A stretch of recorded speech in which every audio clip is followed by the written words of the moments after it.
Hello friends, and welcome to this calm reading of Heart of Darkness by Joseph Conrad.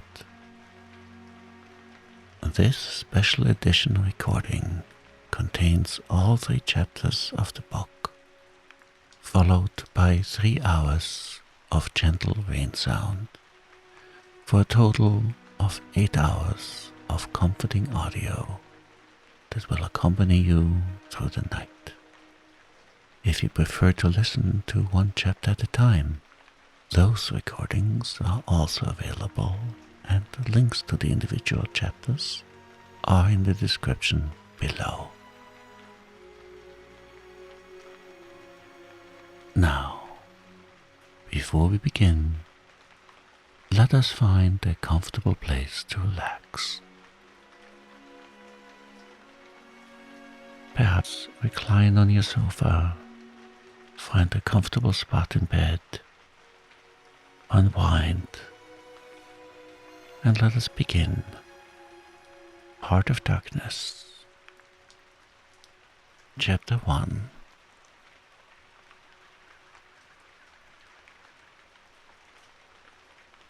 The Nelly, a cruising yawl, swung to her anchor without a flutter of the sails, and was at rest. The flood had made, the wind was nearly calm, and being bound down the river, the only thing for it was to come to and wait for the turn of the tide. The sea reach of the Thames stretched before us like the beginning of an interminable waterway. In the offing, the sea and the sky were welded together without a joint, and in the luminous space the tanned sails of the barges drifting up with the tide seemed to stand still in red clusters of canvas, sharply peaked with gleams of varnished spreads. A haze rested on the low shores that ran out to sea in vanishing flatness. The air was dark above Gravesend, and farther back still seemed condensed into a mournful gloom, brooding motionless over the biggest and the greatest town on earth. The director of companies was our captain and our host. We 4 affectionately watched his back as he stood in the bows looking to seaward. On the whole river there was nothing that looked half so nautical. He resembled a pilot, which to a seaman is trustworthiness personified. It was difficult to realize his work was not out there in the luminous estuary, but behind him, within the brooding gloom. Between us there was, as I already said somewhere, the bond of the sea. Besides holding our hearts together through long periods of separation, it had the effect of making us tolerant of each other's yards, and even convictions. The lawyer, the best of old fellows, had, because of his many years and many virtues, the only cushion on deck, and was lying on the only rug. The accountant had brought out already a box of dominoes, and was toying architecturally with the bones. Marlowe sat cross-legged right aft, leaning against the mizzenmast. He had sunken cheeks, a yellow complexion, a straight back, an ascetic aspect, and with his arms dropped, the palms of hands outwards resembled an idol. The director, satisfied the anchor had good hold, made his way aft and sat down amongst us. We exchanged a few words lazily. Afterwards there was silence on board the yacht. For some reason or other, we did not begin that game of dominoes. We felt meditative and fit for nothing but placid staring. The day was ending in a serenity of still and exquisite brilliance. The water shone pacifically, The sky, without a speck, was a benign immensity of unstained light.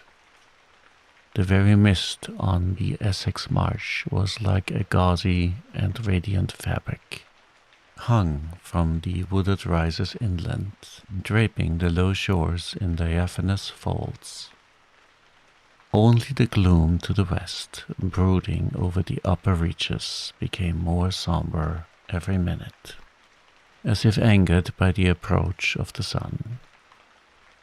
And at last, in its curved and imperceptible fall, the sun sank low, and from glowing white changed to a dull red, without rays and without heat, as if about to go out suddenly, stricken to death by the touch of that gloom brooding over a crowd of men. Forthwith a change came over the waters, and the serenity became less brilliant, but more profound. The old river, in its broad reach, rested unruffled at the decline of day, after ages of good service done to the race that peopled its banks, spread out in the tranquil dignity of a waterway leading to the uttermost ends of the earth. We looked at the venerable stream, not in the vivid flush of a short day that comes and departs forever, but in the august light of abiding memories. And indeed, nothing is easier for a man who has, as the phrase goes, followed the sea with reverence and affection, than to evoke the great spirit of the past upon the lower reaches of the Thames. The tidal current runs to and fro in its unceasing service, crowded with memories of men and ships it had borne to the rest of home, or to the battles of the sea. It had known and served all the men of whom the nation is proud, from Sir Francis Drake to Sir John Franklin, knights all, titled and untitled, the great knights errant of the sea. It had borne all the ships whose names are like jewels flashing in the night of time, from the Golden Hind, returning with her rotund flanks full of treasure, to be visited by the Queen's Highness and thus pass out of the gigantic tale, to the Erebus and Terror, bound on other conquests, and that never returned. It had known the ships and the men. They had sailed from Deptford, from Greenwich, from Erith, the adventurers and the settlers, king's ships, and the ships of men on change, captains, admirals, the dark interlopers of the Eastern trade, and the commissioned generals of East India fleets. Hunters for gold or pursuers of fame, they all had gone out on that stream, bearing the sword and often the torch, messengers of the might within the land, bearers of a spark from the sacred fire. What greatness had not floated on the ebb of that river into the mystery of an unknown earth? The dreams of men, the seed of commonwealths, the germs of empires. The sun set, the dusk fell on the stream, and lights began to appear along the shore. The Chapman Lighthouse, a three-legged thing erect on a mud flat, shone strongly. Lights of ships moved in the fairway, a great stir of lights going up and going down. And farther west, on the upper reaches, the place of the monstrous town was still marked ominously on the sky, a brooding gloom in sunshine, a lurid glare under the stars. And this also, said Marlowe suddenly, has been one of the dark places of the earth. He was the only man of us who still followed the sea, The worst that could be said of him was that he did not represent his class. He was a seaman, but he was a wanderer too. While most seamen lead, if one may so express it, a sedentary life. Their minds are of the stay-at-home order, and their home is always with them, the ship. And so is the country, the sea. One ship is very much like another, and the sea is always the same. In the immutability of their surroundings, the foreign shores, the foreign faces, the changing immensity of life glide past, veiled not by a sense of mystery, but by a slightly disdainful ignorance. For there is nothing mysterious to a seaman unless it be the sea itself, which is the mistress of his existence and as inscrutable as destiny. For the rest, after his hours of work, a casual stroll or a casual spree on shore suffices to unfold for him the secret of a whole continent. And generally he finds the secret not worth knowing. The yarns of seamen have a direct simplicity, the whole meaning of which lies within the shell of a cracked nut. But Marlowe was not typical, if his propensity to spin yarns be accepted, and to him the meaning of an episode was not inside like a kernel, but outside, enveloping the tale which brought it out only as a glow brings out a haze, in the likeness of one of these misty halos that sometimes are made visible by the spectral illumination of moonshine. His remark did not seem at all surprising. It was just like Marlowe. It was accepted in silence.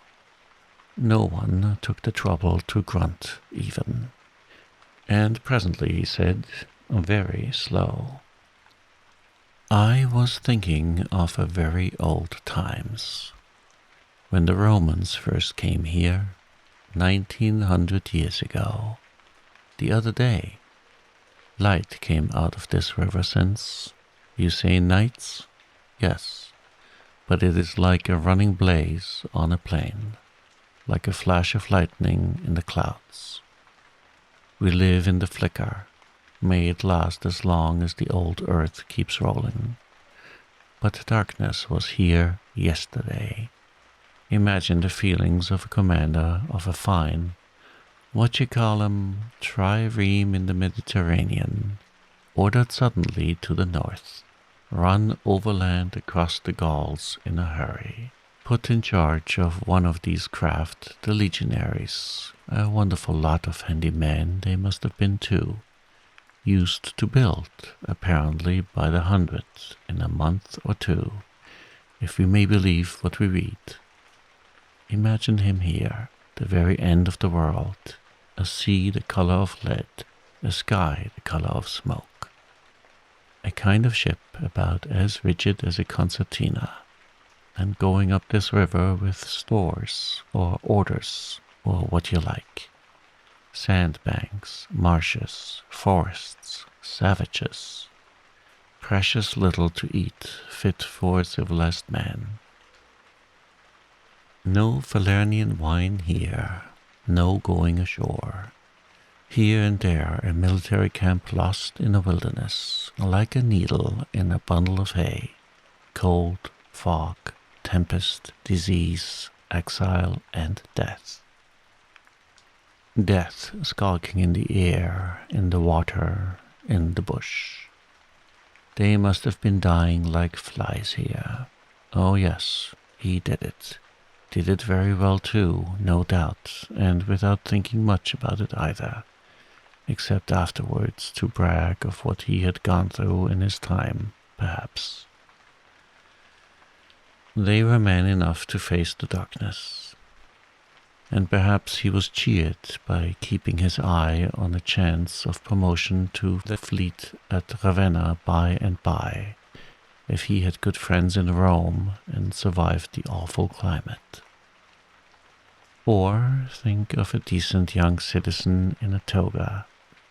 Perhaps too much dice, coming out here in the train of some prefect or tax gatherer or trader even, to mend his fortunes. Land in a swamp, march through the woods, and in some inland post feel the savagery, the utter savagery, had closed around him. All that mysterious life of the wilderness that stirs in the forest, in the jungles, in the hearts of wild men. There is no initiation either into such mysteries.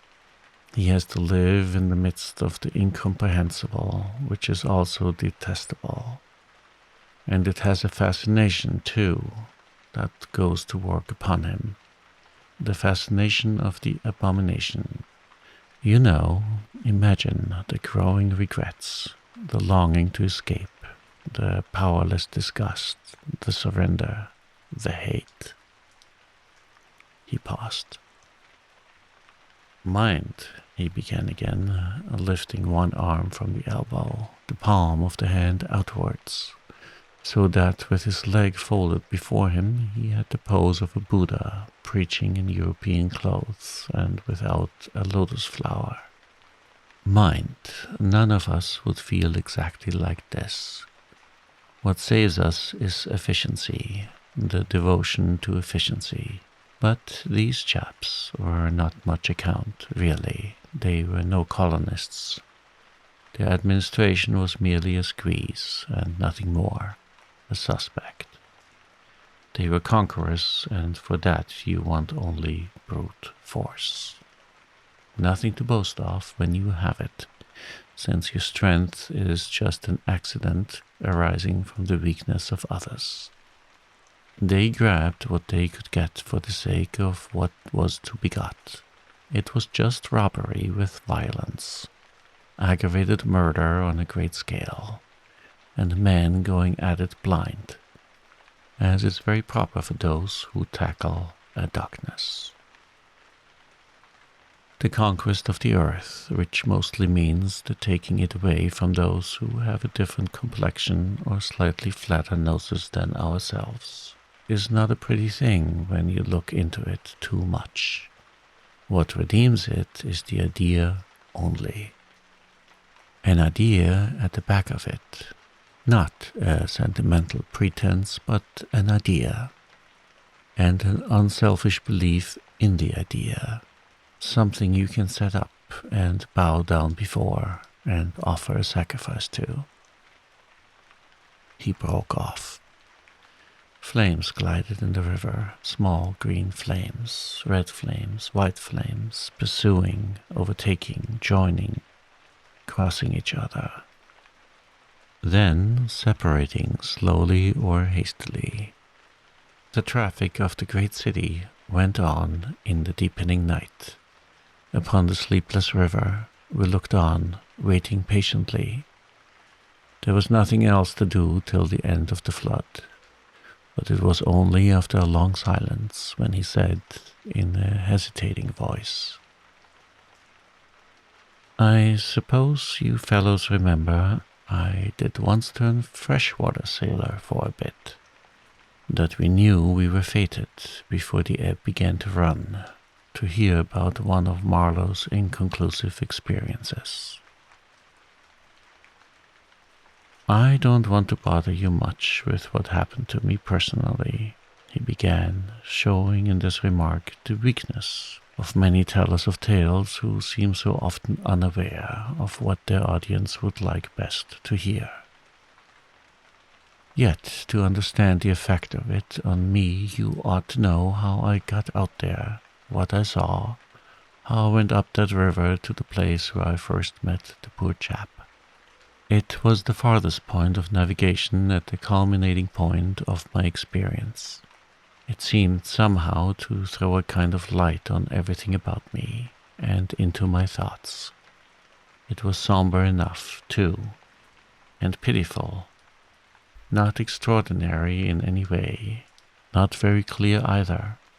No, not very clear. and yet it seemed to throw a kind of light.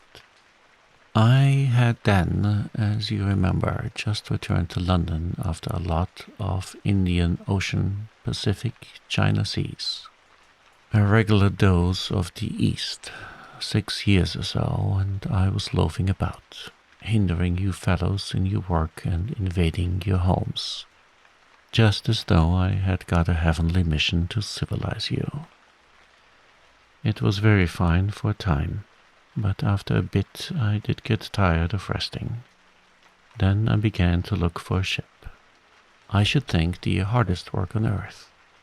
But the ships wouldn't even look at me, and I got tired of that game too. Now, when I was a little chap, I had a passion for maps. I would look for hours at South America, or Africa, or Australia, and lose myself in all the glories of exploration. At that time, there were many blank spaces on the earth, and when I saw one that looked particularly inviting on the map, but they all looked at, I would put my finger on it and say, when I grow up, I will go there. The North Pole was one of these places, I remember. Well, I haven't been there yet, and shall not try now. The glamour's off. Other places were scattered about the hemisphere. I have been in some of them, and, well, we won't talk about that. But there was one yet, the biggest, the most blank, so to speak, that I had a hankering after. True, by this time it was not a blank space anymore. It had got filled since my boyhood with rivers and lakes and names. It had ceased to be a blank space of delightful mystery. A white patch for a boy to dream gloriously over. It had become a place of darkness, but there was in it one river especially, a mighty big river that you could see on the map, resembling an immense snake uncoiled, with its head in the sea, its body at rest curving afar over the vast country, and its tail lost in the depths of the land. And, as I looked at the map of it in a shop window, it fascinated me, as a snake would a bird, a silly little bird. Then I remembered there was a big concern, a company for trade on that river. Dash it all, I thought to myself, they can't trade without using some kind of craft on that lot of fresh water. Steamboats. Why shouldn't I try to get charge of one? I went on along Fleet Street, but could not shake off the idea. The snake had charmed me. You understand, it was a continental concern, the trading society. But I have a lot of relations living on the continent, because it's cheap and not so nasty as it looks, they say. I am sorry to own I began to worry them. This was already a fresh departure for me. I was not used to get things that way, you know. I always went my own road and on my own legs where I had a mind to go. I wouldn't have believed it of myself, but then, you see, I felt somehow I must get there by hook or by crook. So I worried them. The man said, "My dear fellow," and did nothing. Then, would you believe it, I tried the women. I, Charlie Marlowe, set the women to work to get a job. Heavens. Well, you see, the notion drove me. I had an aunt, a dear enthusiastic soul. She wrote, "It will be delightful. I am ready to do anything for you. It is a glorious idea. I know the wife of a very high personage in the administration, and also a man who has lots of influence with, etc." She was determined to make no end of fuss, to get me appointed skipper of a river steamboat, if such was my fancy. I got my appointment, of course, and I got it very quick. It appears the company had received news that one of their captains, had been killed in a scuffle with the natives. This was my chance, and it made me the more anxious to go. It was only months and months afterwards, when I made the attempt to recover what was left of the body, that I heard the original quarrel arose from a misunderstanding about some hens. Yes, 2 black hens. Freslevin, that was the fellow's name, a Dane, thought himself wronged somehow in the bargain, so he went ashore and started to hammer the chief of the village with a stick.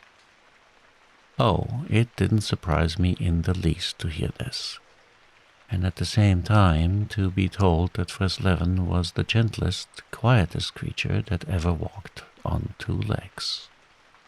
No doubt he was, but he had been a couple of years already out there, engaged in the noble cause, and he probably felt the need at last of asserting his self-respect in some way.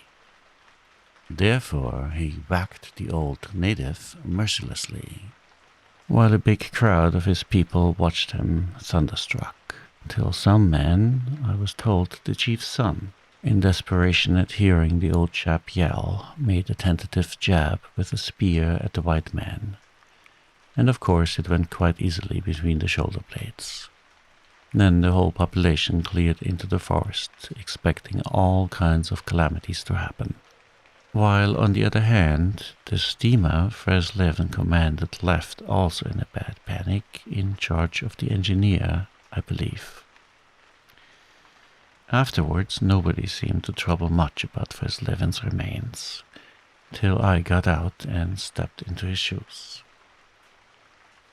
I couldn't let it rest, though, but when an opportunity offered at last to meet my predecessor, the grass growing through his ribs was tall enough to hide his bones. They were all there.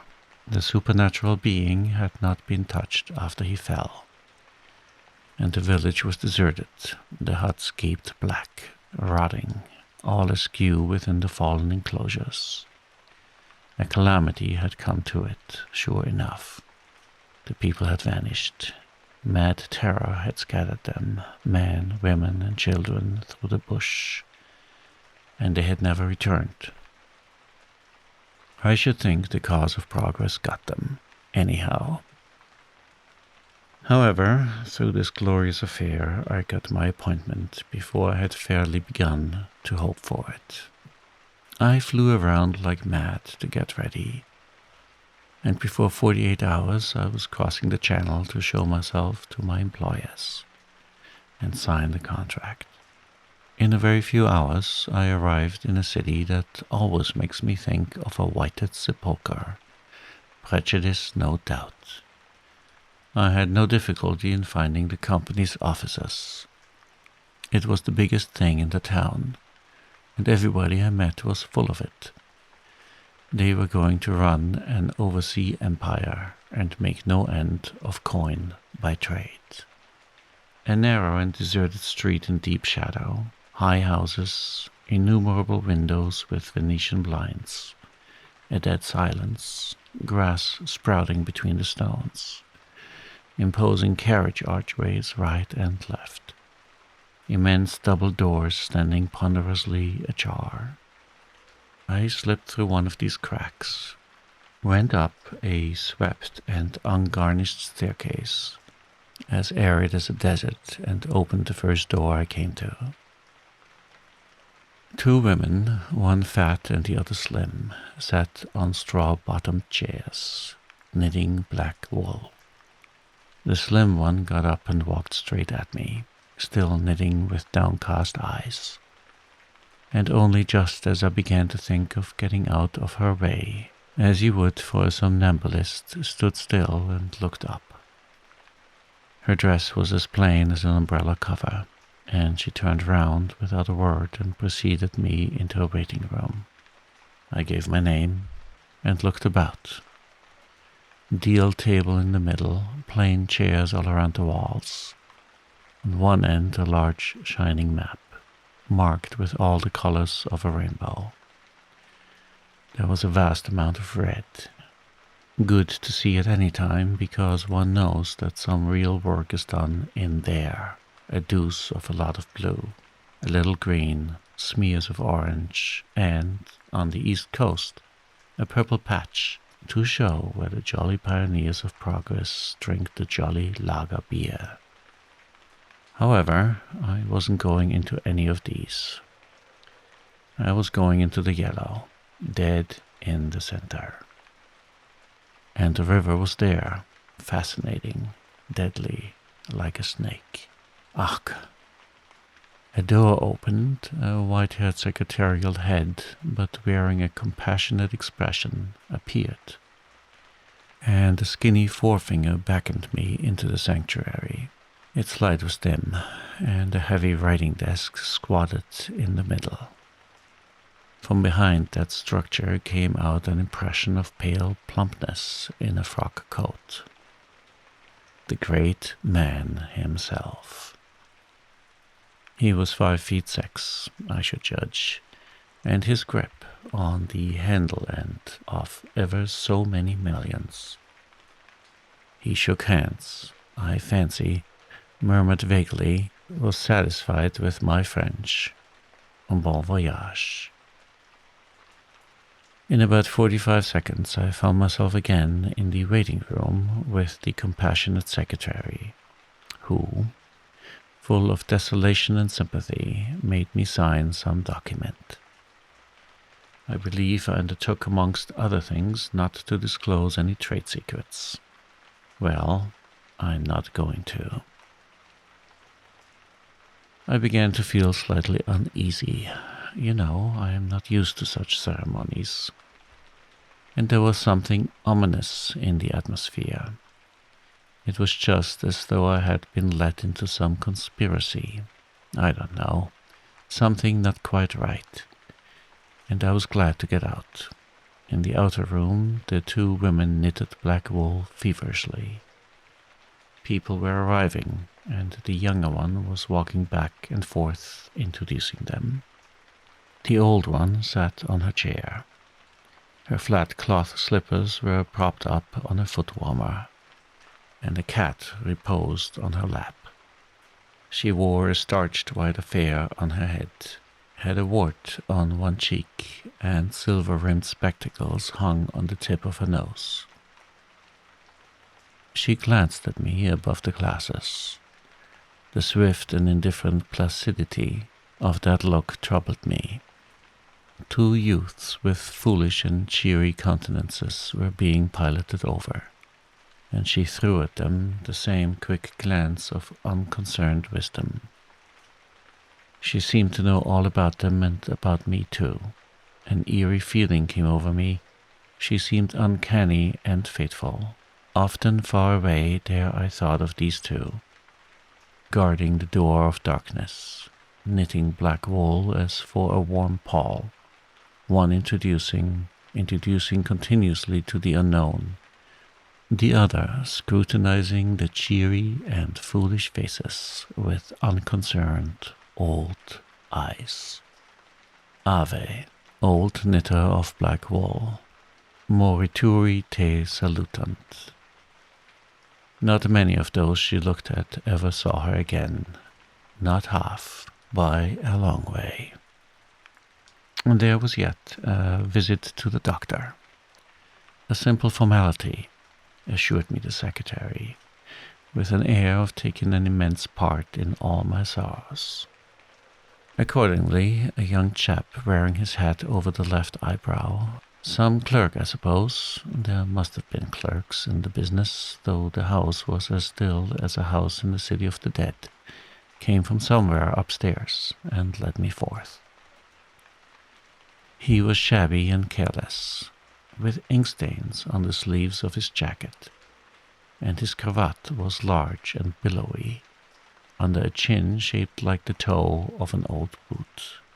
It was a little too early for the doctor, so I proposed a drink, and thereupon he developed a vein of joviality. As we sat over our vermouths, he glorified the company's business, and by I expressed casually my surprise at him not going out there. He became very cool and collected all at once. "I am not such a fool as I look," quoth Plato to his disciples, he said sententiously, emptied his glass with great resolution, and rose. The old doctor felt my pulse, evidently thinking of something else the while. Good for there," he mumbled, and then with a certain eagerness asked me whether I would let him measure my head. Rather surprised, I said yes, when he produced a thing like calipers and got the dimensions back and front and every way, taking notes carefully. He was an unshaven little man in a threadbare coat like a gabardine, with his feet in slippers, and I thought him a harmless fool. "I always ask leave, in the interests of science, to measure the crania of those going out there," he said. "And when they come back, too?" I asked. "Oh, I never see them," he remarked. "And moreover, the changes take place inside, you know." He smiled as if at some quiet joke. "So you are going out there. Famous. Interesting, too." He gave me a searching glance and made another note. "Ever any madness in your family?" he asked, in a matter-of-fact tone. I felt very annoyed. "Is that question in the interests of science, too?" "It would be," he said, without taking notice of my irritation. "Interesting for science to watch the mental changes of individuals on the spot, but—" "Are you an alienist?" I interrupted. "Every doctor should be, a little," answered that original imperturbably. "I have a little theory which you messieurs who go out there must help me prove. This is my share in the advantages my country shall reap from the possession of such a magnificent dependency. The mere wealth I leave to others. Pardon my questions, but you are the first Englishman coming under my observation." I hastened to assure him I was not in the least typical.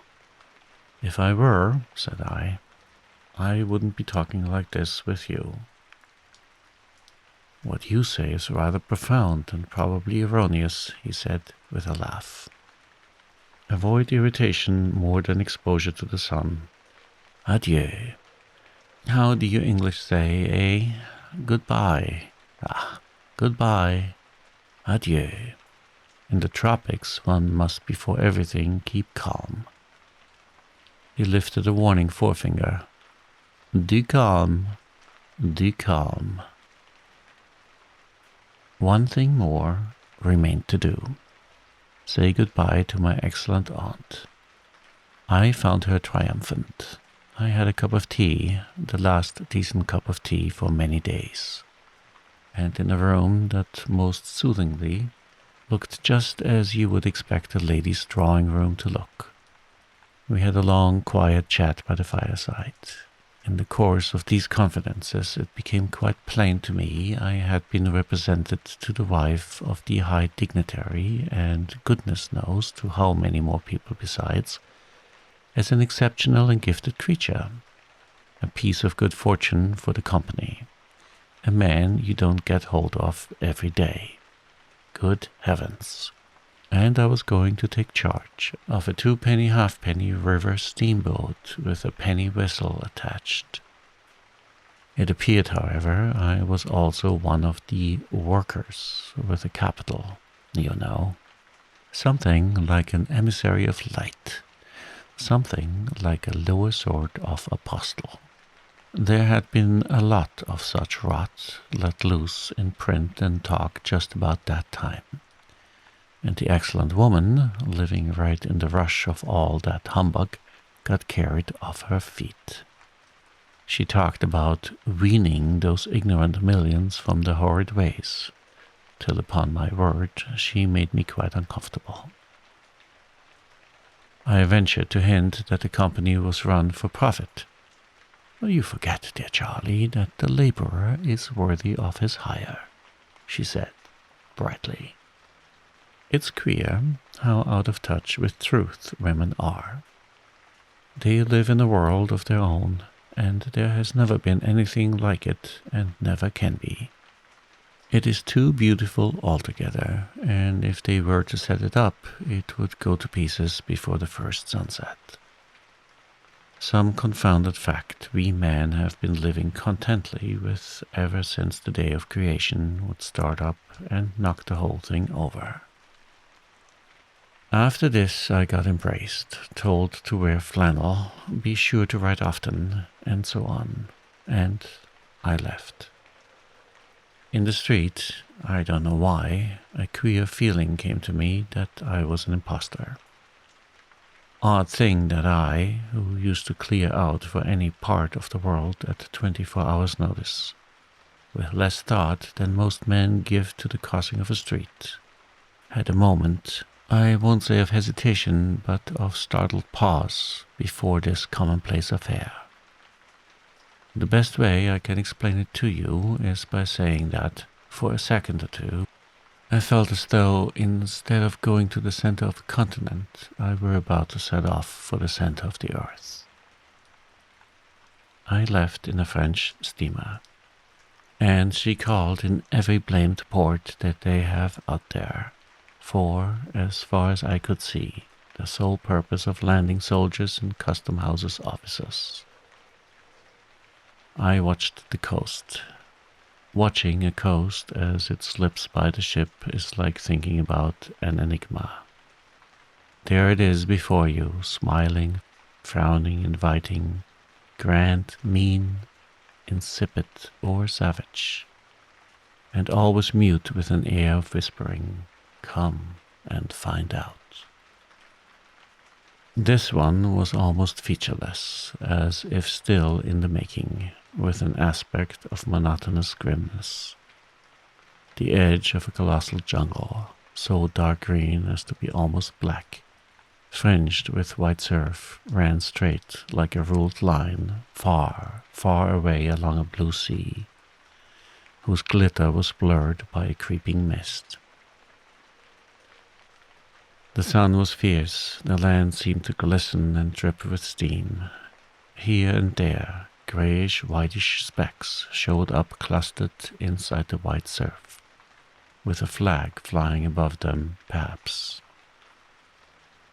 Settlements, some centuries old and still no bigger than pinheads on the untouched expanse of their background. We pounded along, stopped, landed soldiers, went on, landed custom house clerks to levy toll in what looked like a god-forsaken wilderness, with a tin shed and a flagpole lost in it. Landed more soldiers to take care of the custom house clerks, presumably. Some, I heard, got drowned in the surf, but whether they did or not, nobody seemed particularly to care. They were just flung out there, and on we went. Every day the coast looked the same, as though we had not moved. But we passed various places, trading places, with names like Grand Bassam and Little Popo, names that seemed to belong to some sordid farce acted in front of a sinister black cloth. The idleness of a passenger, my isolation amongst all these men with whom I had no point of contact, the oily and languid sea, the uniform somberness of the coast, seemed to keep me away from the truth of things, within the toil of a mournful and senseless delusion. The voice of the surf heard now and then was a positive pleasure, like the speech of a brother. It was something natural that had its reason, that had a meaning. Now and then a boat from the shore gave one a momentary contact with reality. It was paddled by black fellows. You could see from afar the white of their eyeballs glistening. They shouted, sang, their bodies streamed with perspiration. They had faces like grotesque masks, these chaps. But they had bone, muscle, a wild vitality, an intense energy of movement that was as natural and true as the surf along their coast. They wanted no excuse for being there. They were a great comfort to look at. For a time I would feel I belonged still to a world of straightforward facts. But the feeling would not last long. Something would turn up to scare it away. Once, I remember, we came upon a man-of-war anchored off the coast. There wasn't even a shed there, and she was shelling the bush. It appears the French had one of their wars going on thereabouts. Here, Ensign dropped limp like a rag. The muzzles of the long 6-inch guns stuck out all over the low hull. The greasy, slimy swell swung her up lazily and let her down, swaying her thin masts. In the empty immensity of earth, sky, and water, there she was, incomprehensible, firing into a continent. Pop would go one of the 6-inch guns. A small flame would dart and vanish. A little white smoke would disappear. A tiny projectile would give a feeble screech. And nothing happened. Nothing could happen.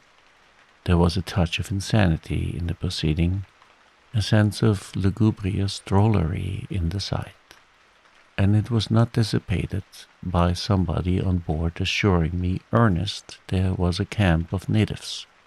He called them enemies, hidden out of sight somewhere. We gave her her letters. I heard the men in that lonely ship were dying of fever at the rate of 3 a day, and went on. We called at some more places with farcical names, where the merry dance of death and trade goes on, in a still and earthy atmosphere as of an overheated catacomb. All along the formless coast, bordered by dangerous surf, as if nature herself had tried to ward off intruders. In and out of rivers, streams of death in life, whose banks were rotting into mud, whose waters, thickened into slime, invaded the contorted mangroves, that seemed to writhe at us in the extremity of an impotent despair. Nowhere did we stop long enough to get a particularized impression, but the general sense of vague and oppressive wonder grew upon me. It was like a weary pilgrimage amongst hints of nightmares. It was upward of 30 days before I saw the mouth of the big river. We anchored off the seat of the government, but my work would not begin till some 200 miles farther on. So as soon as I could, I made a start for a place 30 miles higher up. I had my passage on a little sea-going steamer. Her captain was a Swede, and knowing me for a seaman, invited me on the bridge. He was a young man, lean, fair, and morose, with lanky hair and a shuffling gait. As we left the miserable little wharf, he tossed his head contemptuously at the shore. "Been living there?" he asked. I said, "Yes." "Fine lot, these government chaps, are they not?" he went on, speaking English with great precision and considerable bitterness. "It is funny what some people will do for a few francs a month. I wonder what becomes of that kind when it goes up country." I said to him I expected to see that soon. "So," he exclaimed. He shuffled athwart, keeping one eye ahead vigilantly. "Don't be too sure," he continued. "The other day I took up a man who hanged himself on the road. He was a Swede too." "Hanged himself? Why, in God's name?" I cried. He kept on looking out watchfully. "Who knows? The sun too much for him, or the country perhaps." At last we opened the reach. a rocky cliff appeared, mounds of turned-up earth by the shore, houses on a hill, others with iron roofs, amongst the waste of excavations, or hanging to the declivity. A continuous noise of the rapids above hovered over the scene of inhabited devastation. A lot of people, mostly black and naked, moved about like ants. A jetty projected into the river. A blinding sunlight drowned all this at times in a sudden recrudescence of glare. "There's your company station," said the Swede, pointing to 3 wooden barrack-like structures on the rocky slope. "I will send your things up." 4 boxes, did he say? So, farewell. I came upon a boiler wallowing in the grass, and then found a path leading up the hill. I turned aside for the boulders, and also for an undersized railway truck lying there on its back with its wheels in the air. One was off. The thing looked as dead as the carcass of some animal. I came upon more pieces of decaying machinery, a stack of rusty nails. To the left, a clump of trees made a shady spot where dark things seemed to stir feebly. I blinked. The path was steep. A horn tooted to the right, and I saw the black people run. A heavy and dull detonation shook the ground. A puff of smoke came out of the cliff, and that was all. No change appeared on the face of the rock. They were building a railway. The cliff was not in the way or anything, but this objectless blasting was all the work going on. A slight clicking behind me made me turn my head. 6 black men advanced in a file, toiling up the path. They walked erect and slow, balancing small baskets full of earth on their heads, and the clink kept time with their footsteps. Black rags were wound round their loins, and the short ends behind waggled to and fro like tails. I could see every rib. The joints of their limbs were like knots in a rope. Each had an iron collar on his neck, and all were connected together with a chain whose bites swung between them, rhythmically clinking. Another report from the cliff made me think suddenly of that ship of war I had seen firing into a continent. It was the same kind of ominous voice, but these men could by no stretch of imagination be called enemies. They were called criminals, and the outraged law, like the bursting shells, had come to them, an insoluble mystery from the sea. All their meager breasts panted together. The violently dilated nostrils quivered. The eyes stared stonily uphill. They passed me within 6 inches, without a glance, with that complete, death-like indifference of unhappy savages. Behind this raw matter, one of the reclaimed, the product of the new forces at work, strolled despondently, carrying a rifle by its middle. He had a uniform jacket with one button off, and seeing a white man on the path, hoisted his weapon to his shoulder with alacrity. This was simply prudence, white men being so much alike at a distance that he could not tell who I might be. He was speedily reassured, and with a large, white, rascally grin and a glance at his charge, seemed to take me into partnership in his exalted trust. After all, I was a part of the great cause of these high and just proceedings. Instead of going up, I turned and descended to my left. My idea was to let that chain gang get out of sight before I climbed the hill. You know, I am not particularly tender. I've had to strike and to fend off.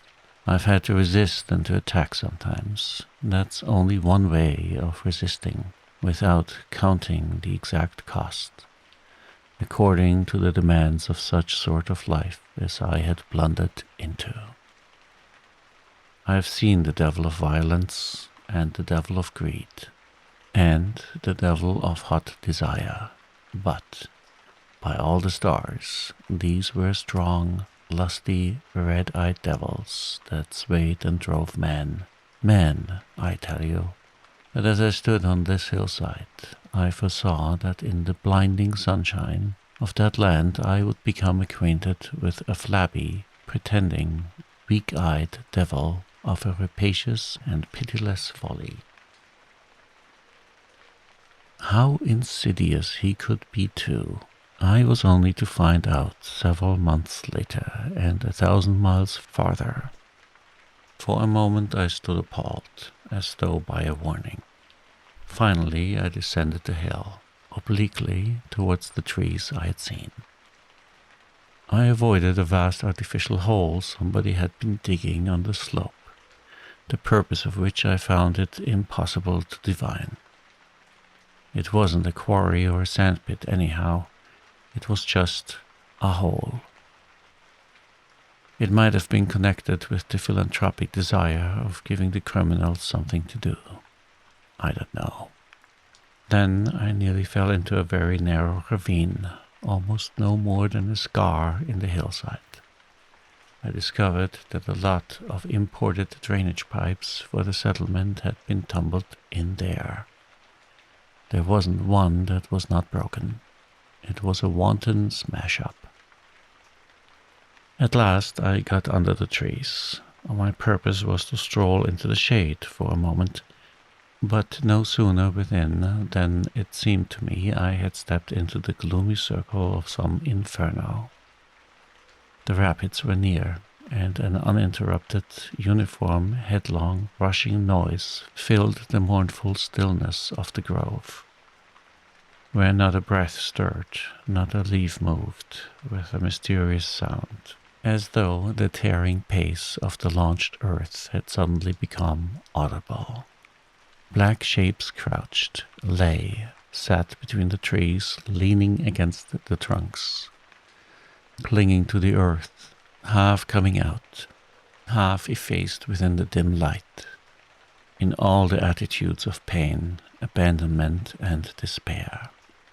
Another mine on the cliff went off, followed by a slight shudder of the soil under my feet. The work was going on. The work. And this was the place where some of the helpers had withdrawn to die. They were dying slowly, it was very clear. They were no enemies. They were no criminals. They were nothing earthly now, nothing but black shadows of disease and starvation, lying confusedly in the greenish gloom, brought from all the recesses of the coast in all the legality of time contracts, lost in uncongenial surroundings, fed on unfamiliar food. They sickened, became inefficient, and were then allowed to crawl away and rest. These moribund shapes were free as air and nearly as thin. I began to distinguish the gleam of the eyes under the trees. Then, glancing down, I saw a face near my hand. Black bones reclined at full length with one shoulder against the tree, and slowly the eyelids rose and then sunken eyes looked up at me, enormous and vacant, a kind of blind, white flicker in the depths of the orbs, which died out slowly. The man seemed young, almost a boy, but with them it's hard to tell. I found nothing else to do but to offer him one of my good Swede's ship's biscuits I had in my pocket. The fingers closed slowly on it and held. There was no other movement and no other glance. He had tied a bit of white worsted round his neck. Why? Where did he get it? Was it a badge, an ornament, a charm, a proprietary act? Was there an idea at all connected with it? It looked startling around his black neck, this bit of white thread from beyond the seas. Near the same tree, 2 more bundles of acute angels sat with their legs drawn up. One, with his chin propped on his knees, stared at nothing in an intolerable and appalling manner, his brother phantom resting its forehead, as if overcome with a great weariness, and all about others were scattered in every pose of contorted collapse, as in some picture of a massacre or a pestilence. While I stood horror-struck, one of these creatures rose to his hands and knees, and went off on all fours towards the river to drink. He leapt out of his hand, then sat up in the sunlight, crossing his shins in front of him, and after a time let his woolly head fall on his breastbone. I didn't want any more loitering in the shade, and I made haste towards the station. When near the buildings I met a white man, in such an unexpected elegance of get-up, that in the first moment I took him for a sort of vision. I saw a high-starched collar, white cuffs, a light alpaca jacket, snowy trousers, a clean necktie, and varnished boots. No hat, hair parted, brushed, oiled, under a green-lined parasol held in a big white hand. He was amazing and had a penholder behind his ear. I shook hands with this miracle, and I learned he was the company's chief accountant, and that all the bookkeeping was done at this station. He had come out for a moment, he said, to get a breath of fresh air. The expression sounded wonderfully odd, with its suggestion of sedentary desk life. I wouldn't have mentioned the fellow to you at all, only it was from his lips that I first heard the name of the man who is so indissolubly connected with the memories of that time. Moreover, I respected the fellow. Yes, I respected his collars, his vast cuffs, his brushed hair. His appearance was certainly that of a hairdresser's dummy. But in the great demoralization of the land, he kept up his appearance. That's backbone. His starched collars and got-up shirt fronts were achievements of character. He had been out nearly 3 years, and later I could not help asking him how he managed to sport such linen. He had just the faintest blush and said modestly, "I've been teaching one of the native women about the station. It was difficult. She had a distaste for the work." Thus, this man had verily accomplished something, and he was devoted to his books, which were in apple pie order. Everything else in the station was in a muddle. Heads, things, buildings.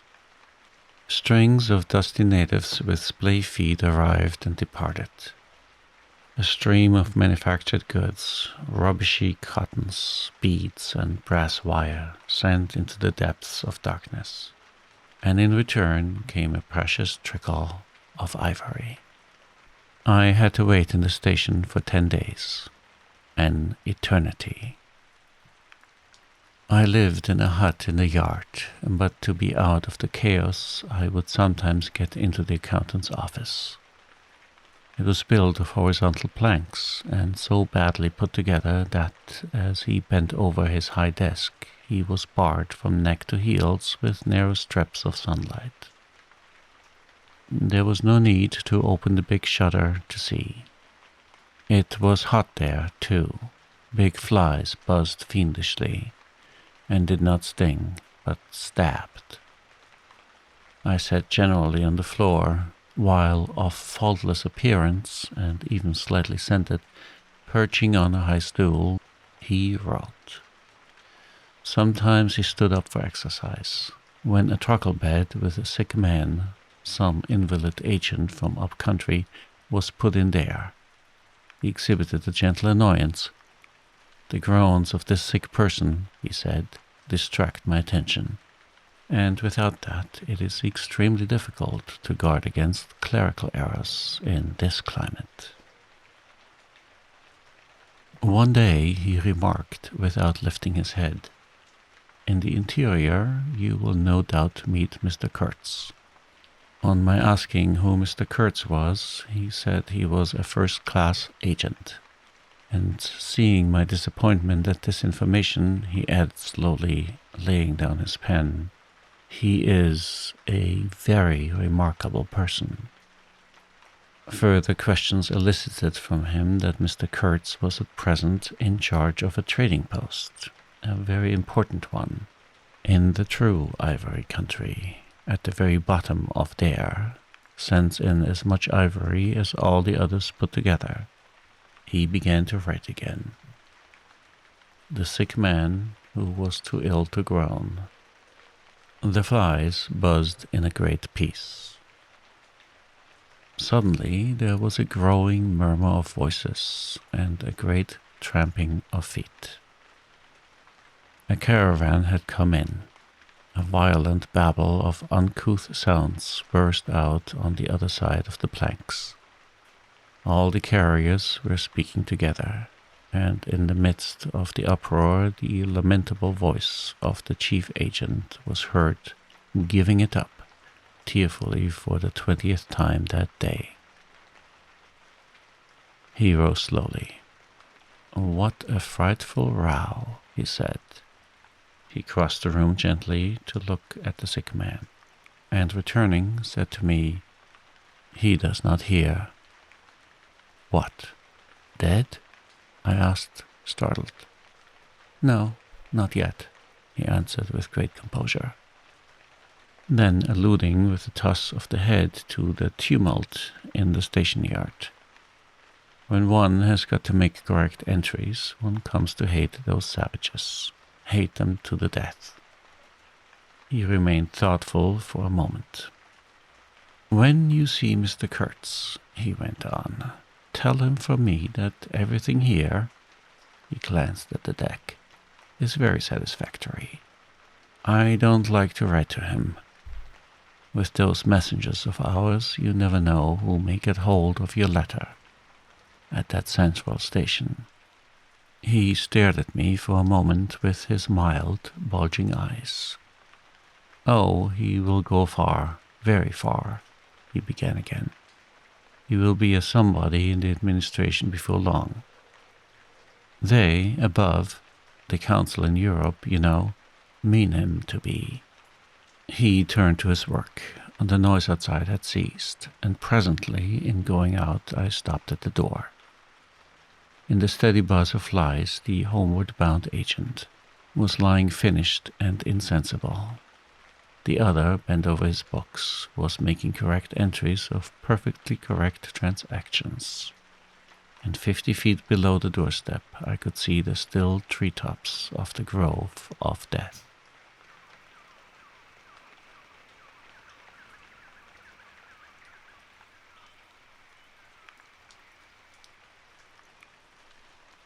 Next day, I left that station at last, with a caravan of 60 men, for a 200-mile tramp. No use telling you much about that. Paths, paths everywhere. A stamped-in network of paths spreading over the empty land, through the long grass, through burnt grass, through thickets.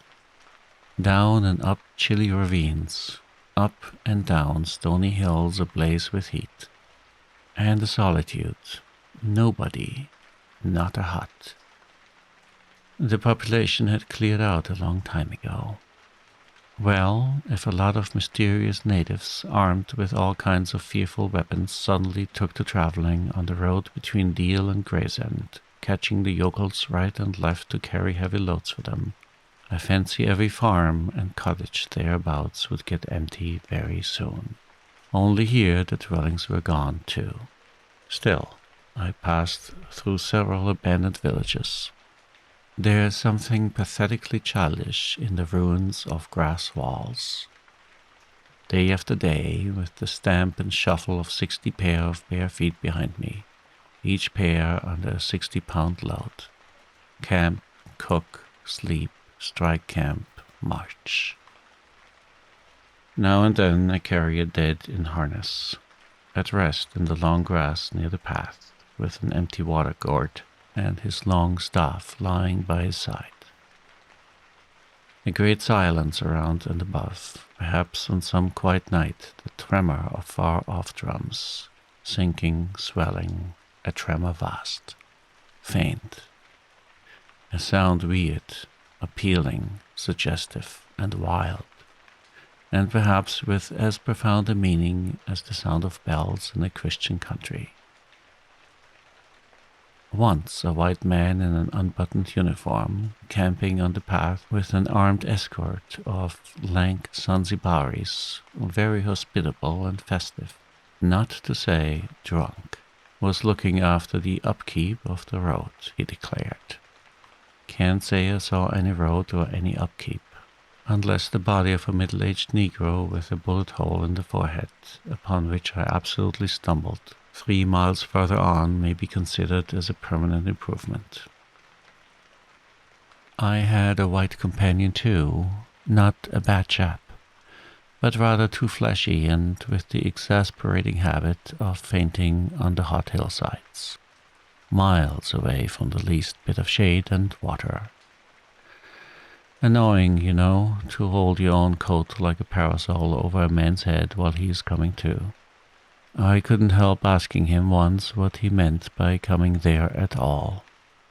To make money, of course. What do you think? He said scornfully.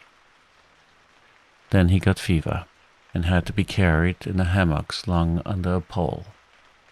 As he weighed 16 stone, I had no end of rows with the carriers. They jibed, ran away, sneaked off with their loads in the night. Quite a mutiny.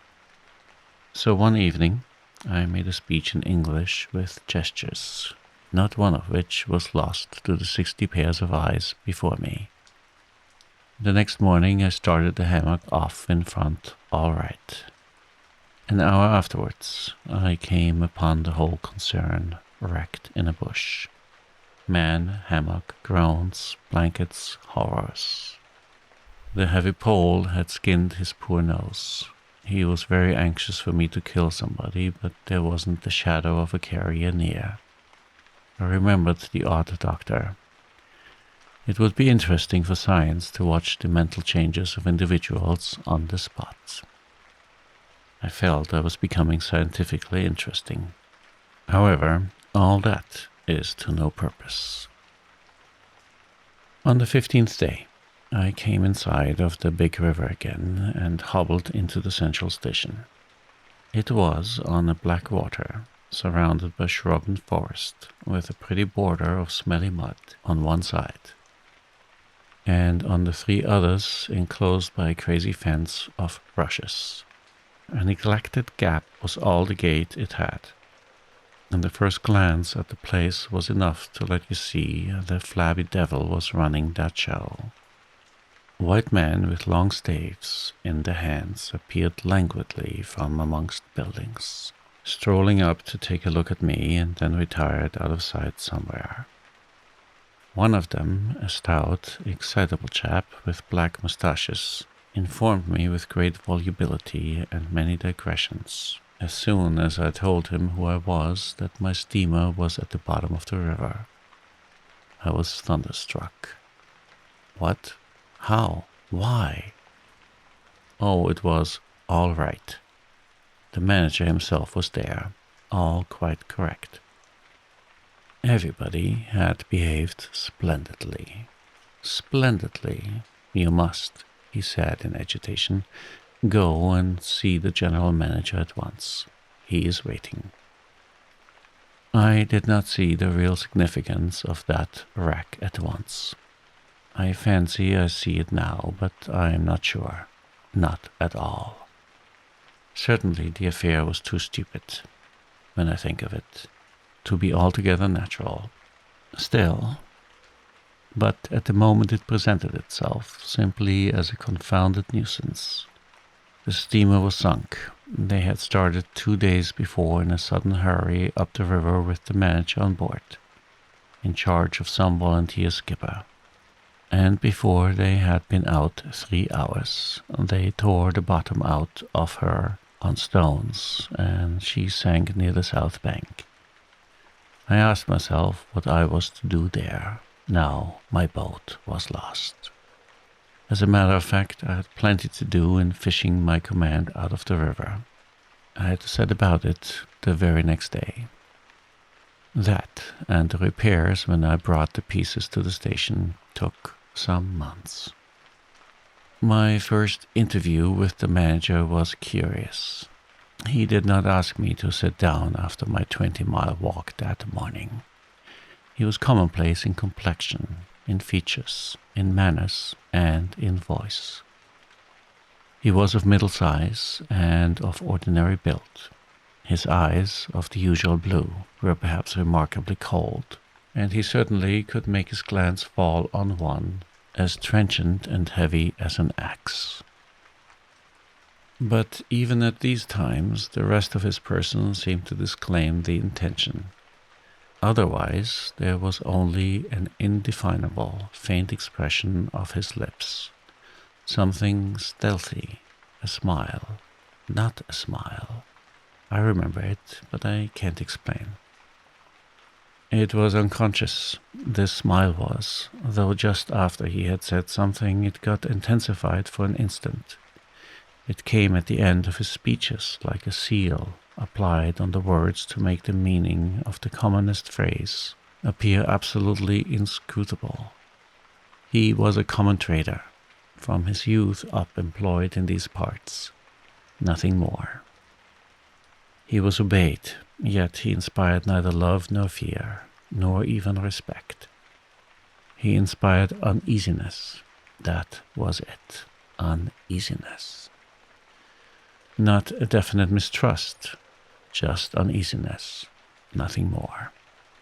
You have no idea how effective such a faculty can be. He had no genius for organizing, for initiative, or for order even.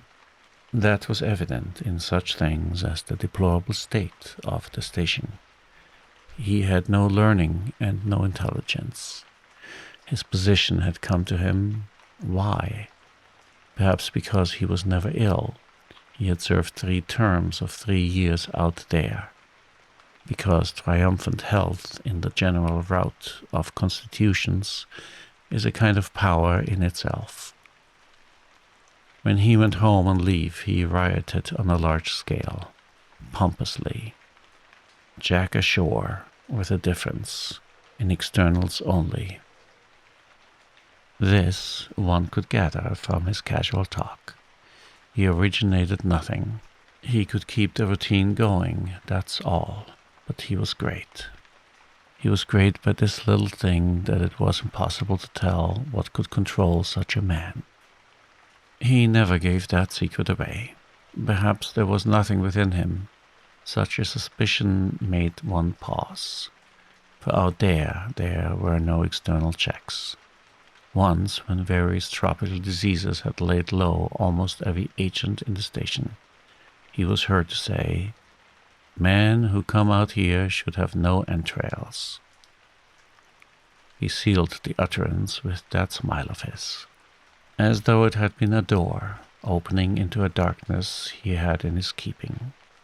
You fancied you had seen things, but the seal was on. When annoyed at mealtimes by the constant quarrels of the white man about precedence, he ordered an immense round table to be made, for which a special house had to be built. This was the station's mess room.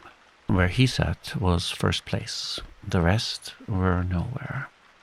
One felt this to be his unalterable conviction. He was neither civil nor uncivil. He was quiet. He allowed his boy, an overfed young native from the coast, to treat the white man under his very eyes with provoking insolence. He began to speak as soon as he saw me. I had been very long on the road. He could not wait. Had to start without me. The upriver stations had to be relieved. There had been so many delays already that he did not know who was dead and who was alive, and how they got on, and so on, and so on. He paid no attention to my explanations, and playing with a stick of sealing wax, repeated several times that the situation was very grave, very grave. There were rumors that a very important station was in jeopardy, and its chief, Mr. Kurtz, was ill. Hoped it was not true. Mr. Kurtz was, I felt weary and irritable. Hank Kurtz, I thought. I interrupted him by saying I had heard of Mr. Kurtz on the coast. Ah, so they talk of him down there, he murmured to himself. Then he began again, assuring me Mr. Kurtz was the best agent he had, an exceptional man, of the greatest importance to the company. Therefore, I could understand his anxiety. He was, he said, very, very uneasy. Certainly, he fidgeted on his chair a good deal, exclaimed, "Ah, Mr. Kurtz," broke the stick of sealing wax, and seemed dumbfounded by the accident. Next thing, he wanted to know how long it would take to... I interrupted him again. Being hungry, you know, and kept on my feet too. I was getting savage. "How can I tell?" I said. "I haven't even seen the wreck yet. Some months, no doubt." All this talk seemed to me so futile. "Some months," he said. "Well, let us say 3 months before we can make a start. Yes, that ought to do the affair." I flung out of his hut. He lived all alone in a clay hut with a sort of veranda, muttering to myself my opinion of him. He was a chattering idiot. Afterwards, I took it back when it was borne in upon me, startlingly, with what extreme nicety he had estimated the time requisite for the affair. I went to work the next day, turning, so to speak, my back on that station. And that way, only it seemed to me, I could keep my hold on the redeeming facts of life. Still, one must look about sometimes. And then I saw the station, these men strolling aimlessly about in the sunshine of the yard. I asked myself sometimes what it all meant. They wandered here and there with their absurd long staves in their hands, like a lot of faithless pilgrims bewitched inside a rotten fence. The word ivory rang in the air, was whispered, was sighed. You would think they were praying to it. A taint of imbecile rapacity blew through it all, like a whiff from some corpse. By Jove, I've never seen anything so unreal in my life. And outside, the silent wilderness surrounding this cleared speck on the earth struck me as something great and invincible, like evil or truth, waiting patiently for the passing away of this fantastic invasion.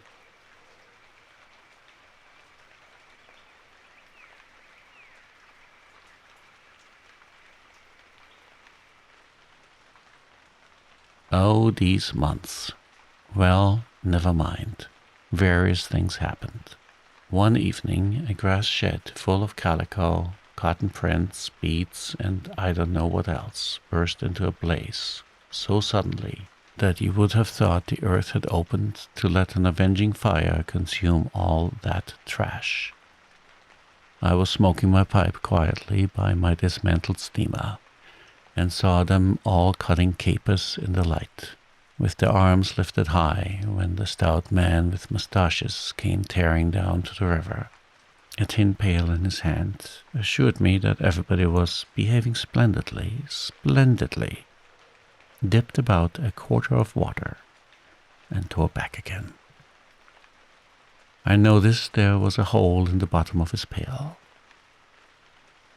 I strolled up. There was no hurry. You see, the thing had gone off like a box of matches.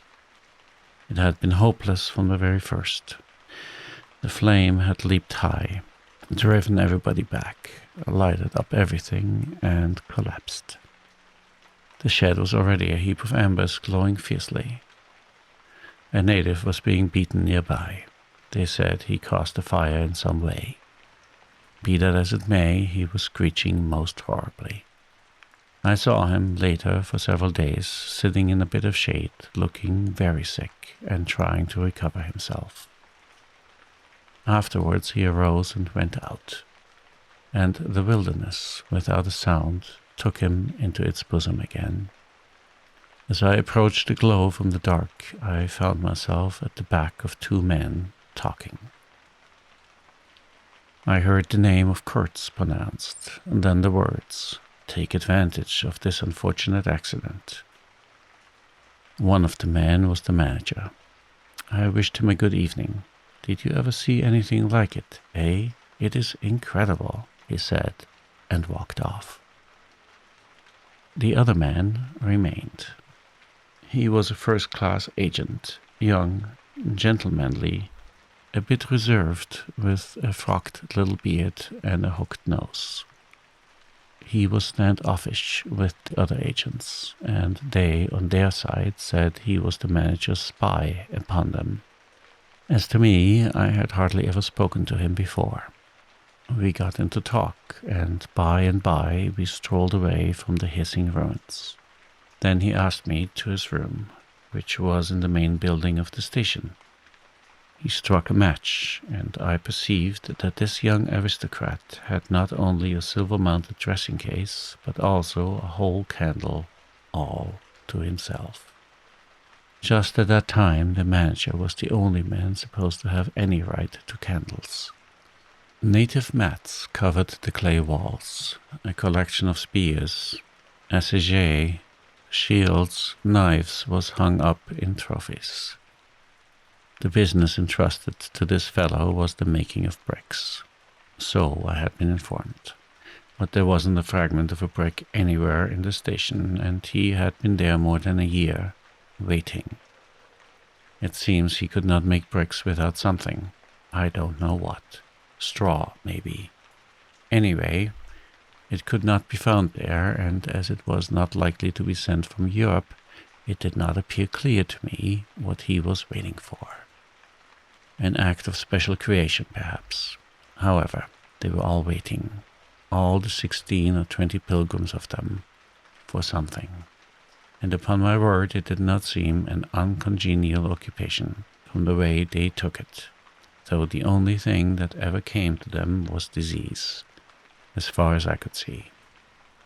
And they beguiled the time by backbiting and intriguing against each other in a foolish kind of way. There was an air of plotting about that station, but nothing came of it, of course. It was as unreal as everything else, as the philanthropic pretense of the whole concern, as their talk, as their government, as their show of work. The only real feeling was a desire to get appointed to a trading post where ivory was to be had, so that they could earn percentages. They intrigued and slandered and hated each other only on that account. But as to effectually lifting a little finger, oh no. By heavens. There's something after all in the world, allowing one man to steal a horse, while another must not look at a halter. Steal a horse straight out. Very well. He has done it. Perhaps he can ride.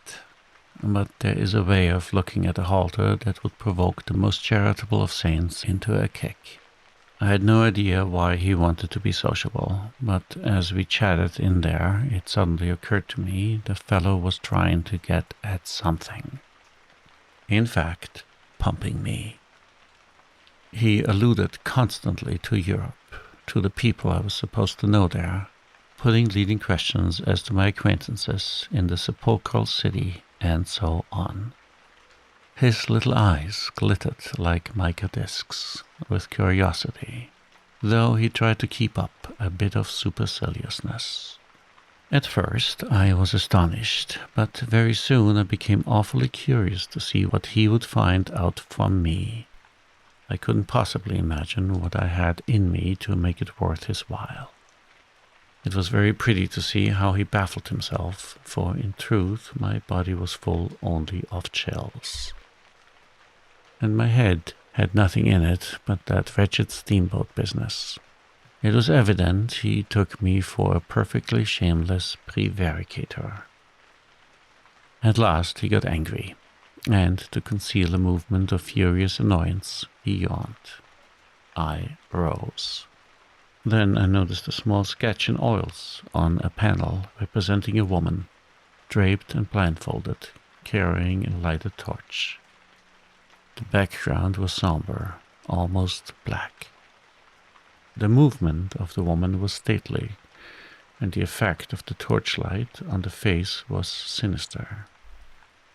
It arrested me, and he stood by civilly, holding an empty half-pint champagne bottle, medical comforts, with the candle stuck in it. To my question, he said Mr. Kurtz had painted this, and this very station more than a year ago, while waiting for means to go to his trading post. "Tell me, pray," said I, "who is this Mr. Kurtz?" "The chief of the inner station," he answered in a short tone, looking away. "Much obliged," I said, laughing. "And you are the brickmaker of the central station. Everyone knows that." He was silent for a while. "He is a prodigy," he said at last. "He is an emissary of pity and science and progress, and devil knows what else. We want," he began to declaim suddenly, "for the guidance of the cause entrusted to us by Europe, so to speak, higher intelligence, wide sympathies, a singleness of purpose." "Who says that?" I asked. "Lots of them," he replied. "Some even write that, and so he comes here, a special being, as you ought to know." "Why ought I to know?" I interrupted, really surprised. He paid no attention. "Yes, today he is chief of the best station. Next year he will be assistant manager. 2 years more and... But I dare say you know what he will be in 2 years' time. You are of the new gang, the gang of virtue. The same people who sent him especially also recommended you. Oh, don't say no. I have my own eyes to trust." Light dawned upon me. My dear aunt's influential acquaintances were producing an unexpected effect upon that young man. I nearly burst into a laugh. "Do you read the company's confidential correspondence?" I asked. He hadn't a word to say. It was great fun. "When Mr. Kurtz," I continued severely, "is general manager, you won't have the opportunity." He blew the candle out suddenly, and we went outside. The moon had risen. Black figures strolled about listlessly, pouring water on the glow, whence proceeded a sound of hissing. Steam ascended in the moonlight, and the beaten native groaned somewhere. "What a row the brute makes," said the indefatigable man with the moustaches, appearing near us. "Serve him right. Transgression, punishment, bang. Pitiless, pitiless. That's the only way. This will prevent all conflagrations for the future. I was just telling the manager." He noticed my companion and became crestfallen all at once. "Not in bed yet," he said, with a kind of servile heartiness.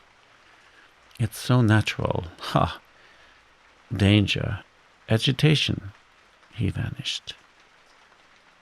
I went on to the riverside, and the other followed me. I heard a scathing murmur at my ear. "Heap of muffs, go to." The pilgrims could be seen in knots, gesticulating, discussing. Several had their staves in their hands. I verily believe they took these sticks to bed with them.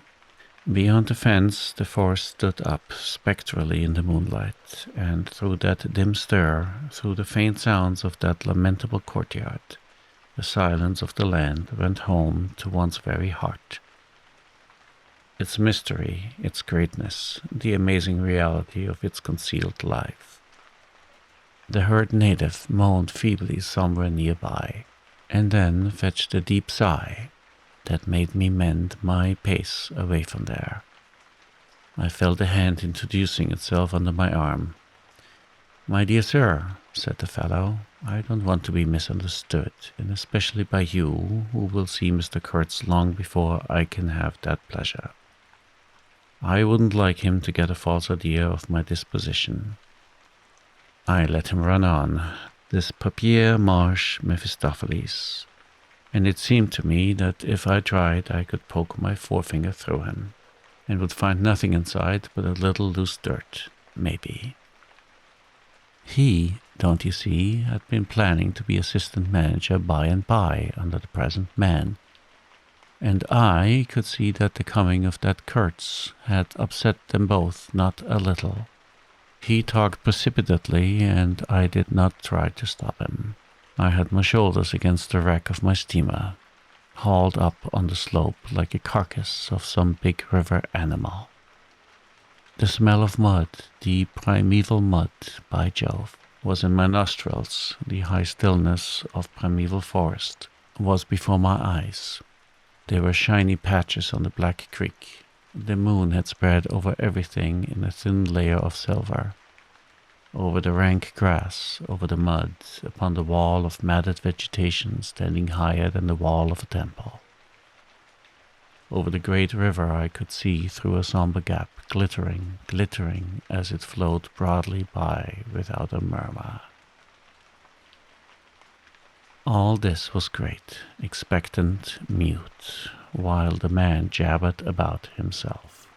I wondered whether the stillness on the face of the immensity, looking at us too, were meant as an appeal or as a menace. What were we who had strayed in here? Could we handle that dumb thing, or would it handle us? I felt how big, how confoundedly big, was that thing that couldn't talk, and perhaps was deaf as well. What was in there?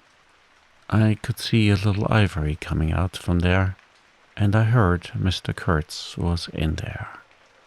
I had heard enough about it too, God knows. Yet, somehow, it didn't bring any image with it, no more than if I had been told an angel or a fiend was in there. I believed it in the same way one of you might believe there are inhabitants in the planet Mars. I knew once a Scotch sailmaker who was certain, dead sure, there were people in Mars. If you asked him for some idea how they looked and behaved, he would get shy and mutter something about walking on all fours. If you as much as smiled, he would, though a man of 60, offer to fight you. I would not have gone so far as to fight for Kurtz, but I went for him near enough to a lie. You know, I hate, detest, and can't bear a lie. Not because I'm straighter than the rest of us, but simply because it appalls me. There is a taint of death, a flavor of mortality in lies, which is exactly what I hate and detest in the world. What I want to forget. It makes me miserable and sick, like biting something rotten would do. Temperament, I suppose. Well, I went near enough to it by letting the young fool dare believe anything he liked to imagine as to my influence in Europe. I became in an instant as much of a pretense as the rest of the bewitched pilgrims. This simply because I had a notion it somehow would be of help to that Kurtz, whom at the time I did not see, you understand. He was just a word for me. I did not see the man in the name any more than you do. Do you see him? Do you see the story? Do you see anything? It seems to me I am trying to tell you a dream, making a vain attempt because no relation of a dream can convey the dream sensation. That commingling of absurdity, surprise, and bewilderment in a tremor of struggling revolt, that notion of being captured by the incredible, which is of the very essence of dreams. He was silent for a while. No, it is impossible. It is impossible to convey the life sensation of any given epoch of one's existence.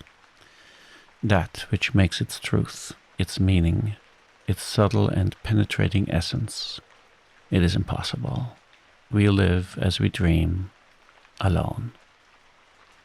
He paused again, as if reflecting, then added, "Of course, in this you fellows see more than I could then. You see me, whom you know."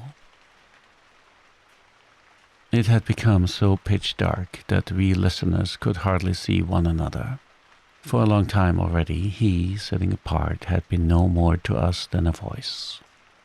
There was not a word from anybody. The others might have been asleep, but I was awake. I listened on the watch for the sentence, for the word that would give me the clue to the faint uneasiness inspired by this narrative that seemed to shape itself without human lips in the heavy night air of the river. And yes, I let him run on. Marlowe began again, and think what he pleased about the powers that were behind me.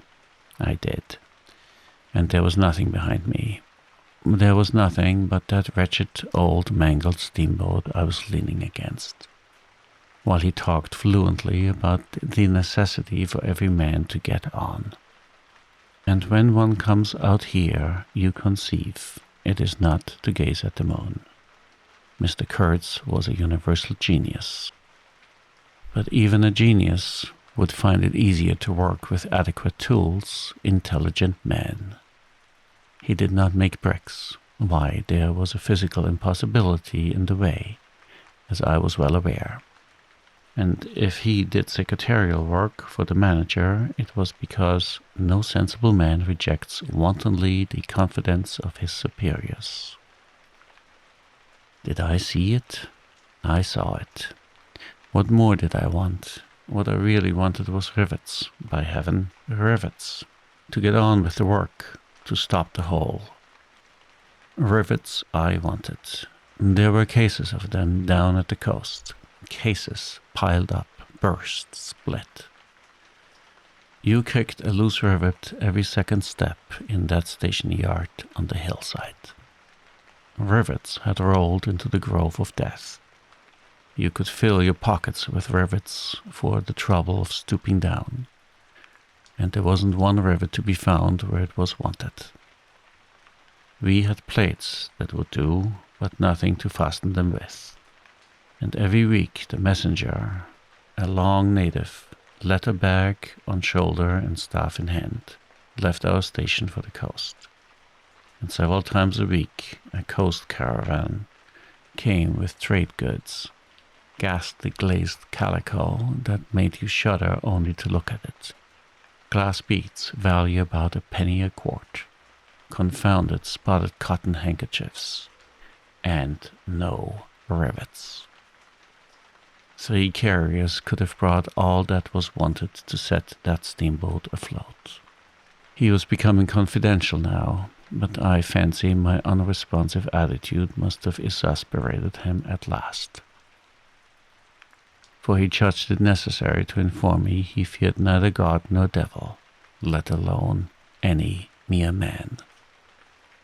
I said I could see that very well, but what I wanted was a certain quantity of rivets, and rivets were what really Mr. Kurtz wanted, if he had only known it. Now, letters went to the coast every week. "My dear sir," he cried, "I write from dictation." I demanded rivets. There was a way for an intelligent man. He changed his manner, became very cold, and suddenly began to talk about a hippopotamus. Wondered whether sleeping on board the steamer. I stuck to my salvage night and day. I wasn't disturbed. There was an old hippo that had the bad habit of getting out on the bank and roaming at night over the station grounds. The pilgrims used to turn out in a body and empty every rifle they could lay hands on at him. Some even sat up all nights for him. All this energy was wasted, though. That animal has a charmed life, he said. But you can say this only of brutes in this country. No man, you apprehend me, no man here bears a charmed life. He stood there for a moment in the moonlight, with his delicate hooked nose set a little askew, and his mica eyes glittering without a wink. Then, with a curt good night, he strode off. I could see he was disturbed and considerably puzzled, which made me feel more hopeful than I had been for days. It was a great comfort to turn from that chap to my influential friend, the battered, twisted, ruined, tin-pot steamboat. I clambered on board. She rang under my feet like an empty Huntley Palmer biscuit tin kicked along a gutter. She was nothing so solid in make, and rather less pretty in shape, but I had expended enough hard work on her to make me love her. No influential friend would have served me better. She had given me a chance to come out a bit, to find out what I could do. No, I don't like work. I had rather laze about and think of all the fine things that can be done. I don't like work. No man does. But I like what is in the work, the chance to find yourself. Your own reality, for yourself, not for others. What no other man can ever know. They can only see the mere show and never can tell what it really means. I was not surprised to see somebody sitting aft on the deck, with his legs dangling over the mud. You see, I rather chummed with the few mechanics there were in that station, whom the other pilgrims naturally despised, on account of their imperfect manners, I suppose. This was the foreman, a boiler-maker by trade, a good worker. He was a lank, bony, yellow-faced man with big, intense eyes. His aspect was worried, and his head was as bald as the palm of my hand. But his hair, in falling, seemed to have stuck to his chin, and had prospered in the new locality, for his beard hung down to his waist. He was a widower with 6 young children. He had left them in charge of a sister of his to come out there, and the passion of his life was pigeon flying. He was an enthusiast and a connoisseur. He would rave about pigeons. After work hours, he used sometimes to come over from his hut or talk about his children and his pigeons. At work, when he had to crawl in the mud under the bottom of the steamboat, he would tie up that beard of his in a kind of white serviette he brought for the purpose. It had loops to go over his ears. In the evening he could be seen squatted on the bank, rinsing that wrapper in the creek with great care, then spreading it solemnly on a bush to dry. I slapped him on the back and shouted, "We shall have rivets." He scrambled to his feet, exclaiming, "No, rivets!" as though he couldn't believe his ears. Then in a low voice, I don't know why we behaved like lunatics." I put my finger to the side of my nose and nodded mysteriously. "Good for you," he cried, snapped his fingers above his head, lifting one foot. I tried a jig. We capered on the iron deck.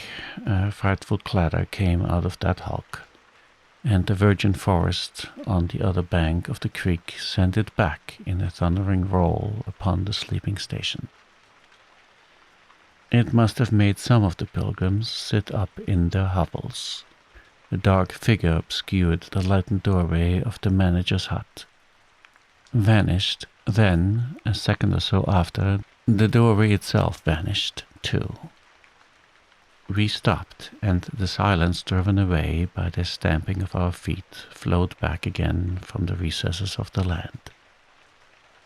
The great wall of vegetation, an exuberant and entangled mass of trunks, branches, leaves, boughs, festoons, motionless in the moonlight, was like a rioting invasion of soundless life, a rolling wave of plants, piled up, crested, ready to topple over the creek, to sweep every little man of us out of his little existence.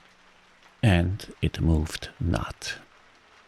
A deadened burst of mighty splashes and snorts reached us from afar, as though an ichthyosaurus had been taking a bath of glitter in the great river. "After all," said the Boilermaker in a reasonable tone, "why shouldn't we get the rivets? Why not indeed? I did not know of any reason why we shouldn't." "They'll come in 3 weeks," I said confidently. But they didn't. Instead of rivets, there came an invasion, an infliction, a visitation. It came in sections during the next 3 weeks, each section headed by a donkey carrying a white man in new clothes and tan shoes, bowing from that elevation right and left to the impressed pilgrims. A quarrelsome band of footsore, sulky natives trod on the heels of the donkey. A lot of tents, camp stools, tin boxes, white cases, brown bales would be shot down in the courtyard, and the air of mystery would deepen a little over the muddle of the station. 5 such installments came, with the absurd air of disorderly flight, with the loot of innumerable outfit shops and provision stores that one would think they were lugging after a raid into the wilderness for equitable division. It was an inextricable mess of things decent in themselves, but that human folly made look like the spoils of thieving. This devoted band called itself the El Dorado Exploring Expedition, and I believe they were sworn to secrecy. Their talk, however, was the talk of sordid buccaneers. It was reckless without hardihood, greedy without audacity, and cruel without courage. There was not an atom of foresight or of serious intention in the whole batch of them, and they did not seem aware these things are wanted for the work of the world. To tear treasure out of the bowels of the land was their desire, with no more moral purpose at the back of it than there is in burglars breaking into a safe. Who paid the expenses of the noble enterprise, I don't know. But the uncle of our manager was leader of that lot. In exterior he resembled a butcher in a poor neighborhood, and his eyes had a look of sleepy cunning. He carried his fat paunch with ostentation on his short legs, and during the time his gang infested the station spoke to no one but his nephew. You could see these two roaming about all day long with their heads close together in an everlasting confab. I had given up worrying myself about the rivets. One's capacity for that kind of folly is more limited than you would suppose. I said hang, and let things slide. I had plenty of time for meditation, and now and then I would give some thought to Kurtz.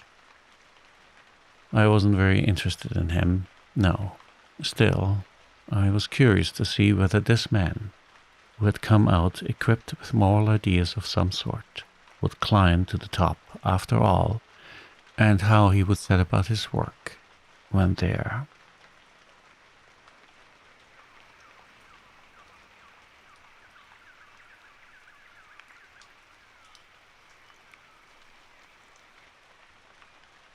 Chapter 2.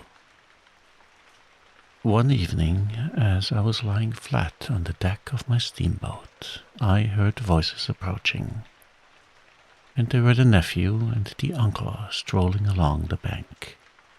I laid my head on my arm again, and had nearly lost myself in a doze, when somebody said in my ear, as it were, "I am as harmless as a little child, but I don't like to be dictated to. Am I the manager, or am I not? I was ordered to send him there. It's incredible. I became aware that the two were standing on the shore alongside the forepart of the steamboat, just below my head. I did not move. It did not occur to me to move. I was sleepy. It is unpleasant, grunted the uncle. He has asked the administration to be sent there, said the other, with the idea of showing what he could. And I was instructed accordingly. Look at the influence that man must have. Is it not frightful? They both agreed it was frightful, then made several bizarre remarks. Make rain and fine weather, one man, the council, by the nose. Bits of absurd sentences that got the better of my drowsiness, so that I had pretty near the whole of my wits about me when the uncle said, "The climate may do away with this difficulty for you. Is he alone there?" "Yes," answered the manager. He sent his assistant down the river, with a note to me in these terms: "Clear this poor devil out of the country, and don't bother sending more of that sort. I had rather be alone than have the kind of men you can dispose of with me. It was more than a year ago. Can you imagine such impudence?" "Anything since then?" asked the other hoarsely. "Ivory," chirked the nephew. "Lots of it. Prime sort. Lots. Most annoying from him." "And with that?" questioned a heavy rumble. "Invoice," was the reply fired out, so to speak. Then silence. They had been talking about Kurtz. I was broad awake by this time, but lying perfectly at ease, remained still, having no inducement to change my position. "How did that ivory come all this way?" growled the elder man, who seemed very vexed. The other explained that it had come with a fleet of canoes, in charge of an English half-caste clerk Kurtz had with him. The Kurtz had apparently intended to return himself, the station being by that time bare of goods and stores, but after coming 300 miles had suddenly decided to go back, which he had started to do alone in a small dugout with 4 paddlers, leaving the half-caste to continue down the river with the ivory. The 2 fellows there seemed astounded at anybody attempting such a thing. They were at a loss for an adequate motive. As to me, I seemed to see Kurtz for the first time.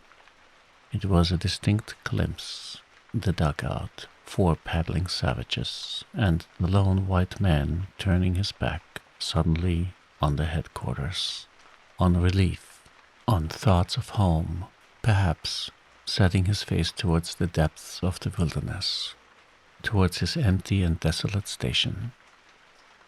I did not know the motive.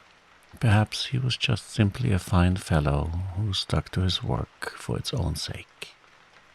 His name, you understand, had not been pronounced once. He was that man. The half-caste, who, as far as I could see, had conducted a difficult trip with great prudence and pluck, was invariably alluded to as that scoundrel. The scoundrel had reported that the man had been very ill, had recovered imperfectly. The 2 below me moved away then a few paces, and strolled back and forth at some little distance. I heard, "Military post, doctor, 200 miles. Quite alone now, unavoidable delays, 9 months, no news, strange rumors." They approached again, just as the manager was saying, "No one, as far as I know, unless a species of wandering trader, a pestilential fellow snapping ivory from the natives. Who was it they were talking about now? I gathered in snatches that this was some man supposed to be in Kurtz's district, and of whom the manager did not approve.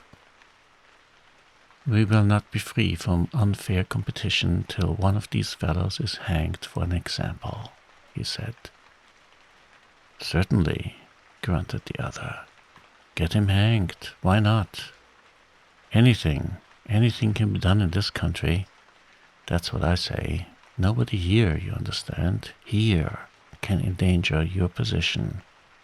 And why? You stand the climate, you outlast them all. The danger is in Europe. But there, before I left, I took care to... They moved off and whispered. Then their voices rose again. The extraordinary series of delays is not my fault. I did my best. The fat man sighed. Very sad. And the pestiferous absurdity of his talk, continued the other. He bothered me enough when he was here. Each station should be like a beacon on the road towards better things. A center for trade, of course, but also for humanizing, improving, instructing. Conceive you, that ass. And he wants to be manager. No, it's... Here he got choked by excessive indignation, and I lifted my head the least bit. I was surprised to see how near they were, right under me. I could have spat upon their hats. They were looking on the ground, absorbed in thought. The manager was switching his leg with a slender twig. His sagacious relative lifted his head. You have been well since you came out this time? He asked. The other gave a start. Who? I? Oh, like a charm, like a charm. But the rest? Oh, my goodness. All sick. They die so quick, too, that I haven't the time to send them out of the country. It's incredible. Just so, grunted the uncle. Ah, my boy, trust to this. I say trust to this. I saw him extend his short flipper of an arm for a gesture that took in the forest, the creek, the mud, the river, seemed to beckon with a dishonoring flourish, before the sunlit face of the land a treacherous appeal to the lurking death, to the hidden evil, to the profound darkness of its heart. It was so startling that I leapt to my feet and looked back at the edge of the forest, as though I had expected an answer of some sort to that black display of confidence. You know the foolish notions that come to one sometimes.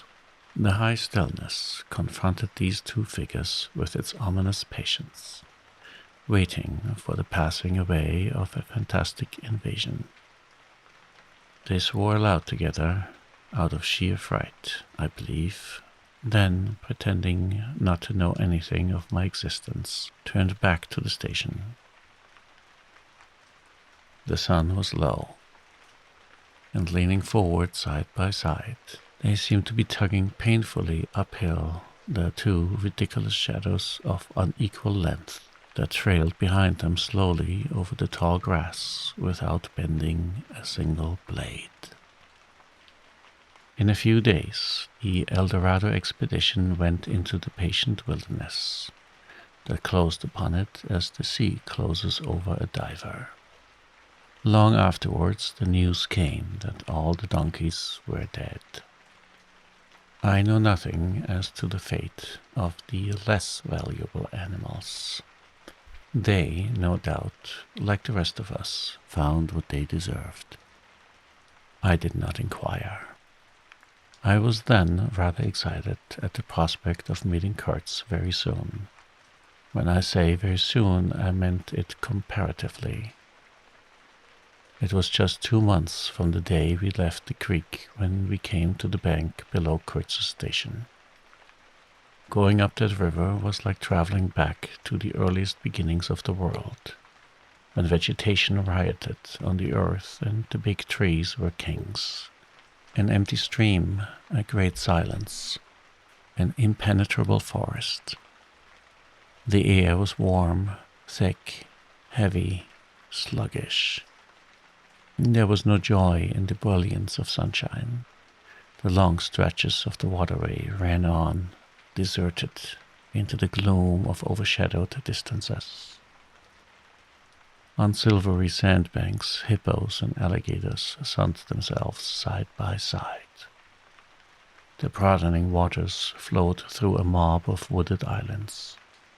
You lost your way on that river as you would in a desert, and butted all day long against shoals, trying to find the channel, till you thought yourself bewitched and cut off forever from everything you had known once, somewhere, far away, in another existence perhaps. There were moments when one's past came back to one, as it will sometimes when you have not a moment to spare for yourself, but it came in the shape of an unrestful and noisy dream, remembered with wonder amongst the overwhelming realities of this strange world of plants, and water, and silence. And the stillness of life did not the least resemble a peace. It was the stillness of an implacable force brooding over an inscrutable intention. It looked at you with a vengeful aspect. I got used to it afterwards. I did not see it anymore. I had no time. I had to keep guessing at the channel. I had to discern, most by inspiration, the signs of hidden banks. I watched for sunken stones. I was learning to clap my teeth smartly before my heart flew out, when I shaved by a fluke some infernal sly old snag that would have ripped the life out of the tin pot steamboat and drowned all the pilgrims. I had to keep a lookout for the signs of dead wood we could cut up in the night for next day's steaming. When you have to attend to things of that sort, to the mere incidents of the surface, the reality, I tell you, fades. The inner truth is hidden, luckily. But I felt it all the same. I felt often its mysterious stillness watching me at my monkey tricks, just as it watches you fellows performing on your respective tightropes for, what is it, half a crown a tumble? "Try to be civil, Marlowe," growled a voice, and I knew there was at least one listener awake besides myself. "Oh, I beg your pardon. I forgot the heartache which makes up the rest of the price. And indeed, what does the price matter? If the trick be well done, you do your tricks very well, and I didn't do badly either, since I managed not to sink that steamboat on my first trip. It's a wonder to me yet. Imagine a blindfolded man set to drive a van over a bad road. I sweated and shivered over that business considerably, I can tell you. After all, for a seaman to scrape the bottom of the thing that's supposed to float all the time under his care is the unpardonable sin. No one may know of it, but you never forget the thump, eh? A blow on the very heart. You remember it, you dream of it, you wake up at night and think of it, years after, and go hot and cold all over. I don't pretend to say that steamboat floated all the time. More than once she had to wait for a bit, with 20 cannibals splashing around and pushing. We had enlisted some of these chaps on the way for a crew. Fine fellows, cannibals, in their place. They were men one could work with, and I am grateful to them. And, after all, they did not eat each other before my face. They had brought along a provision of hippo meat which went rotten, and made the mystery of the wilderness stink in my nostrils. Pooh-hoo! I can sniff it now. I had the manager on board and 3 or 4 pilgrims with their staves, all complete. Sometimes we came upon a station close by the bank, clinging to the skirts of the unknown, and the white man rushing out of a tumble-down hovel, with great gestures of joy and surprise and welcome, seemed very strange, had the appearance of being held there captive by a spell. The word ivory would ring in the air for a while. And on we went again into the silence, along empty reaches, round the still bends, between the high walls of our winding way, reverberating in hollow claps the ponderous beat of the stern wheel. Trees, trees, millions of trees, massive, immense, running up high. And at their foot, hugging the bank against the stream, crept a little begrimed steamboat, like a sluggish beetle crawling on the floor of a lofty portico. It made you feel very small, very lost, and yet it was not altogether depressing, that feeling. After all, if you were small, the grimy beetle crawled on, which was just what you wanted it to do. Where the pilgrims imagined it crawled to, I don't know. To some place where they expected to get something, I bet. For me it crawled towards Kurtz, exclusively. But when the steam pipe started leaking, we crawled very slow. The reaches opened before us and closed behind, as if the forest had stepped leisurely across the water to bar the way for our return. We penetrated deeper and deeper into the heart of darkness. It was very quiet there.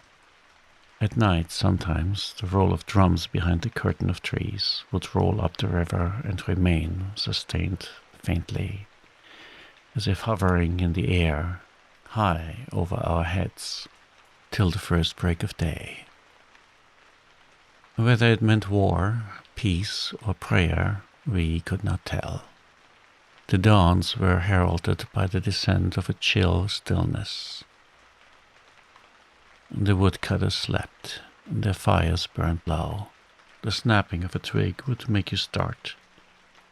We were wanderers on a prehistoric earth, on an earth that wore the aspect of an unknown planet. We could have fancied ourselves the first of men taking possession of a cursed inheritance, to be subdued at the cost of profound anguish and of excessive toil. But suddenly, as we struggled round a bend, there would be a glimpse of rush walls, of peaked grass roofs, a burst of yells, a whirl of black limbs, a mass of hands clapping, of feet stamping, of bodies swaying, of eyes rolling under the droop of heavy and motionless foliage. The steamer toiled along slowly on the edge of a black and incomprehensible frenzy. The prehistoric man was cursing us, praying to us, welcoming us. Who could tell? We were cut off from the comprehension of our surroundings. We glided past like phantoms, wondering and secretly appalled, as sane men would be before an enthusiastic outbreak in a madhouse. We could not understand because we were too far, and could not remember because we were traveling in the night of first ages, of those ages that are gone, leaving hardly a sign and no memories. The earth seemed unearthly. We are accustomed to look upon the shackled form of a conquered monster, but there you could look at a thing monstrous and free. It was unearthly, and the men were, no, they were not inhuman. Well, you know, that was the worst of it, the suspicion of their not being inhuman. It would come slowly to one, They howled and leaped and spun and made horrible faces, but what thrilled you was just the thought of their humanity. Like yours, the thought of your remote kinship with this wild and passionate uproar. Ugly. Yes, it was ugly enough, but if you were man enough, you would admit to yourself that there was in you just the faintest trace of a response to the terrible frankness of that noise. A dim suspicion of there being a meaning in it which you so remote from the night of first ages, could comprehend. And why not? The mind of man is capable of anything, because everything is in it, all the past as well as all the future. What was there after all? Joy, fear, sorrow, devotion, valor, rage. Who can tell? But truth. Truth stripped of its cloak of time. Let the fool gape and shudder. The man knows and can look on without a wink. But he must at least be as much of a man as these on the shore.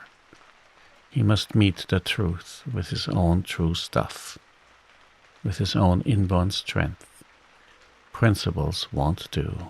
Acquisitions, clothes, pretty rags. Rags that would fly off at the first good shake. No. You want a deliberate belief. An appeal to me in this fiendish row. Is there? Very well. I hear, I admit, but I have a voice too, and for good or evil, mine is the speech that cannot be silenced. Of course, a fool, what with sheer fright and fine sentiments, is always safe. Who's that grunting? You wonder I didn't go ashore for a howl and a dance. Well, no, I didn't. Fine sentiments, you say? Fine sentiments be hanged. I had no time.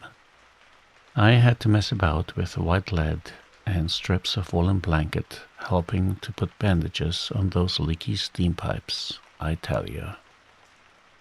I had to watch the steering and circumvent those snags and get the tin pot along by hook or by crook.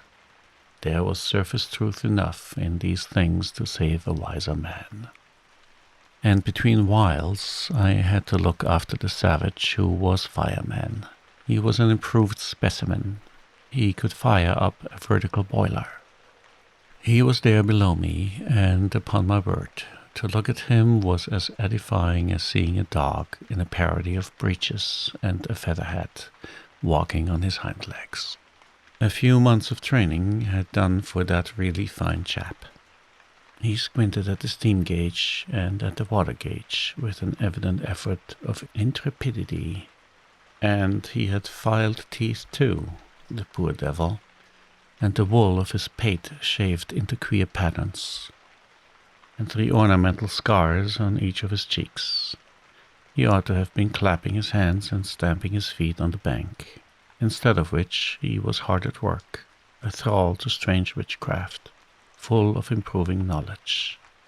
He was useful because he had been instructed, and what he knew was this, that should the water in the transparent thing disappear, the evil spirit inside the boiler would get angry through the greatness of his thirst and take a terrible vengeance. So he sweated and fired up and watched the glass fearfully, with an impromptu charm made of rags tied to his arm and piece of polished bone as big as a watch stuck flatways through his lower lip. While the wooded banks slipped past us slowly, the short noise was left behind, the interminable miles of silence, and we crept on towards Kurtz. But the snags were thick, the water was treacherous and shallow, the boiler seemed indeed to have a sulky devil in it, and thus neither the fireman nor I had any time to peer into our creepy thoughts. Some 50 miles below the inner station we came upon a hut of reeds, and inclined and melancholy pole. with the unrecognizable tatters of what had been a flag of some sort flying from it, and a neatly stacked woodpile. This was unexpected. We came to the bank, and on the stack of firewood found a flat piece of board with some faded pencil writing on it. When deciphered, it said, "Wood for you. Hurry up. Approach cautiously." There was a signature, but it was illegible. Not Kurt's, a much longer word. Hurry up. Where? Up the river? Approach cautiously. We had not done so, but the warning could not have been meant for the place where it could be only found after approach. Something was wrong above, but what, and how much? That was the question. We commented adversely upon the imbecility of that telegraphic style. The bush around said nothing, and would not let us look very far either. A torn curtain of red twill hung in the doorway of the hut, and flapped sadly in our faces. The dwelling was dismantled, but we could see a white man had lived there not very long ago. There remained a rude table, a plank on 2 posts.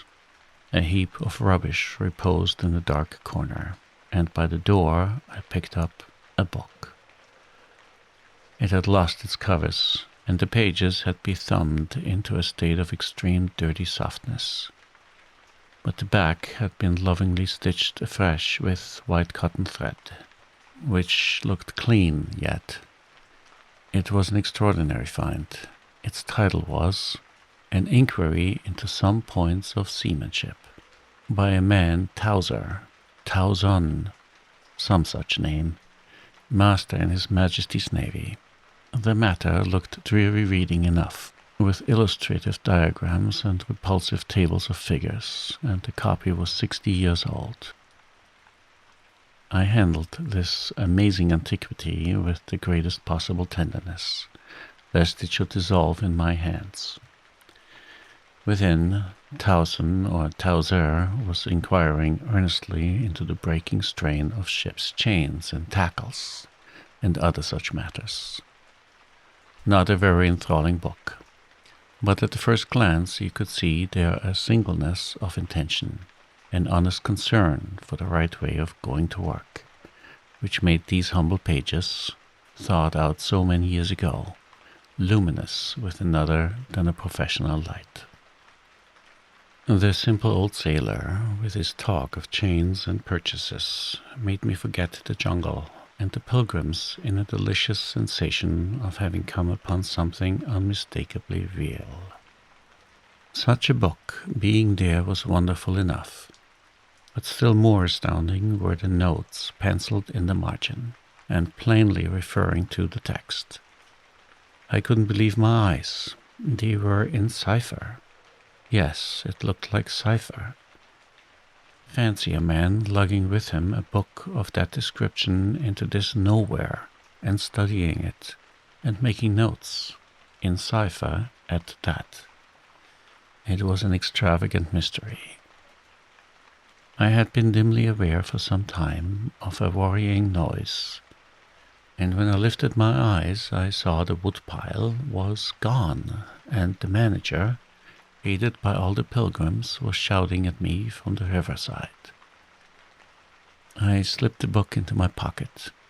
I assure you, to leave off reading was like tearing myself away from the shelter of an old and solid friendship. I started the lame engine ahead. It must be this miserable trader, this intruder, exclaimed the manager, looking back malevolently at the place we had left. He must be English, I said. It will not save him from getting into trouble if he is not careful, muttered the manager darkly. I observed with assumed innocence that no man was safe from trouble in this world. The current was more rapid now. The steamer seemed at her gasp. The stern wheel flopped languidly, and I caught myself listening on tiptoe for the next beat of the boat. for in sober truth I expected the wretched thing to give up every moment. It was like watching the last flickers of a life, but still we crawled. Sometimes I would pick out a tree a little way ahead to measure our progress towards Kurt's Spy, but I lost it invariably before we got abreast. To keep the eyes so long on one thing was too much for human patience. The manager displayed a beautiful resignation. I fretted and fumed and took to arguing with myself whether or not I would talk openly with Kurtz. But before I could come to any conclusion, it occurred to me that my speech, or my silence, indeed, any action of mine, would be a mere futility. What did it matter what anyone knew or ignored? What did it matter who was manager? One gets sometimes such a flash of insight. The essentials of this affair lay deep under the surface, beyond my reach, and beyond my power of meddling. Towards the evening of the second day, we judged ourselves about 8 miles from Kurtz's station. I wanted to push on, but the manager looked grave and told me the navigation up there was so dangerous that it would be advisable, the sun being very low already, to wait where we were till next morning. Moreover, he pointed out that if the warning to approach cautiously were to be followed, we must approach in daylight, not at dusk or in the dark. This was sensible enough. 8 miles meant nearly 3 hours steaming for us, and I could also see suspicious ripples at the upper end of the reach. Nevertheless, I was annoyed beyond expression at the delay, and most unreasonably too, since one night more could not matter much after so many months. As we had plenty of wood, and caution was the word, I brought up in the middle of the stream. The reach was narrow, straight, with high sides like a railway cutting. The dusk came gliding into it long before the sun had set. The current ran smooth and swift, but a dumb immobility sat on the banks. The living trees, lashed together by the creepers, and every living bush of the undergrowth, might have been changed into stone, even to the slenderest twig, to the lightest leaf. It was not sleep. It seemed unnatural, like a state of trance. Not the faintest sound of any kind could be heard. You looked on amazed and began to suspect yourself of being deaf. Then the night came suddenly and struck you blind as well. About 3 in the morning some large fish leapt, and a loud splash made me jump as though a gun had been fired. When the sun rose there was a white fog, very warm and clammy, and more blinding than the night. It did not shift or drive, it was just there, standing all around you, like something solid. At 8 or 9 perhaps it lifted as a shutter lifts. We had a glimpse of the towering multitude of trees, of the immense matted jungle, with the blazing little ball of the sun hanging over it, all perfectly still. And then the white shutter came down again, smoothly as if sliding in greased grooves. I ordered the chain, which we had begun to heave in, to be paid out again, before it stopped running with a muffled rattle, a cry, a very loud cry, as of infinite desolation, soared slowly in the opaque air. It ceased. A complaining clamor, modulated in savage discords, filled our ears. The sheer unexpectedness of it made my hair stir under my cap. I don't know how it struck the others. To me it seemed as though the mist itself had screamed, so suddenly and apparently from all sides at once did this tumultuous and mournful uproar arise. It culminated in a hurried outbreak of almost intolerable excessive shrieking, which stopped short, leaving us stiffened in a variety of silly attitudes, and obstinately listening to the nearly as appalling and excessive silence. "Good God! What is the meaning?" stammered at my elbow one of the pilgrims, a little fat man with sandy hair and red whiskers, who wore side-spring boots and pink pajamas tucked into his socks. Two others remained open-mouthed a while minute, then dashed into the little cabin to rush out incontinently and stand darting scared glances, with Winchesters at ready in their hands. What we could see was just the steamer we were on. Her outlines blurred as though she had been on the point of dissolving, and a misty strip of water, perhaps 2 feet broad, around her. And that was all. The rest of the world was nowhere, as far as our eyes and ears were concerned. Just nowhere. Gone. Disappeared. Swept off without leaving a whisper or a shadow behind.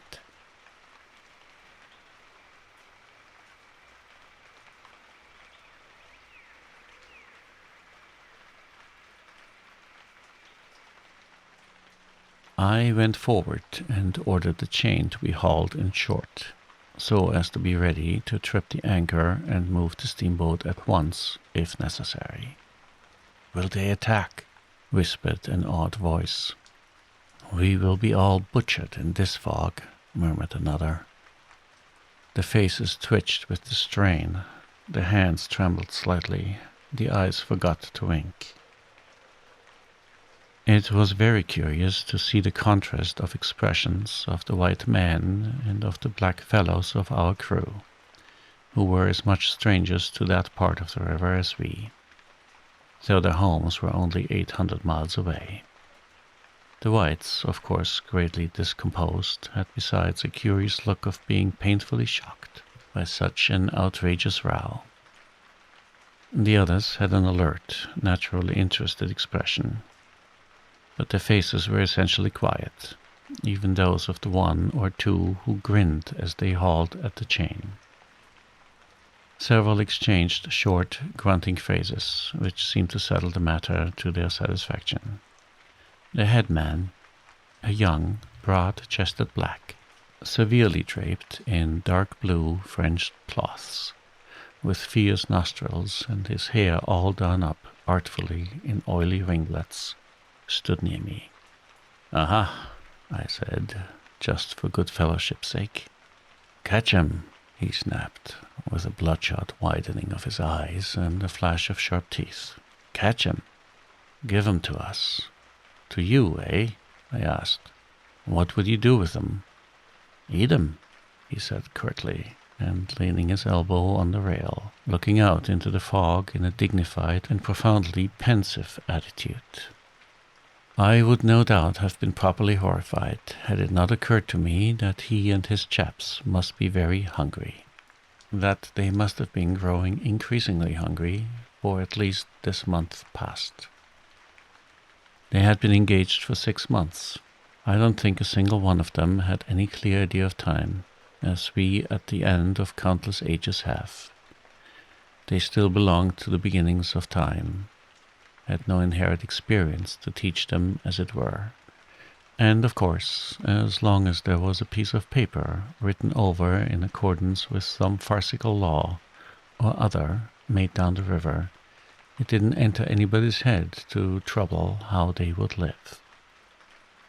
Certainly, they had brought with them some rotten hippo meat, which couldn't have lasted very long, anyway, even if the pilgrims hadn't, in the midst of a shocking hullabaloo, thrown a considerable quantity of it overboard.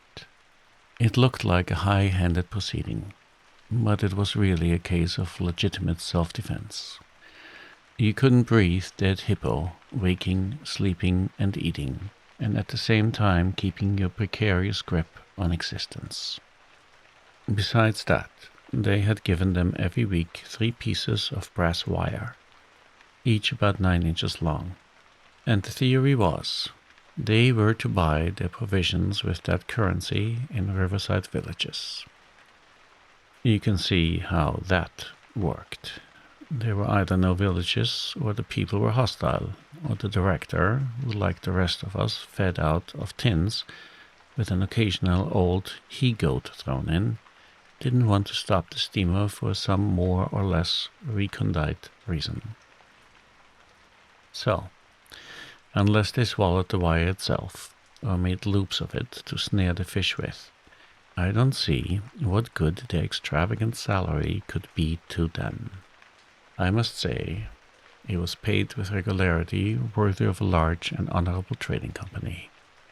For the rest, the only thing to eat, though it didn't look edible in the least, I saw in their possession was a few lumps of some stuff like half-cooked dough, of a dirty lavender color. They kept wrapped in leaves, and now and then swallowed a piece of it, but so small that it seemed done more for the looks of the thing than for any serious purpose of sustenance. Why, in the name of all the gnawing devils of hunger, they didn't go for us. They were 30 to 5, and have a good tuck-in for once, amazes me now when I think of it.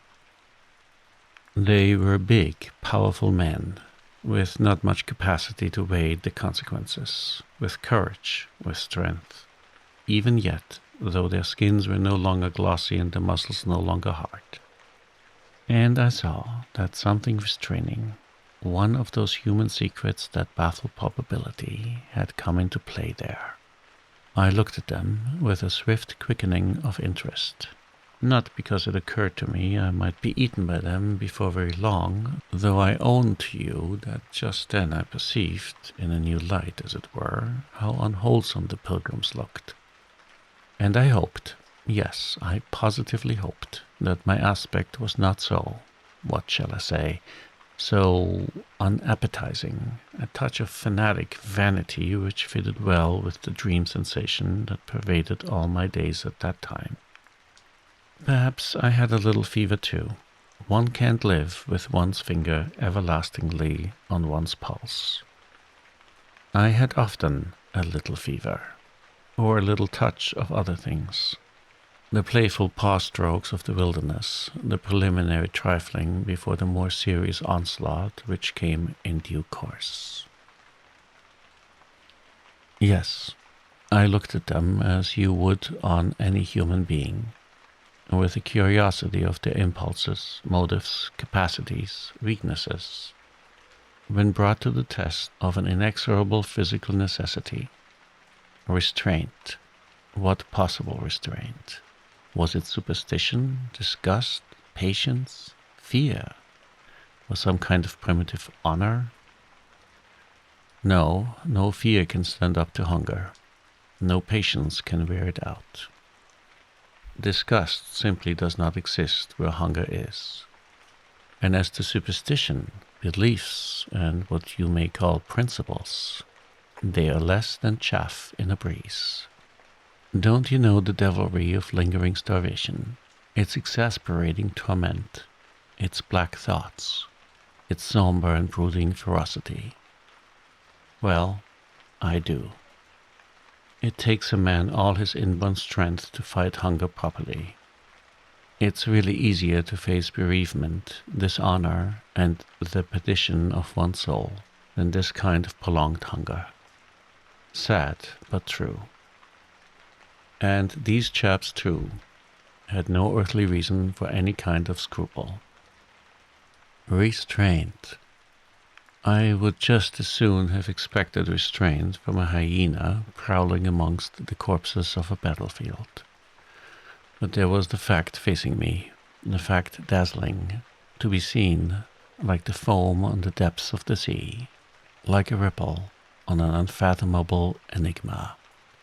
A mystery greater, when I thought of it, than the curious, inexplicable note of desperate grief in this savage clamor that had swept by us on the river bank behind the blind whiteness of the fog.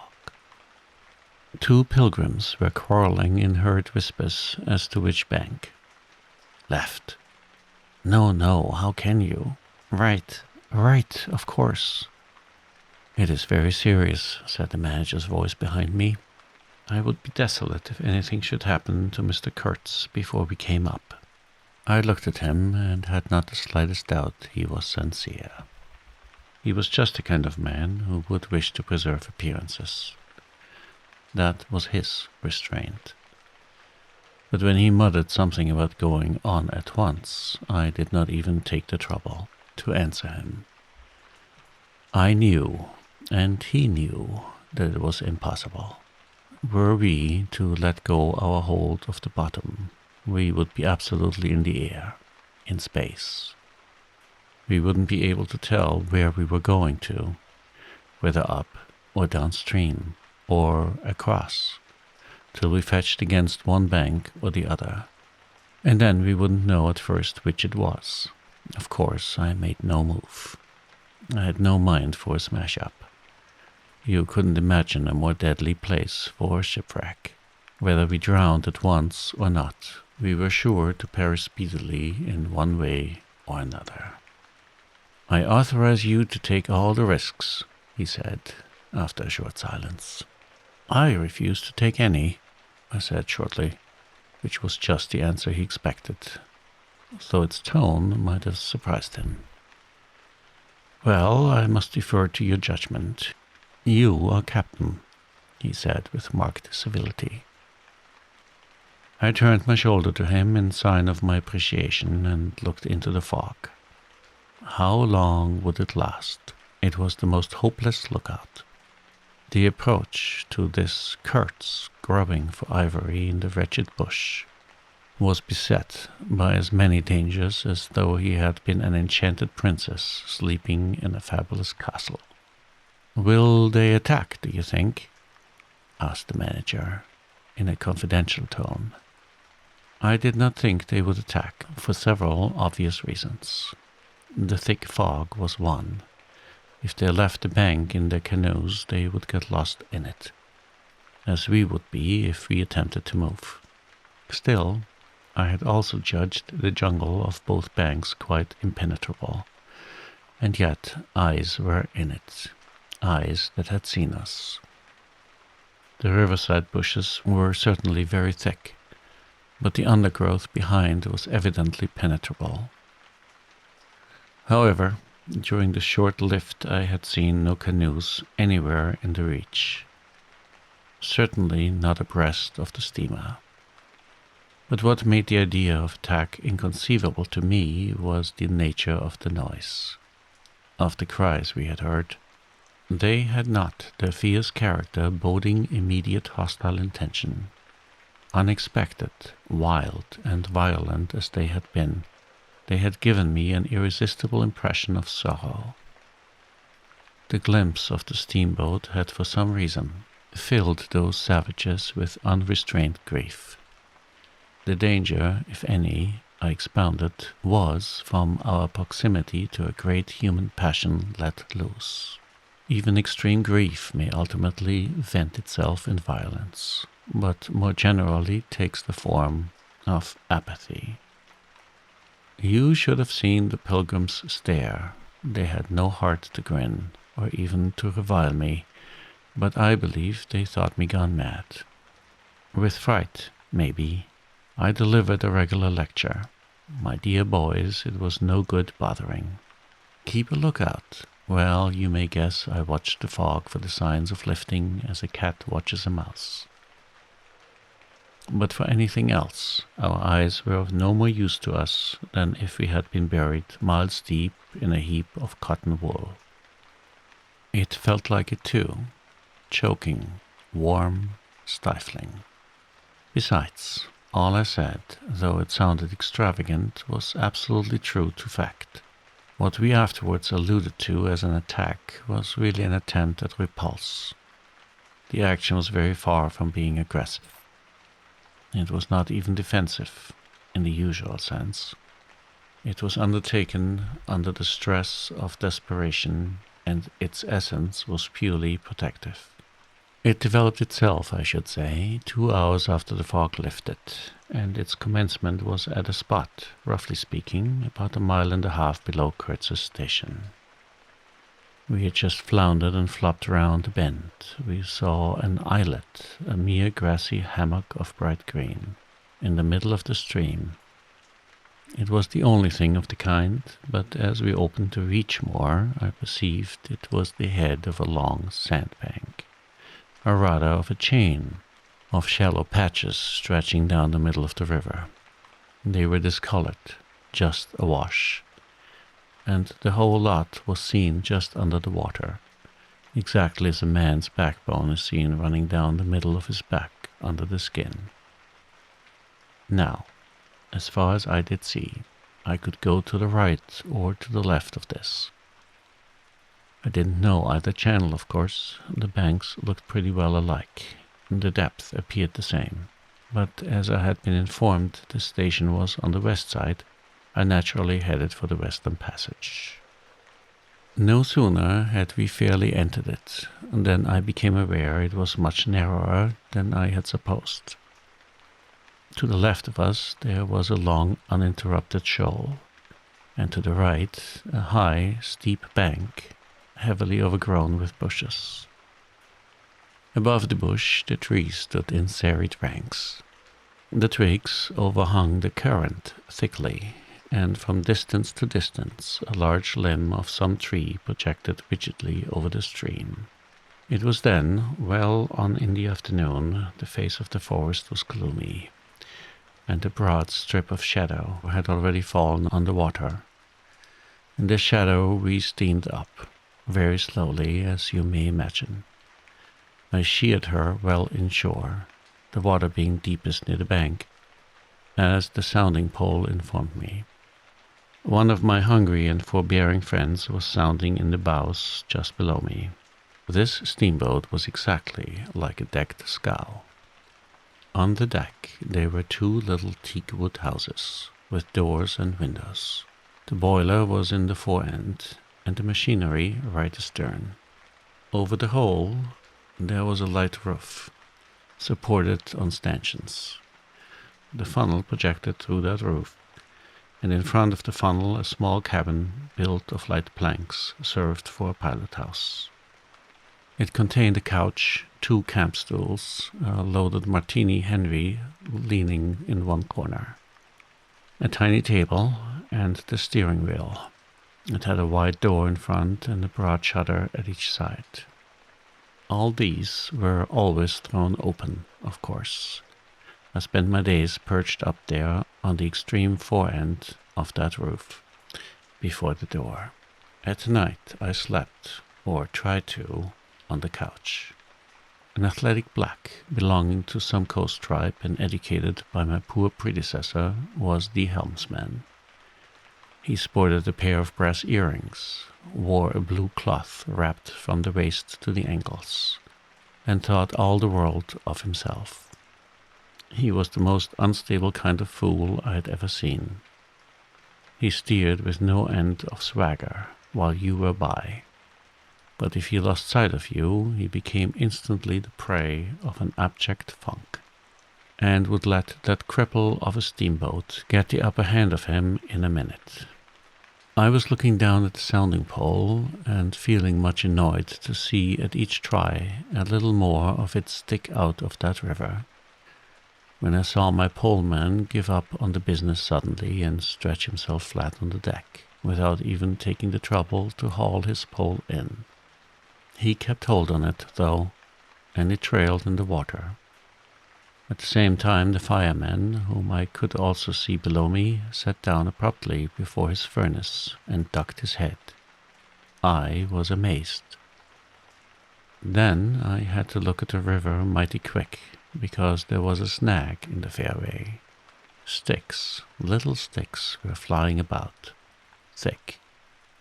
They were whizzing before my nose, dropping below me, striking behind me against my pilot house. All this time the river, the shore, the woods were very quiet, perfectly quiet. I could only hear the heavy splashing thump of the stern wheel and the patter of these things. We cleared the snag clumsily. Arrows, by Jove. We were being shot at.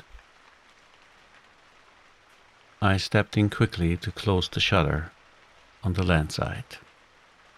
That fool helmsman, his hands on the spokes, was lifting his knees high, stamping his feet, champing his mouth like a reined-in horse. Confound him. And we were staggering within 10 feet of the bank. I had to lean right out to swing the heavy shutter, and I saw a face amongst the leaves on the level with my own, looking at me very fierce and steady. And then suddenly, as though a veil had been removed from my eyes, I made out, deep in the tangled gloom, naked breasts, arms, legs, glaring eyes. The bush was swarming with human limbs in movement, glistening of bronze color. The twigs shook, swayed, and rustled. The arrows flew out of them, and then the shutter came to. "Steer her straight," I said to the helmsman. He held his head rigid, face forward. But his eyes rolled. He kept on lifting and settling down his feet gently. His mouth foamed a little. "Keep quiet," I said in a fury. I might just as well have ordered the tree not to sway in the wind. I darted out. Below me there was a great scuffle of feet on the iron deck. Confused exclamations. A voice screamed, "Can you turn back?" I caught sight of a V-shaped ripple on the water ahead. What? Another snag? A fusillade burst out under my feet. The Pilgrims had opened with the Winchester and were simply squirting lead into that bush. A deuce of a lot of smoke came up and drove slowly forward. I swore at it. Now I couldn't see the ripple or the snag either. I stood in the doorway peering, and the arrows came in swarms. They might have been poisoned, but they looked as though they wouldn't kill a cat. The bush began to howl. Our woodcutters raised a warlike whoop. The report of a rifle just at my back deafened me. I glanced over my shoulder, and the pilot house was yet full of noise and smoke when I made a dash at the wheel. The fool native had dropped everything to throw the shutter open and let off the Martini Henry. He stood before the wide opening, glaring, and I yelled at him to come back, while I straightened the sudden twist out of that steamboat. There was no room to turn even if I had wanted to. The snag was somewhere very near ahead in that confounded smoke. There was no time to lose, so I just crowded her into the bank, right into the bank, where I knew the water was deep.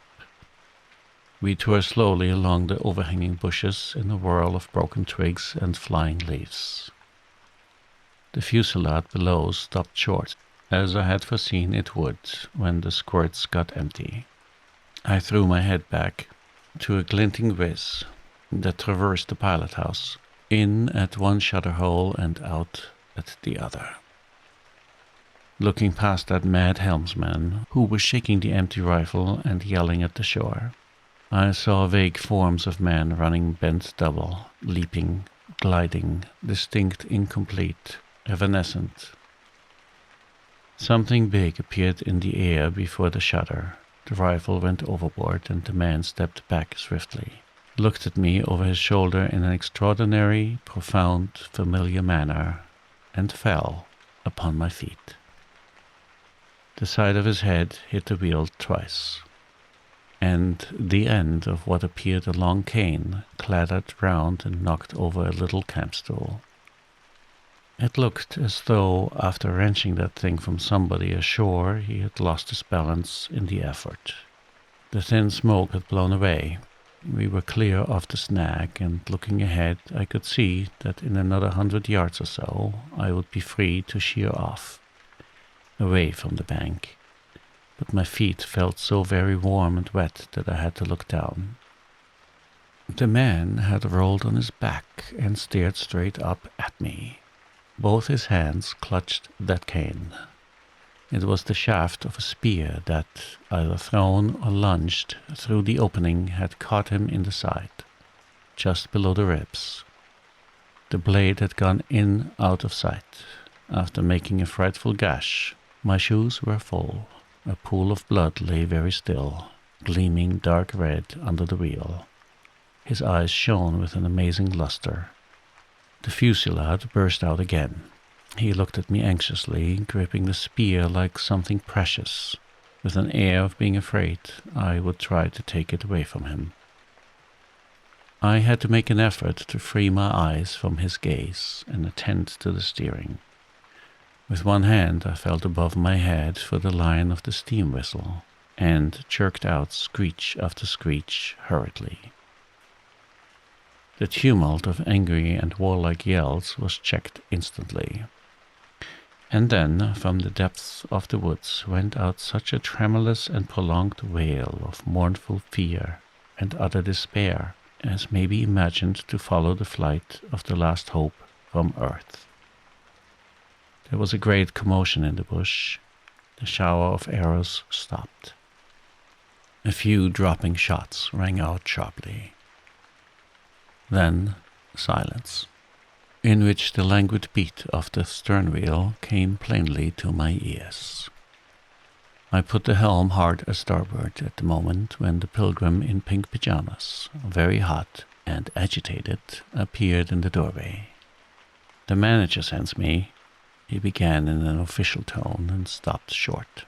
"Good God," he said, glaring at the wounded man. We two whites stood over him, and his lustrous and inquiring glance enveloped us both. I declared it looked as though he would presently put to us some question in an understandable language. But he died, without uttering a sound, without moving a limb, without twitching a muscle. Only in the very last moment, as though in response to some sign we could not see, to some whisper we could not hear, he frowned heavily. And that frown gave to his black death mask an inconceivably somber, brooding, and menacing expression. The luster of inquiring glance faded swiftly into vacant glassiness. "Can you steer?" I asked the agent eagerly. He looked very dubious, but I made a grab at his arm, and he understood at once I meant him to steer whether or no. To tell you the truth, I was morbidly anxious to change my shoes and socks. "He is dead," murmured the fellow, immensely impressed. "No doubt about it," said I, tugging like mad at the shoelaces. "And by the way, I suppose Mr. Kurtz is dead as well by this time." For the moment, that was the dominant thought. There was a sense of extreme disappointment, as though I had found out I had been striving after something altogether without a substance. I couldn't have been more disgusted if I had traveled all this way for the sole purpose of talking with Mr. Kurtz. I flung one shoe overboard and became aware that that was exactly what I had been looking forward to, a talk with Kurtz.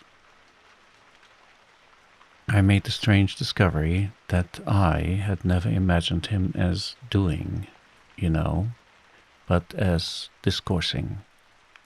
I didn't say to myself, "Now I will never see him," or "Now I will never shake him by the hand," but "Now I will never hear him." The man presented himself as a voice. Not, of course, that I did not connect him with some sort of action. Hadn't I been told in all the tones of jealousy and admiration that he had collected, bartered, swindled, or stolen more ivory than all the other agents together? That was not the point. The point was in his being a gifted creature, and that of all his gifts, the one that stood out preeminently, that carried with it a sense of real presence, was his ability to talk, his words, the gift of expression, the bewildering, the illuminating, the most exalted and the most contemptible, the pulsating stream of light, or the deceitful flow from the heart of an impenetrable darkness. The other shoe went flying onto the devil god of that river. I thought, by Jove, it's all over. We are too late. He has vanished. The gift has vanished by means of some spear, arrow, or club. I will never hear that chap speak after all. And my sorrow had a startling extravagance of emotion, even such as I had noticed in the howling sorrow of these savages in the bush. I couldn't have felt more of lonely desolation somehow, had I been robbed of a belief or had missed my destiny in life. Why do you sigh in this beastly way, somebody? Absurd? Well, absurd. Good Lord. Mustn't a man ever? Here, give me some tobacco. There was a pause of profound stillness. Then a match flared, and Marlowe's lean face appeared, worn, hollow, with downward folds and dropped eyelids, with an aspect of concentrated attention. And as he took vigorous draws at his pipe, it seemed to retreat and advance out of the night in the regular flicker of tiny flame. The match went out. Absurd, he cried. This is the worst of trying to tell. Here you all are, each moored with two good addresses, like a hulk with two anchors. A butcher round one corner, a policeman round another. Excellent appetites and temperature normal. You hear? Normal from year's end to year's end. And you say absurd. Absurd be exploded. Absurd. My dear boys, what can you expect from a man who out of sheer nervousness had just flung overboard a pair of new shoes? Now I think of it, it is amazing I did not shed tears. I am, upon the whole, proud of my fortitude. I was cut to the quick at the idea of having lost the inestimable privilege of listening to the gifted Kurtz. Of course I was wrong. The privilege was waiting for me. Oh yes, I heard more than enough, and I was right too. A voice. He was very little more than a voice, and I heard him, it, this voice, other voices. All of them were so little more than voices.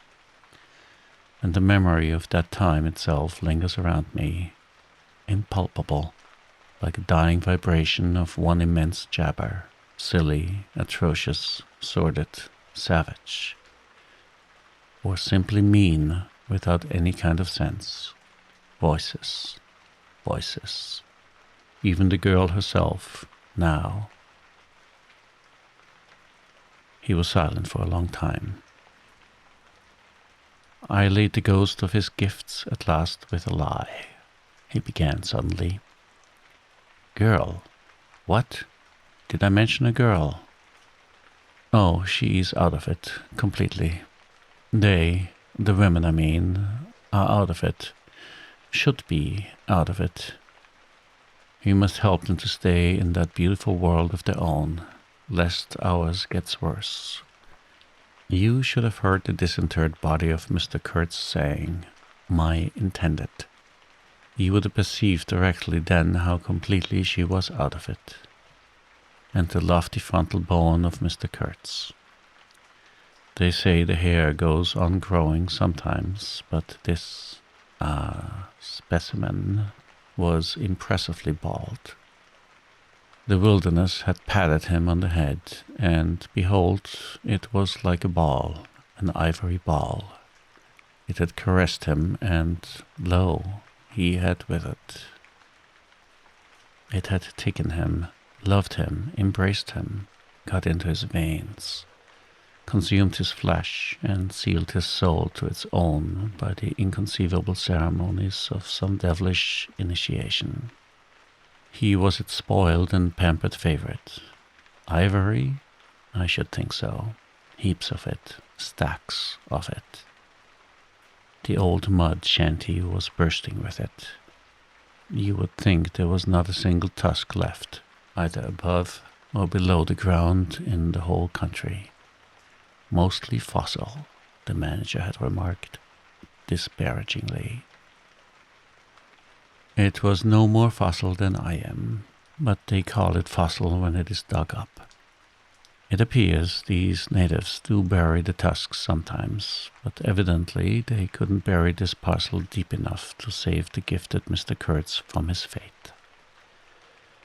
We filled the steamboat with it and had to pile a lot on the deck. Thus he could see and enjoy as long as he could see, because the appreciation of this favor had remained with him to the last. You should have heard him say, "My ivory." Oh yes, I heard him. My intended, my ivory, my station, my river, my... everything belonged to him. It made me hold my breath in expectation of hearing the wilderness burst into a prodigious peal of laughter that would shake the fixed stars in their places. Everything belonged to him, but that was a trifle.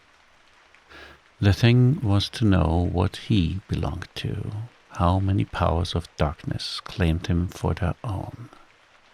That was the reflection that made you creepy all over. It was impossible. It was not good for one either, trying to imagine. He had taken a high seat amongst the devils of the land. I mean, literally. You can't understand. How could you? With solid pavement under your feet, surrounded by kind neighbors ready to cheer you or to fall on you, stepping delicately between the butcher and the policeman, in the holy terror of scandal and gallows and lunatic asylums. How can you imagine what particular region of the first ages a man's untrammeled feet may take him into by the way of solitude? Utter solitude without a policeman, by the way of silence. Utter silence, where no warning voice of a kind neighbor can be heard whispering of public opinion. These little things make all the great difference. When they are gone, you must fall back upon your own innate strength, upon your own capacity for faithfulness. Of course, you may be too much of a fool to go wrong, too dull even to know you are being assaulted by the powers of darkness. I take it no fool ever made a bargain for his soul with the devil. The fool is too much of a fool, or the devil too much of a devil. I don't know which. Or you may be such a thunderingly exalted creature as to be altogether deaf and blind to anything but heavenly sights and sounds. Then the earth for you is only a standing place. And whether to be like this is your loss or your gain, I won't pretend to say. But most of us are neither one nor the other. The earth for us is a place to live in, where we must put up with sights, with sounds, with smells too, by Jove. Breathe dead hippo, so to speak, and not be contaminated. And there, don't you see, your strength comes in, the faith in your ability for the digging of unostentatious holes to bury the stuff in. Your power of devotion, not to yourself, but to an obscure, back-breaking business. And that's difficult enough. Mind, I am not trying to excuse or even explain. I am trying to account to myself for Mr. Kurtz, for the shade of Mr. Kurtz. This initiated wraith from the back of nowhere honored me with its amazing confidence before it vanished altogether. This was because he could speak English to me.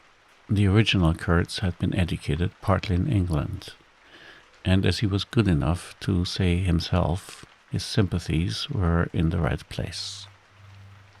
His mother was half English, his father was half French. All Europe contributed to the making of Kurtz, and by I learned that, most appropriately, The International Society for the Suppression of Savage Customs had entrusted him with the making of a report for its future guidance. And he had written it too. I've seen it. I've read it. It was eloquent, vibrating with eloquence, but too high-strung, I think. 17 pages of close writing he had found the time for. But this must have been before his, let us say, nerves went wrong, and caused him to preside at certain midnight dances, ending with unspeakable rites, which, as far as I reluctantly gathered from what I heard at various times, were offered up to him, do you understand? To Mr. Kurtz himself. But it was a beautiful piece of writing. The opening paragraph, however, in the light of later information, strikes me now as ominous. He began with the argument that we whites, from the point of development we had arrived at, must necessarily appear to them, savages, in the nature of supernatural beings. We approach them with the might of a deity, and so on, and so on. By the simple exercise of our will, we can exert a power for good practically unbound, etc., etc. From that point he soared and took me with him. The peroration was magnificent, though difficult to remember, you know. It gave me the notion of an exotic immensity, ruled by an august benevolence. It made me tingle with enthusiasm. This was the unbounded power of eloquence, of words, of burning, noble words.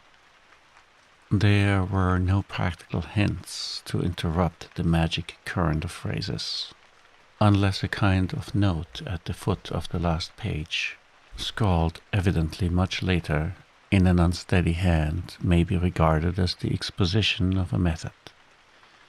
It was very simple, and at the end of that a moving appeal to every altruistic sentiment it blazed at you, luminous and terrifying, like a flash of lightning in a serene sky. Exterminate all the brutes. The curious part was that he had apparently forgotten all about that valuable postscriptum, because later on, when he, in a sense, came to himself, he repeatedly entreated me to take good care of my pamphlet, he called it, as it was sure to have in the future a good influence upon his career. I had full information about all these things, and besides, as it turned out, I was to have the care of his memory. I've done enough for it to give me the indisputable right to lay it, if I chose, for an everlasting rest in the dustbin of progress, amongst all the sweepings and, figuratively speaking, all the dead cats of civilization. But then, you see, I can't choose. He won't be forgotten. Whatever he was not common. He had the power to charm or frighten rudimentary souls into an aggravated witch dance in his honor. He could also fill the small souls of the pilgrims with bitter misgivings. He had one devoted friend at least, and he had conquered one soul in the world that was neither rudimentary nor tainted with self-seeking. No, I can't forget him, though I am not prepared to affirm the fellow was exactly worth the life we lost in getting to him. I missed my late helmsman awfully. I missed him even while his body was still lying in the pilot-house. Perhaps you will think it passing strange, this regret for a savage who was no more account than a grain of sand in a black Sahara. Well, don't you see, he had done something, he had steered. For months I had him at my back, a help, an instrument. It was a kind of partnership. He steered for me. I had to look after him. I worried about his deficiencies, and thus a subtle bond had been created, of which I only became aware when it was suddenly broken. and the intimate profundity of that look he gave me when he received his hurt remains, to this day in my memory, like a claim of distant kinship affirmed in a supreme moment. Poor fool, if he had only left that shudder alone. He had no restraint, just like Kurtz, a tree swayed by the wind. As soon as I had put on a dry pair of slippers, I dragged him out, after first jerking the spear out of his side, which operation I confess I performed with my eyes shut tight. His heels leaped together over the little doorstep. His shoulders were pressed to my breast. I hugged him from behind desperately. Oh, he was heavy, heavier than any man on earth, I should imagine. Then, without more ado, I tipped him overboard. The current snatched him as though he had been a wisp of grass, and I saw the body roll over twice before I lost sight of it forever.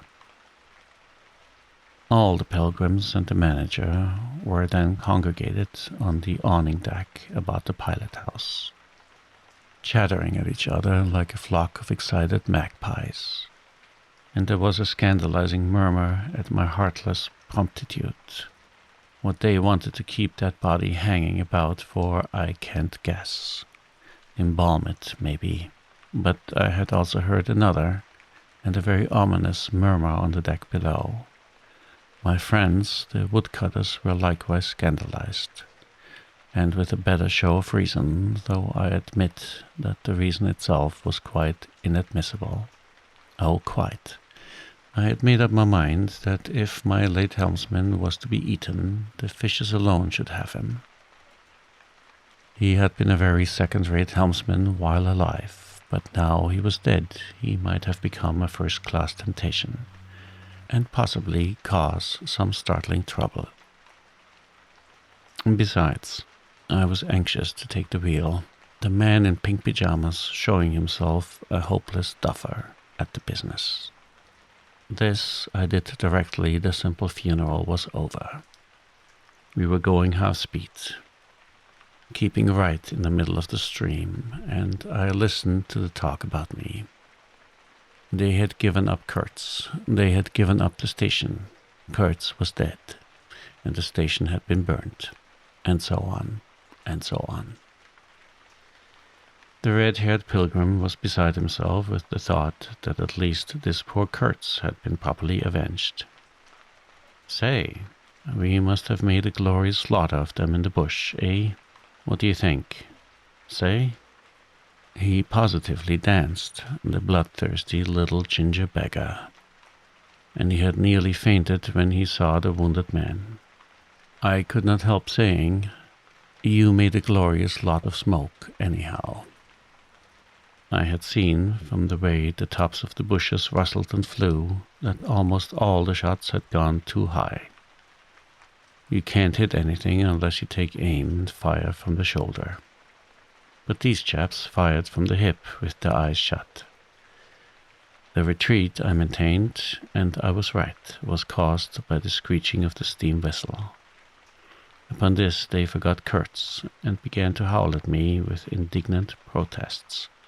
The manager stood by the wheel, murmuring confidentially about the necessity of getting well away the river before dark at all events, when I saw in the distance a clearing on the riverside and the outlines of some sort of building.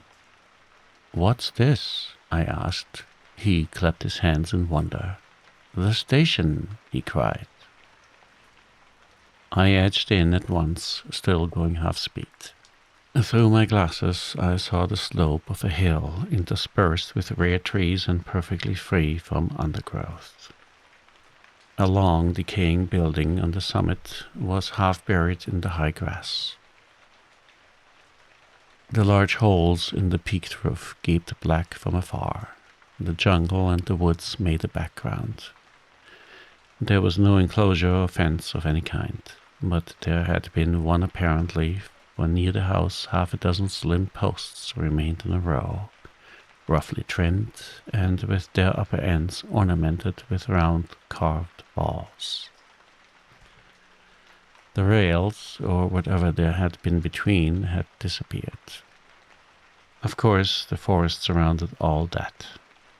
The riverbank was clear, and on the water side I saw a white man under a hat, like a cartwheel, beckoning persistently with his whole arm.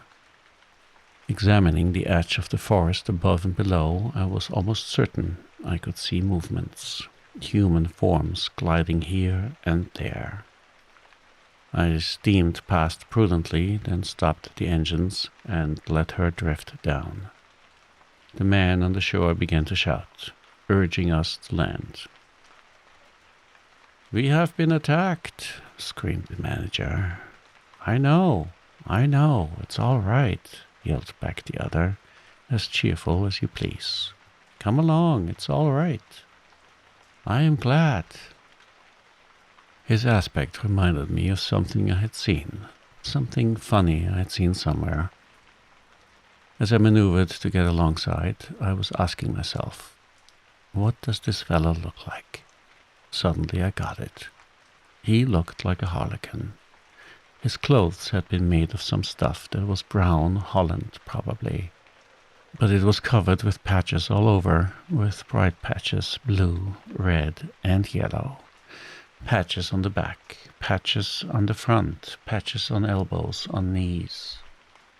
Colored binding around his jacket, scarlet edging at the bottom of his trousers. And the sunshine made him look extremely gay and wonderfully neat withal, because you could see how beautifully all this patching had been done. A beardless, boyish face, very fair, no features to speak of, nose peeling, little blue eyes, smiles and frowns chasing each other over that open countenance like sunshine and shadow on a windswept plain. "Look out, Captain," he cried. "There's a snag lodged in here last night." "What, another snag?" I confess I swore shamefully. I had nearly holed my cripple to finish off that charming trip. The harlequin on the bank turned his little pug nose up to me. "You English?" he asked, all smiles. "Are you?" I shouted from the wheel. The smiles vanished, and he shook his head as if sorry for my disappointment. Then he brightened up. "Never mind," he cried encouragingly. "Are we in time?" I asked. "He's up there," he replied with a toss of the head up the hill.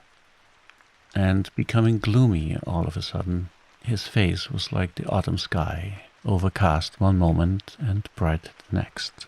When the manager, escorted by the pilgrims, all of them armed to the teeth, had gone to the house, this chap came on board. "I say, I don't like this. These natives are in the bush," I said. He assured me earnestly it was all right. "They are simple people," he added. "Well, I'm glad you came. It took me all my time to keep them off." "But you said it was all right," I cried. "Oh, they meant no harm," he said. And as I stared, he corrected himself. "Not exactly." Then, vivaciously, "My faith, your pilot house wants a clean-up." In the next breath he advised me to keep enough steam on the boiler to blow the whistle in case of any trouble. "One good screech will do more for you than your rifles. They are simple people," he repeated. He rattled away at such a rate he quite overwhelmed me. He seemed to be trying to make up for lots of silence, and actually hinted, laughing, that such was the case. "Don't you talk with Mr. Kurtz," I said. "You don't talk with that man. You listen to him," he exclaimed with severe exultation.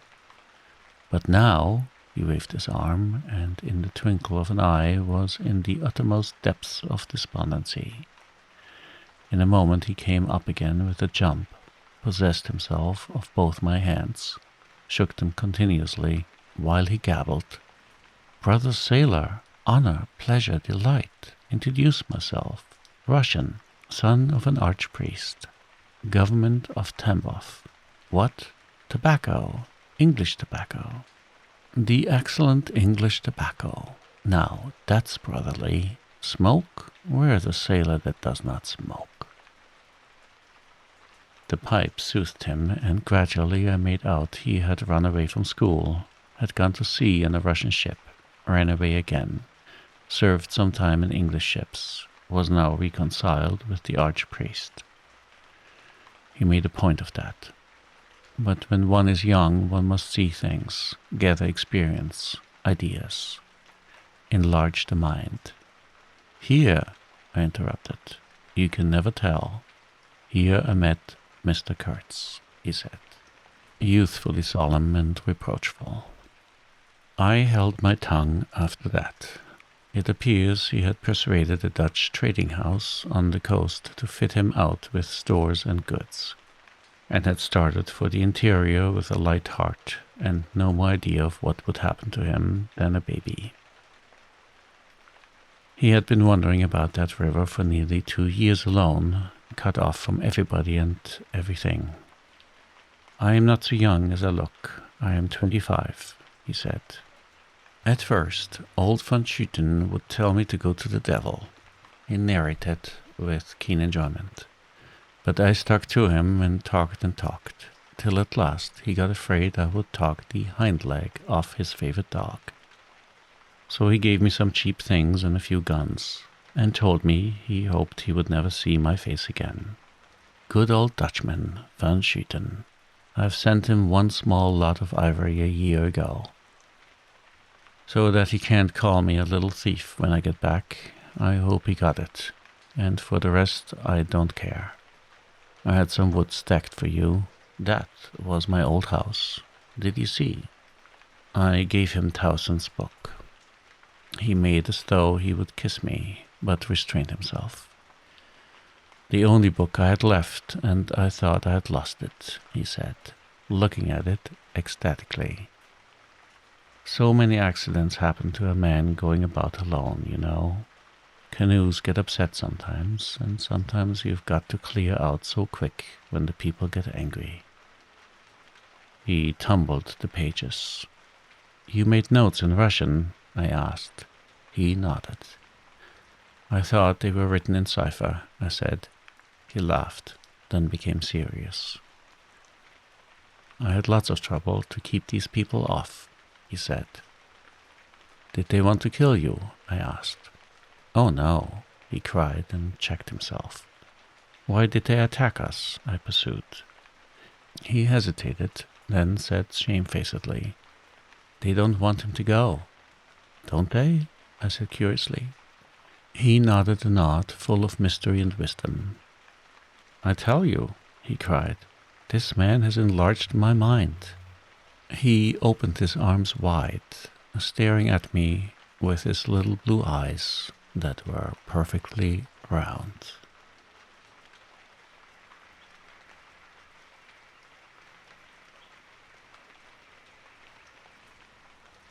Chapter 3. I looked at him, lost in astonishment. There he was before me, in motley, as though he had absconded from a troupe of mimes, enthusiastic, famous. His very existence was implorable, inexplicable, and altogether bewildering. He was an insoluble problem. It was inconceivable how he had existed, how he had succeeded in getting so far, how he had managed to remain, why he did not instantly disappear. I went a little farther, he said, then still a little farther, till I had gone so far that I don't know how I'll ever get back. Never mind, plenty time. I can manage. You take Kurtz away quick, I tell you. The glamour of youth enveloped his party-colored rags. His destitution, his loneliness, the essential desolation of his futile wanderings. For months, for years, his life hadn't been worth a day's purchase. And there he was, gallantly, thoughtlessly alive, to all appearances indestructible solely by the virtue of his few years, and of his unreflecting audacity. I was seduced into something like admiration, like envy. Glamour urged him on, glamour kept him unscathed. He securely wanted nothing from the wilderness but space to breathe in and to push on through. His need was to exist and to move onwards at the greatest possible risk and with a maximum of privation. If the absolute pure, uncalculating, unpractical spirit of adventure had ever ruled a human being, it ruled this bepatched youth. I almost envied him the possession of this modest and clear flame. It seemed to have consumed all thought of self so completely that even while he was talking to you, you forgot that it was he, the man before your eyes, who had gone through these things. I did not envy him his devotion to Kurtz, though. He had not meditated over it. It came to him, and he accepted it with a sort of eager fatalism. I must say that to me it appeared about the most dangerous thing in every way he had come upon so far. They had come together unavoidably, like two ships becalmed near each other, and lay rubbing sides at last. I suppose Kurtz wanted an audience, because on a certain occasion, when encamped in the forest, they had talked all night. Or more probably, Kurtz had talked. We talked of everything, he said, quite transported in the recollection. I forgot there was such a thing as sleep. The night did not seem to last an hour. Everything, everything. Of love, too. Ah, he talked to you of love, I said, much amused. It isn't what you think, he cried, almost passionately. It was in general. He made me see things. He threw his arms up.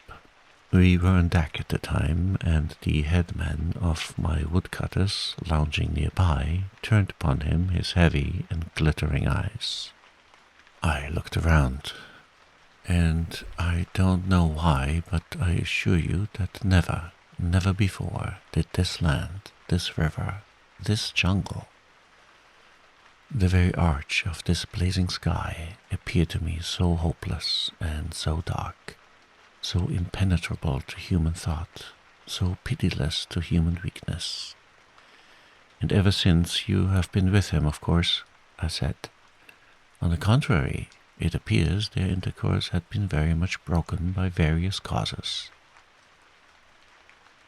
He had, as he informed me proudly, managed to nurse Kurtz through 2 illnesses.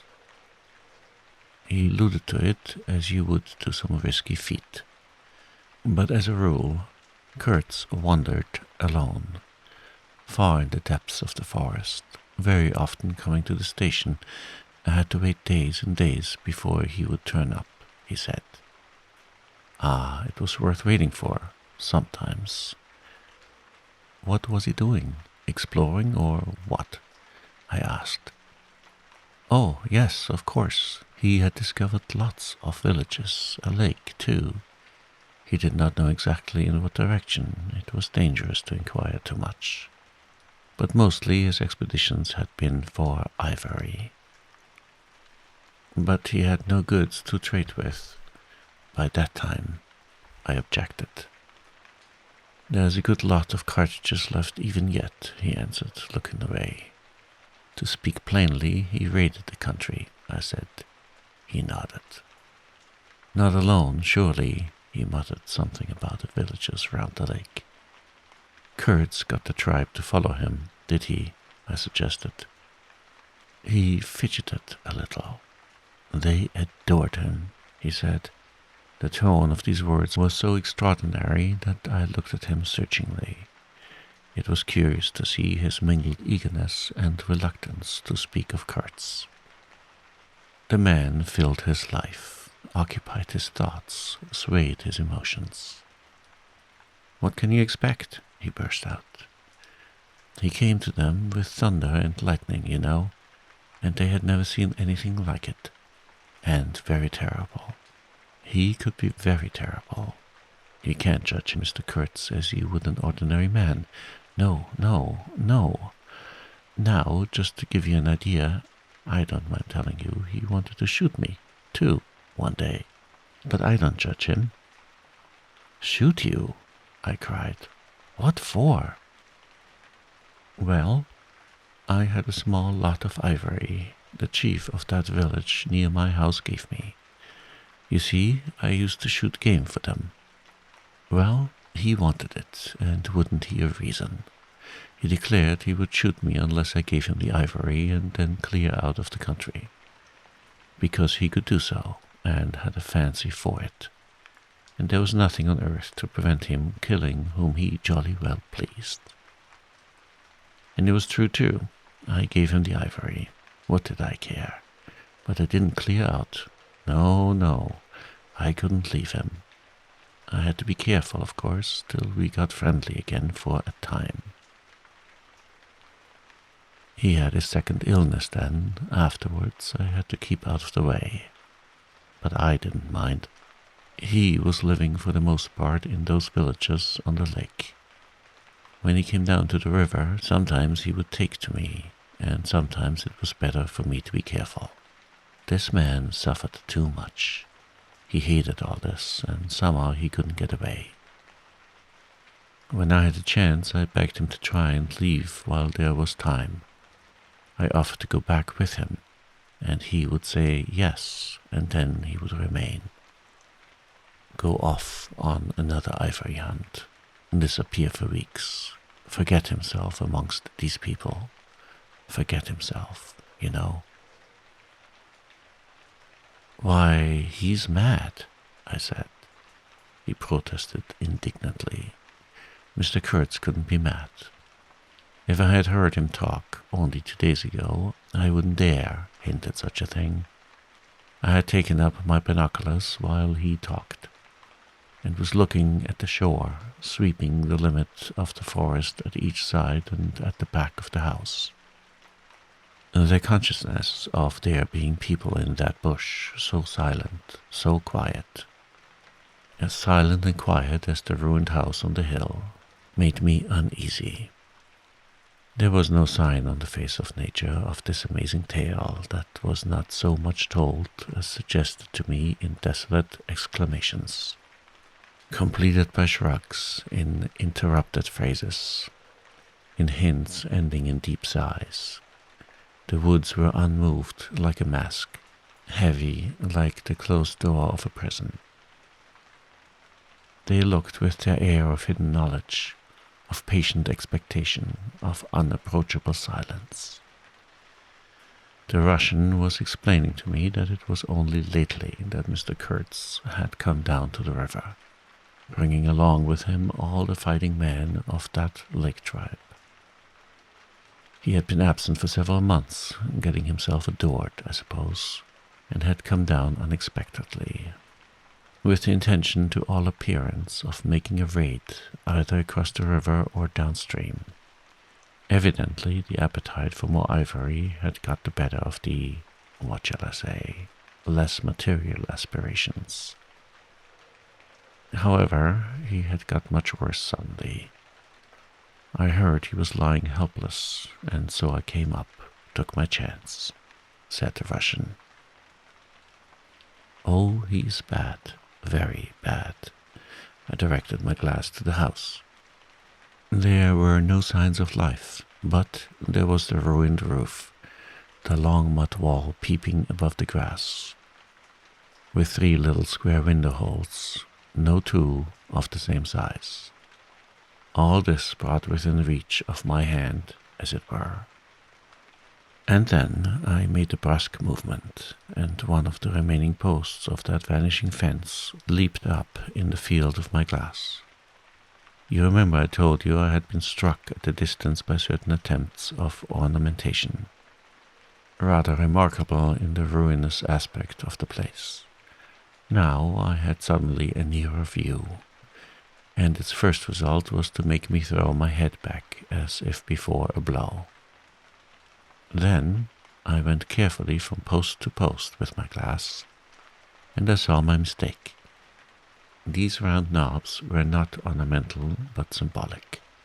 They were expressive and puzzling, striking and disturbing, food for thought and also for vultures if there had been any looking down from the sky.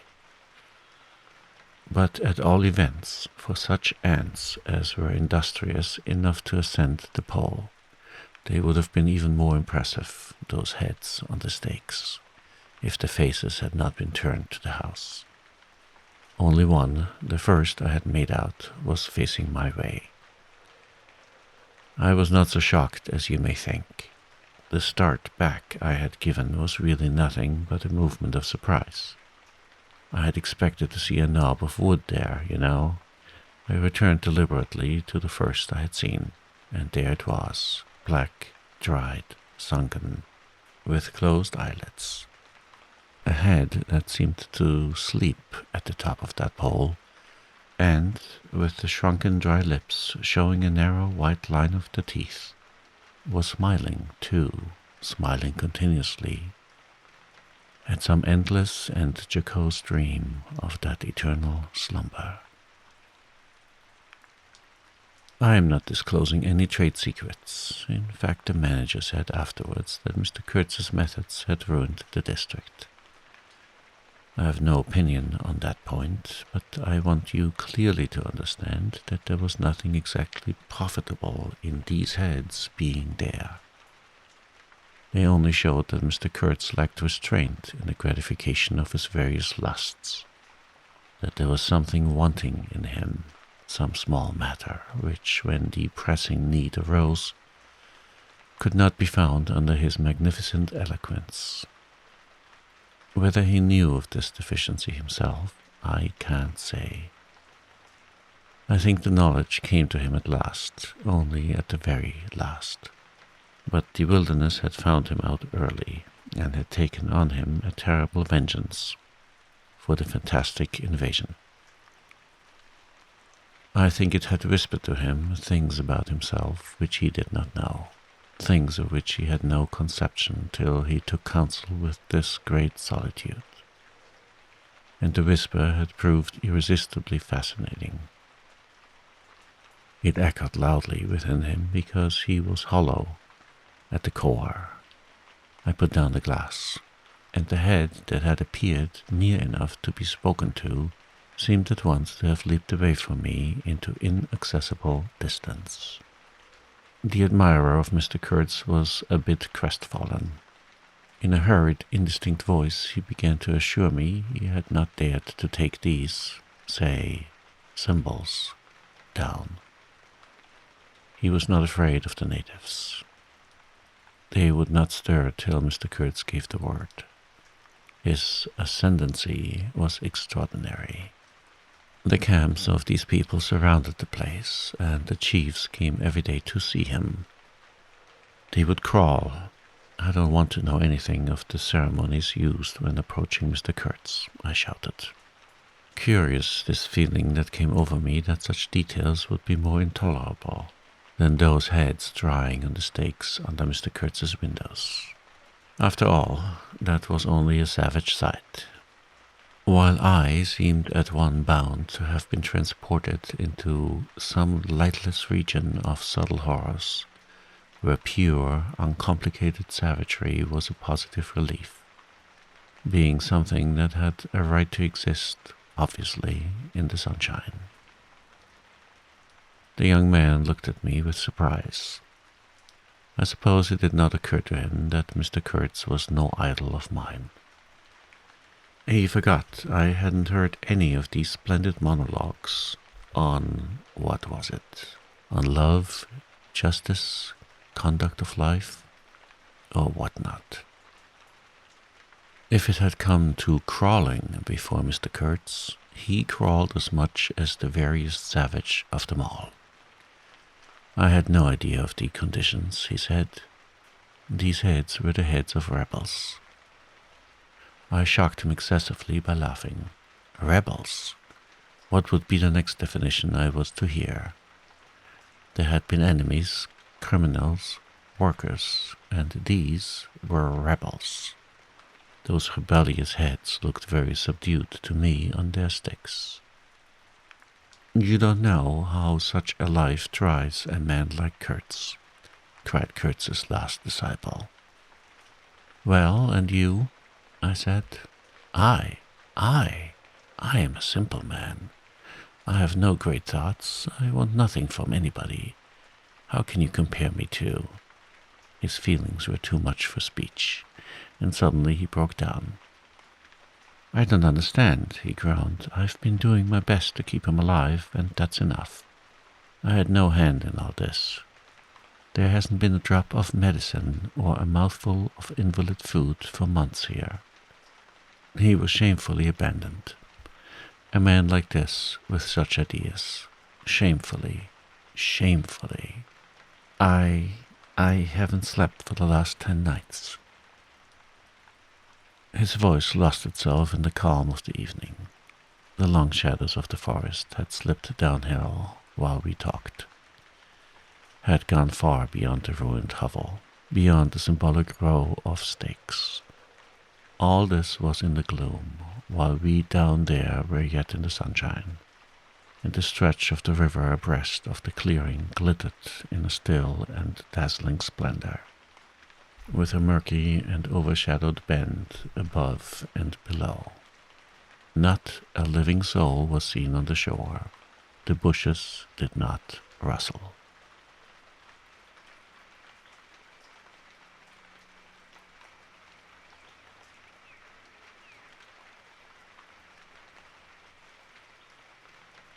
Suddenly, around the corner of the house, a group of men appeared, as though they had come up from the ground. They waded waist-deep in the grass, in a compact body, bearing an improvised stretcher in their midst. Instantly, in the emptiness of the landscape, a cry arose whose shrillness pierced the still air like a sharp arrow flying straight to the very heart of the land. And, as if by enchantment, streams of human beings, of naked human beings, with spears in their hands, with bows, with shields, with wild glances and savage movements, were poured into the clearing by the dark-faced and pensive forest. The bushes shook, the grass swayed for a time, and then everything stood still in attentive immobility. Now, if he does not say the right thing to them, we are all done for, said the Russian at my elbow. The knot of men with the stretcher had stopped too, halfway to the steamer, as if petrified. I saw the man on the stretcher sit up, lank with an uplifted arm, above the shoulders of the bearers. Let us hope that the man who can talk so well of love in general will find some particular reason to spare us this time, I said. I resented bitterly the absurd danger of our situation, as if to be at the mercy of that atrocious phantom had been a dishonoring necessity. I could not hear a sound, but through my glasses I saw the thin arm extend commandingly, the lower jaw moving, the eyes of the apparition shining darkly far into its bony head that nodded with grotesque jerks. Kurtz. That means short in German, don't it? Well, the name was as true as everything else in his life and death. He looked at least 7 feet long. His covering had fallen off, and his body emerged from it, pitiful and appalling as from a winding sheet. I could see the cage of his ribs all astir, the bones of his arm waving. It was as though an animated image of death carved out of old ivory had been shaking its hand with menace at a motionless crowd of men made of dark and glittering bronze. I saw him open his mouth wide. It gave him a weirdly voracious aspect, as though he had wanted to swallow all the air, all the earth, all the men before him. A deep voice reached me faintly. He must have been shouting. He fell back suddenly. The stretcher shook as the bearer staggered forward again, and almost at the same time I noticed that the crowd of savages was vanishing without any perceptible movement of retreat, as if the forest that had ejected these beings so suddenly had drawn them in again, as the breath is drawn in a long aspiration. Some of the pilgrims behind the stretcher carried his arms, 2 shotguns, a heavy rifle, and a light revolver carabine, the thunderbolts of that pitiful Jupiter. The manager bent over him, murmuring as he walked beside his head. They laid him down in one of the little cabins, just a room for bed place and a camp stool or 2, you know. We had brought his belated correspondence, and a lot of torn envelopes and open letters littered his bed. His hand roamed feebly amongst these papers. I was struck by the fire of his eyes and the composed languor of his expression. It was not so much the exhaustion of disease. He did not seem in pain. This shadow looked satiated and calm, as though for the moment it had had its fill of all the emotions. He rustled one of the letters and, looking straight in my face, said, "I am glad." Somebody had been writing to him about me. These special recommendations were turning up again. The volume of tone he emitted without effort, almost without the trouble of moving his lips, amazed me. A voice, a voice.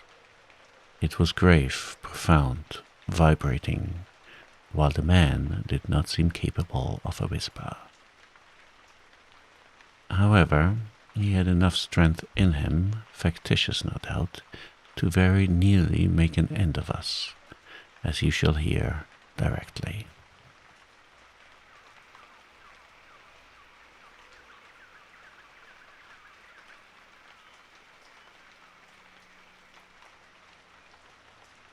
The manager appeared silently in the doorway.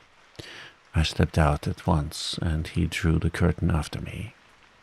The Russian, eyed curiously by the pilgrims, was staring at the shore. I followed the direction of his glance. Dark human shapes could be made out in the distance, flitting indistinctly against the gloomy border of the forest.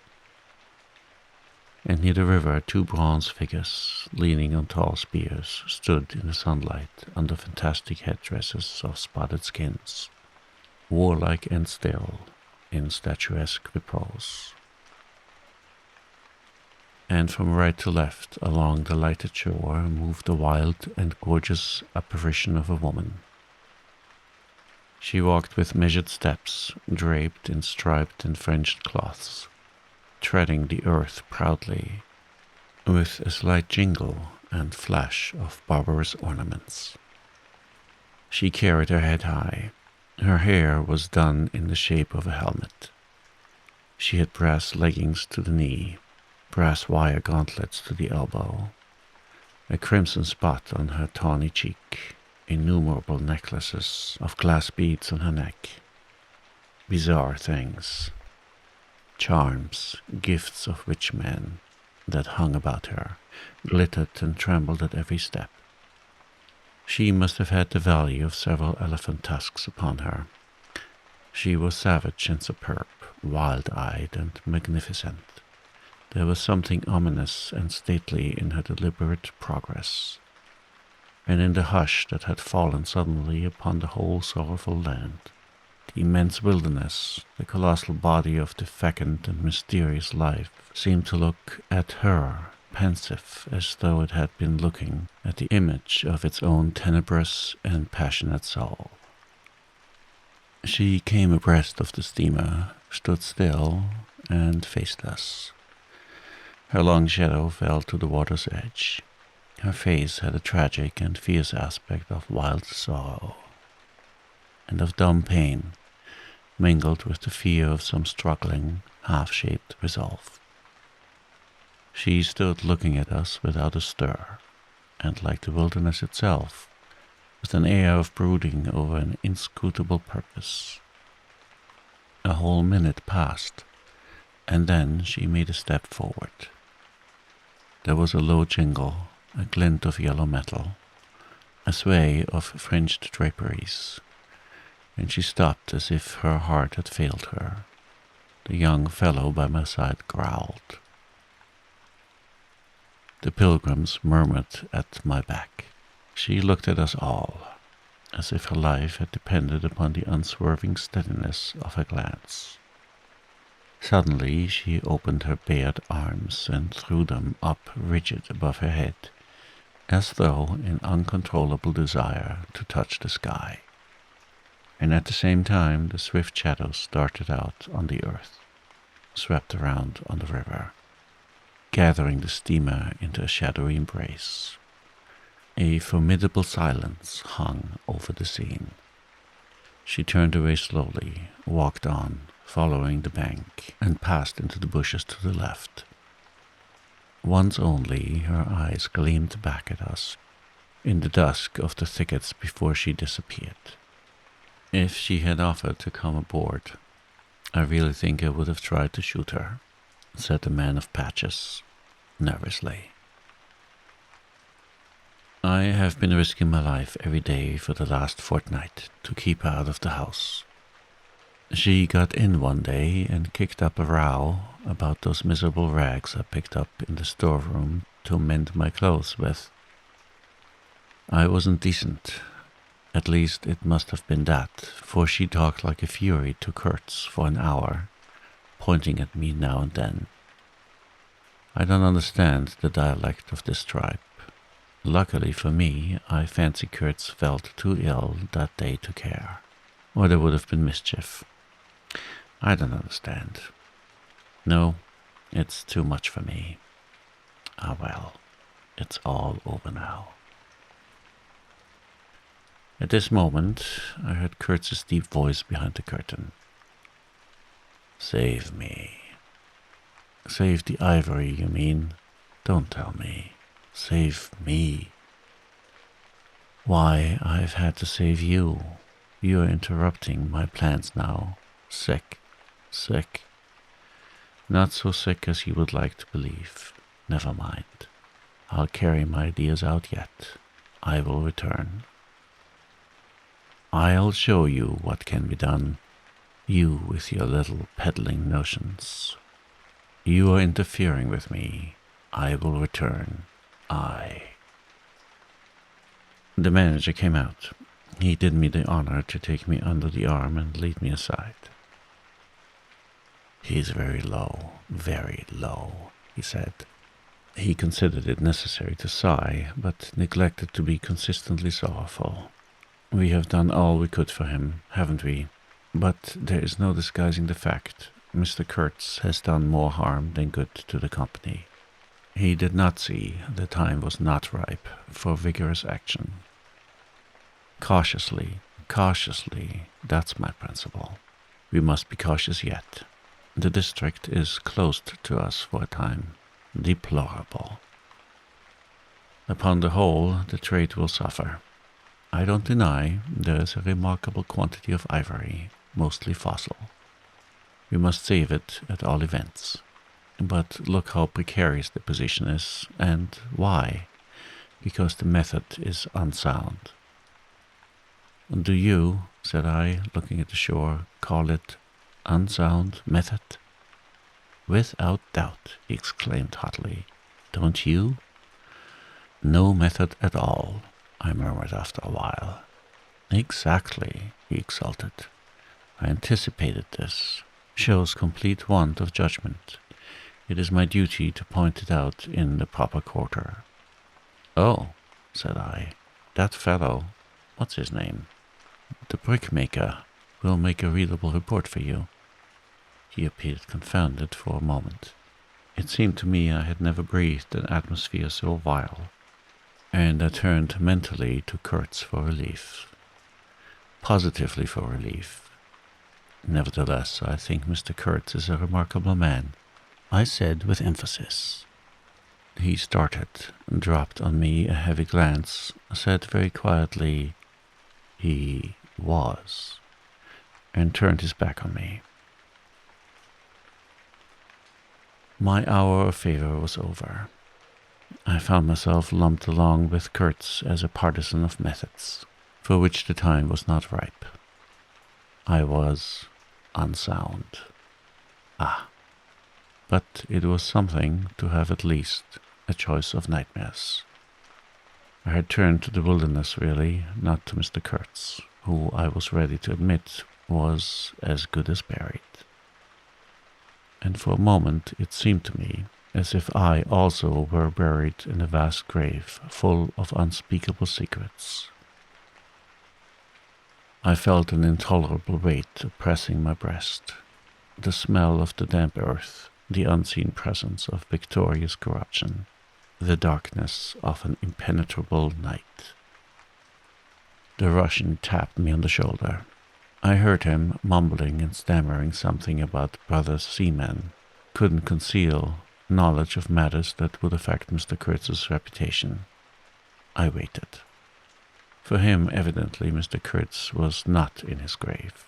I suspected that for him, Mr. Kurtz was one of the immortals. "Well," said I at last, "speak out. As it happens, I am Mr. Kurtz's friend, in a way." He stated with a good deal of formality that had we not been of the same profession, he would have kept the matter to himself without regard to consequences. He suspected there was an active ill will towards him on the part of these white men that— "You're right," I said, remembering a certain conversation I had overheard. "The manager thinks you ought to be hanged." He showed a concern at this intelligence which amused me at first. "I had better get out of the way quietly," he said earnestly. "I can do no more for Kurtz now, and they would soon find some excuse. What's to stop them? There's a military post 300 miles from here." "Well, upon my word," said I.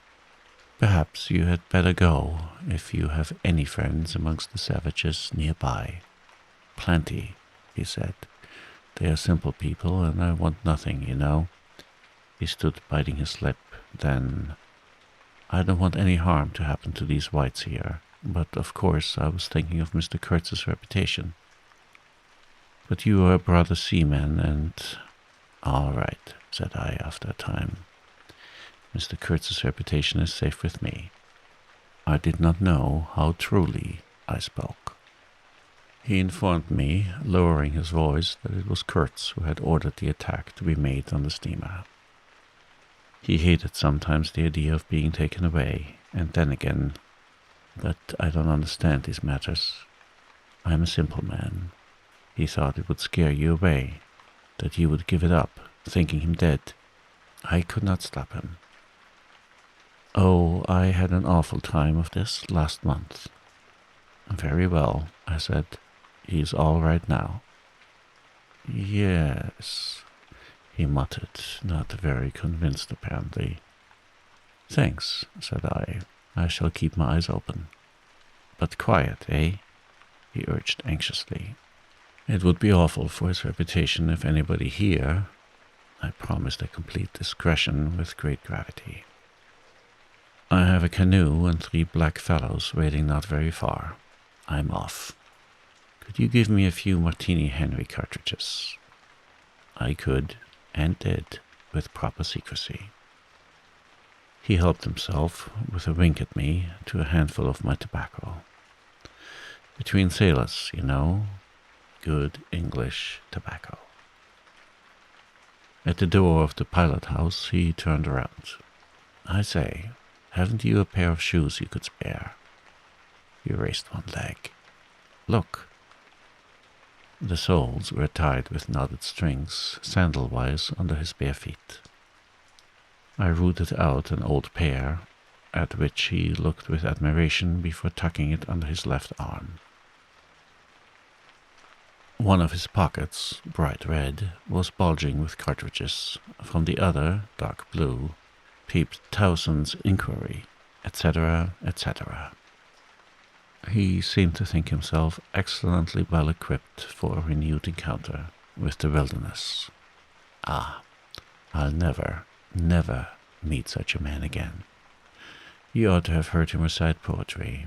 His own, too, it was, he told me. Poetry. He rolled his eyes at the recollection of these delights. Oh, he enlarged my mind. Goodbye, said I. He shook hands and vanished in the night. Sometimes I ask myself whether I had ever really seen him, whether it was possible to meet such a phenomenon.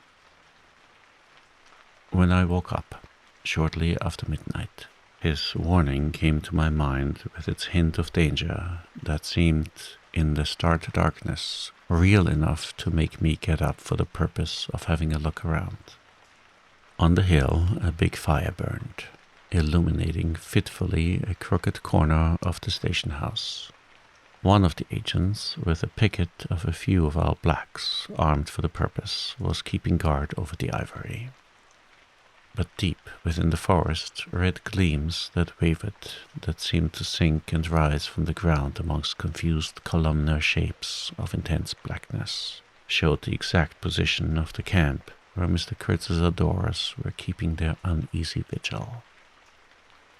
The monotonous beating of a big drum filled the air with muffled shocks, and the lingering vibration, a steady droning sound of many men chanting, each to himself some weird incantation, came out from the black, flat wall of the woods, as the humming of bees comes out of a hive, and had a strange narcotic effect upon my half-awake senses. I believe I dozed off, leaning over the rail, till an abrupt burst of yells, an overwhelming outbreak of a pent-up and mysterious frenzy woke me up in a bewildered wonder.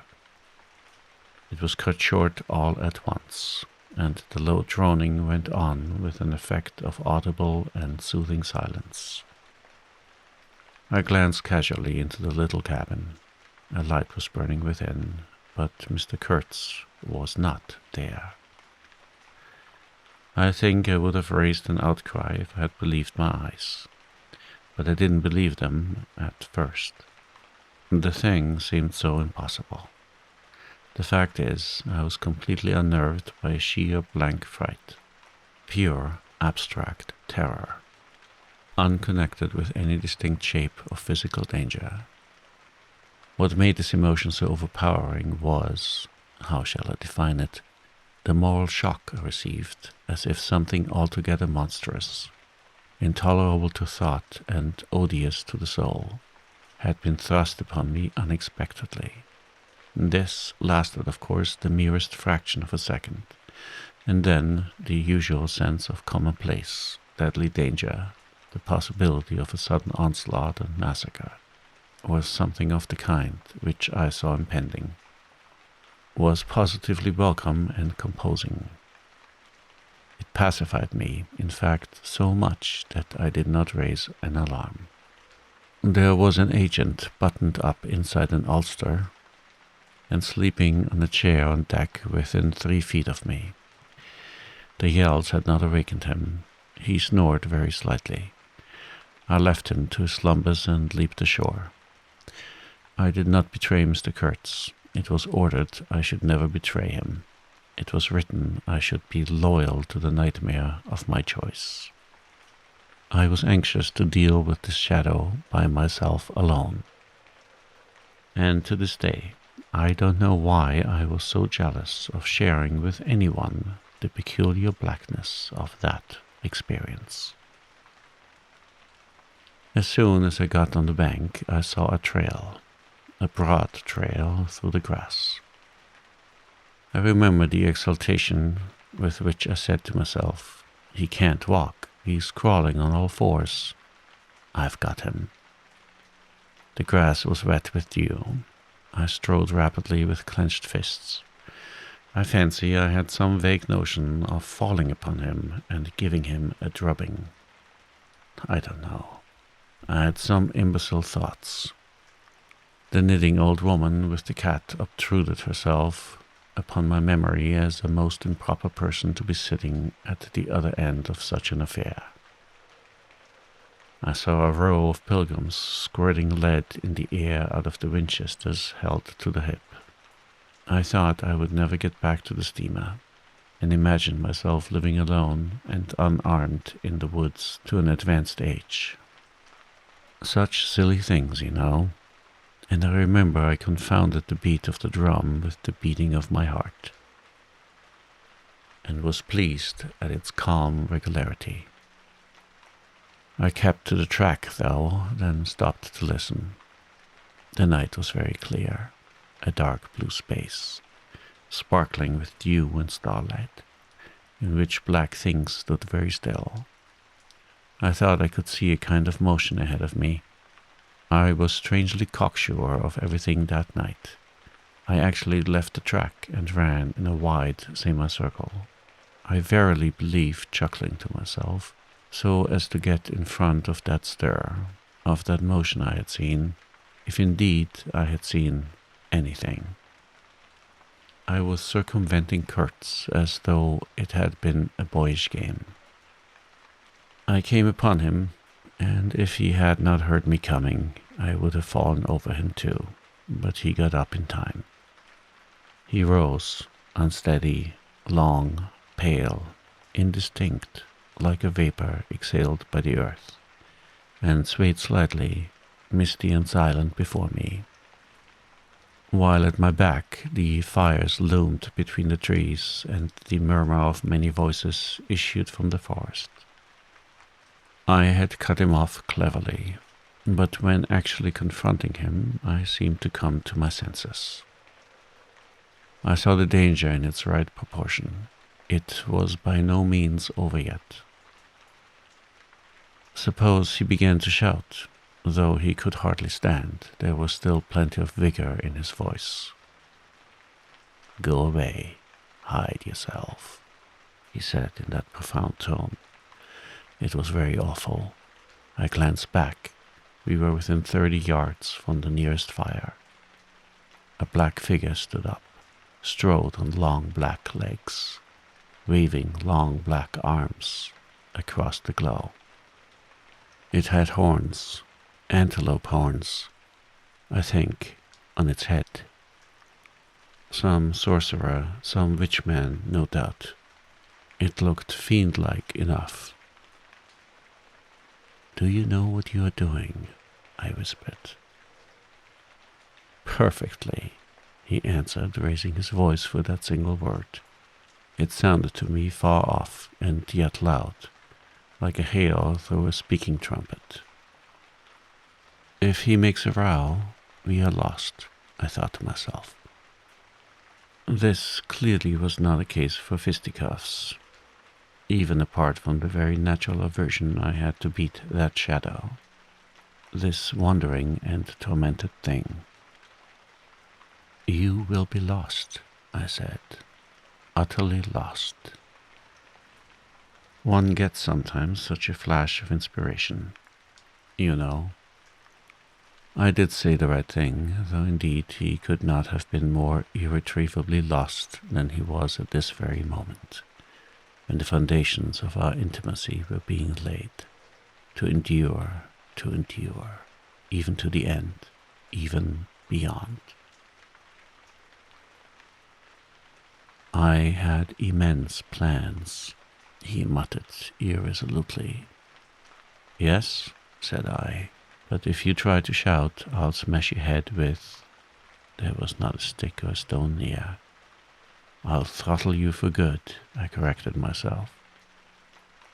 I was on the threshold of great things, he pleaded, in a voice of longing, with a wistfulness of tone that made my blood run cold. And now for this stupid scoundrel. Your success in Europe is assured in any case, I affirmed steadily. I did not want to have the throttling of him, you understand, and indeed it would have been very little use for any practical purpose. I tried to break the spell, the heavy mute spell of the wilderness, and that seemed to draw him to its pitiless breast by the awakening of forgotten and brutal instincts, by the memory of gratified and monstrous passions. This alone, I was convinced, had driven him out to the edge of the forest, to the bush, towards the gleam of fires, the throb of drums, the drone of weird incantations. This alone had beguiled his unlawful soul beyond the bounds of permitted aspirations.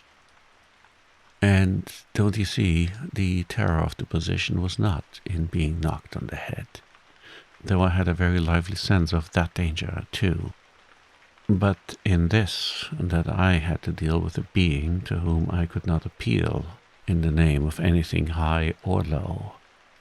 I had, even like the natives, to invoke him, himself, his own exalted and incredible degradation. There was nothing either above or below him, and I knew it. He had kicked himself loose off the earth. Confound the man, he had kicked the very earth to pieces. He was alone, and I before him did not know whether I stood on the ground or floated in the air. I've been telling you what he said, repeating the phrases we pronounced. But what's the good? They were common, everyday words. The familiar, vague sounds exchanged on every waking day of life. But what of that? They had behind them, to my mind, the terrific suggestiveness of words heard in dreams, of phrases spoken in nightmares. Soul. If anybody ever struggled with a soul, I am the man. And I wasn't arguing with the lunatic either. Believe me or not, his intelligence was perfectly clear, concentrated, it is true, upon himself with horrible intensity, yet clear. And therein was my only chance, barring, of course, the killing him there and then, which wasn't so good, on account of unavoidable noise. But his soul was mad. Being alone in the wilderness, it had looked within itself, and, by heavens, I tell you, it had gone mad. I had, for my sins I suppose, to go through the ordeal of looking into it myself. No eloquence could have been so withering to one's belief in mankind as his final burst of sincerity. He struggled with himself too. I saw it. I heard it. I saw the inconceivable mystery of a soul that knew no restraint, no faith, and no fear, yet struggling blindly with itself. I kept my head pretty well, but when I had him at last stretched on the couch, I wiped my forehead, while my legs shook under me as though I had carried half a ton on my back down that hill. And yet I had only supported him, his bony arm clasped around my neck, and he was not much heavier than a child. When, next day, we left at noon, the crowd, of whose presence behind the curtain of trees I had been acutely conscious all the time, flowed out of the woods again, filled the clearing, covered the slope with a mass of naked, breathing, quivering bronze bodies. I steamed up a bit, then swung downstream, and 2,000 eyes followed the evolutions of the splashing, thumping, fierce river demon, beating the water with its terrible tail and breathing black smoke into the air. In front of the first rank, along the river, 3 men, plastered with bright red earth from head to foot, strutted to and fro restlessly. When we came abreast again, they faced the river, stamped their feet, nodded their horned heads, swayed their scarlet bodies. They shook towards the fierce river demon, a bunch of black feathers, a mangy skin with a pendant tail, something that looked a dried gourd. They shouted periodically together strings of amazing words that resembled no sound of human language. And the deep murmurs of the crowd, interrupted suddenly, were like the responses of some satanic litany. We had carried Kurtz into the pilot house. There was more air there. Lying on the couch, he stared through the open shutter. There was an eddy in the mass of human bodies, and the woman with helmeted head and tawny cheeks rushed out to the very brink of the stream. She put out her hands, shouted something, and all that wild mob took up the shout in a roaring chorus of articulated, rapid, breathless utterance. "Do you understand this?" I asked. He kept on looking out past me with fiery, longing eyes, with a mingled expression of wistfulness and hate. He made no answer, but I saw a smile of indefinable meaning, appear on his colorless lips that a moment after twitched convulsively. "Do I not?" he said slowly, gasping as if the words had been torn out of him by a supernatural power. I pulled the string of the whistle, and I did this because I saw the pilgrims on deck getting out the rifles, with an air of anticipating a jolly lark. At the sudden screech, there was a movement of abject terror through that wedged mass of bodies. Don't you frighten them away," cried someone on deck disconsolately. I pulled the string time after time. They broke and ran, they leaped, they crouched, they swerved, they dodged the flying terror of the sound. The 3 red chaps had fallen flat, face down on the shore, as though they had been shot dead. Only the barbarous and superb woman did not so much as flinch, and stretched tragically her bare arms after us over the somber and glittering river. And then that imbecile crowd down on the deck started their little fun, and I could see nothing more for smoke. The brown current ran swiftly out of the heart of darkness, bearing us down towards the sea with twice the speed of our upward progress. And Kurtz's life was running swiftly too, ebbing out of his heart into the sea of inexorable time. The manager was very placid. He had no vital anxieties now. He took us both in with a comprehensive and satisfied glance. The affair had come off as well as could be wished. I saw the time approaching when I would be left alone of the party of unsound method. The pilgrims looked upon me with disfavor. I was, so to speak, numbered with the dead. It is strange how I accepted this unforeseen partnership. This choice of nightmares forced upon me in the tenebrous land invaded by these mean and greedy phantoms. Kurtz discoursed. A voice. It rang deep to the very last. It survived his strength to hide in the magnificent folds of eloquence the barren darkness of his heart. Oh, he struggled. The wastes of his weary brain were haunted by shadowy images now, images of wealth and fame revolving obsequiously around his unextinguishable gift of noble and lofty expression. My intended, my station, my career, my ideas. These were the subjects for the occasional utterances of elevated sentiments. the shade of the original Kurtz frequented the bedside of the hollow sham, whose fate it was to be buried presently in the mold of primeval earth. But both the diabolic love and the unearthly hate of the mysteries it had penetrated fought for the possession of that soul, satiated with primitive emotions, avid of lying fame, of sham distinction, of all the appearances of success and power. Sometimes he was contemptibly childish. He desired to have kings meet him at railway stations on his return from some ghastly nowhere, where he intended to accomplish great things. You show them you have in you something that is really profitable, and then there will be no limits to the recognition of your ability, he would say.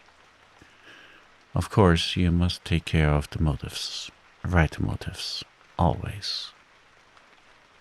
The long reaches that were like one and the same reach, monotonous bends that were exactly alike, slipped past the steamer with their multitude of secular trees looking patiently after this grimy fragment of another world, the forerunner of change, of conquest, of trade, of massacres, of blessings. I looked ahead, piloting. "Close the shutter," said Kurt suddenly one day. "I can't bear to look at this." I did so. There was a silence. "Oh, but I will wring your heart yet," he cried at the invisible wilderness. We broke down, as I had expected, and had to lie up for repairs at the head of an island. This delay was the first thing that shook Kurtz's confidence. One morning he gave me a packet of papers and a photograph, the lot tied together with a shoestring. "Keep this for me," he said. "This noxious fool," meaning the manager, "is capable of prying into my boxes when I am not looking." In the afternoon I saw him. He was lying on his back with closed eyes, and I withdrew quietly, but I heard him mutter, "Live rightly, die, die." I listened. There was nothing more. Was he rehearsing some speech in his sleep, or was it a fragment of a phrase from some newspaper article? He had been writing for the papers and meant to do so again. For the furthering of my ideas, it's a duty. His was an impenetrable darkness. I looked at him as you peer down at a man who is lying at the bottom of a precipice where the sun never shines. But I had not much time to give him, because I was helping the engine driver to take to pieces the leaky cylinders, to straighten a bent connecting rod, and in other such matters. I lived in an infernal mess of rust, filings, nuts, bolts, spanners, hammers, ratchet drills. Things I abominate because I don't get on with them. I tended the little forge we fortunately had aboard. I toiled wearily in a wretched scrap heap, unless I had the shakes too bad to stand. One evening, coming in with a candle, I was startled to hear him say a little tremulously, "I am lying here in the dark, waiting for death." The light was within a foot of his eyes. I forced myself to murmur, "Oh, nonsense," and stood over him as if transfixed. Anything approaching the change that came over his features I have never seen before, and hope never to see again. Oh, I wasn't touched. I was fascinated. It was as though a veil had been rent. I saw on that ivory face the expression of somber pride, of ruthless power, of craven terror, of an intense and hopeless despair. Did he live his life again in every detail of desire, temptation, and surrender during that supreme moment of complete knowledge? He cried in a whisper at some image, at some vision. He cried out twice, a cry that was no more than a breath. The horror. The horror. I blew the candle out and left the cabin. The pilgrims were dining in the mess room, and I took my place opposite the manager, who lifted his eyes to give me a questioning glance, which I successfully ignored. He leaned back, serene, with that peculiar smile of his, sealing the unexpressed depths of his meanness. A continuous shower of small flies streamed upon the lamp, upon the cloth, upon our hands and faces.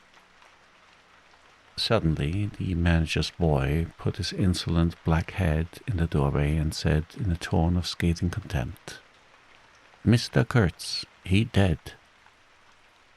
All the pilgrims rushed out to see. I remained and went on with my dinner.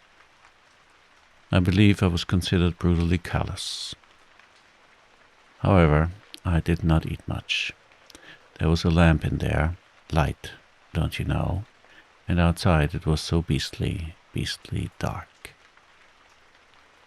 I went no more near the remarkable man who had pronounced the judgment upon the adventures of his soul on this earth. The voice was gone.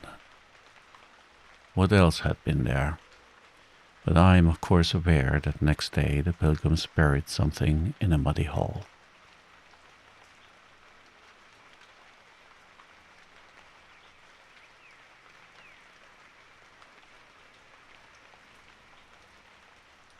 And then they very nearly buried me.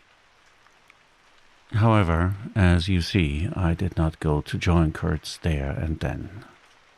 I did not. I remained to dream the nightmare out to the end, and to show my loyalty to Kurtz once more. Destiny. My destiny. Droll thing life is. That mysterious arrangement of merciless logic for a futile purpose. The most you can hope from, it is some knowledge of yourself that comes too late, a crop of unextinguishable regrets. I have wrestled with death. It is the most unexciting contest you can imagine.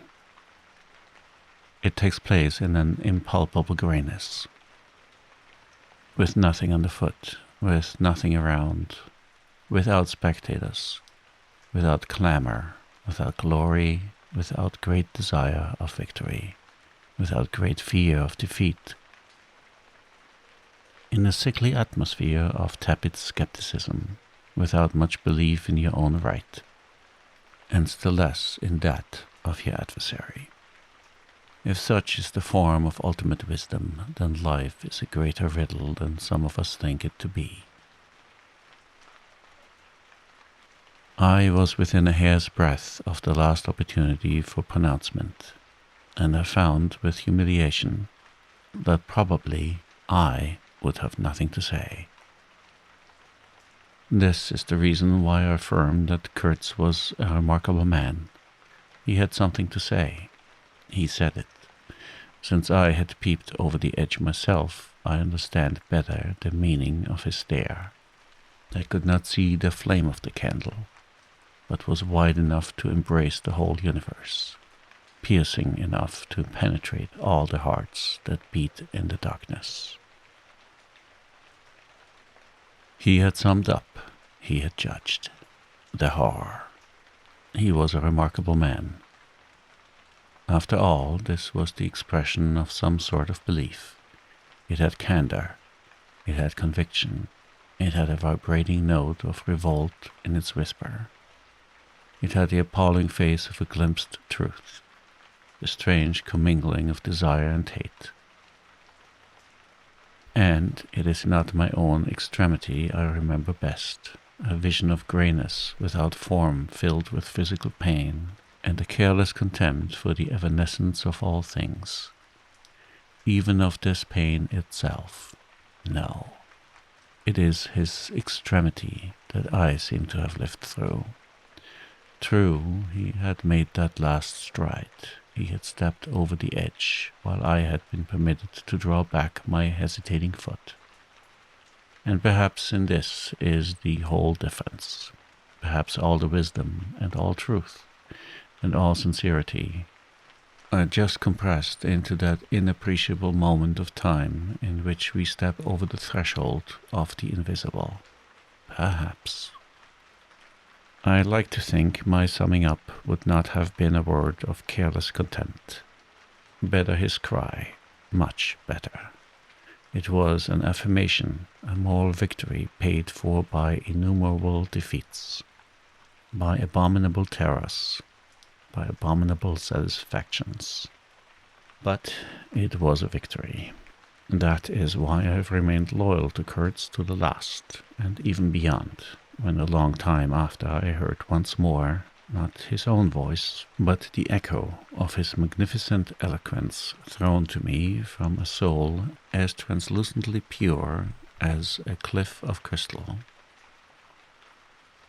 No, they did not bury me, though there is a period of time which I remember mistily, with a shuddering wonder, like a passage through some inconceivable world that had no hope in it and no desire. I found myself back in the sepulchral city, resenting the sight of people hurrying through the streets, to filch a little money from each other, to devour their infamous cookery, to gulp their unwholesome beer, to dream their insignificant and silly dreams. They trespassed upon my thoughts.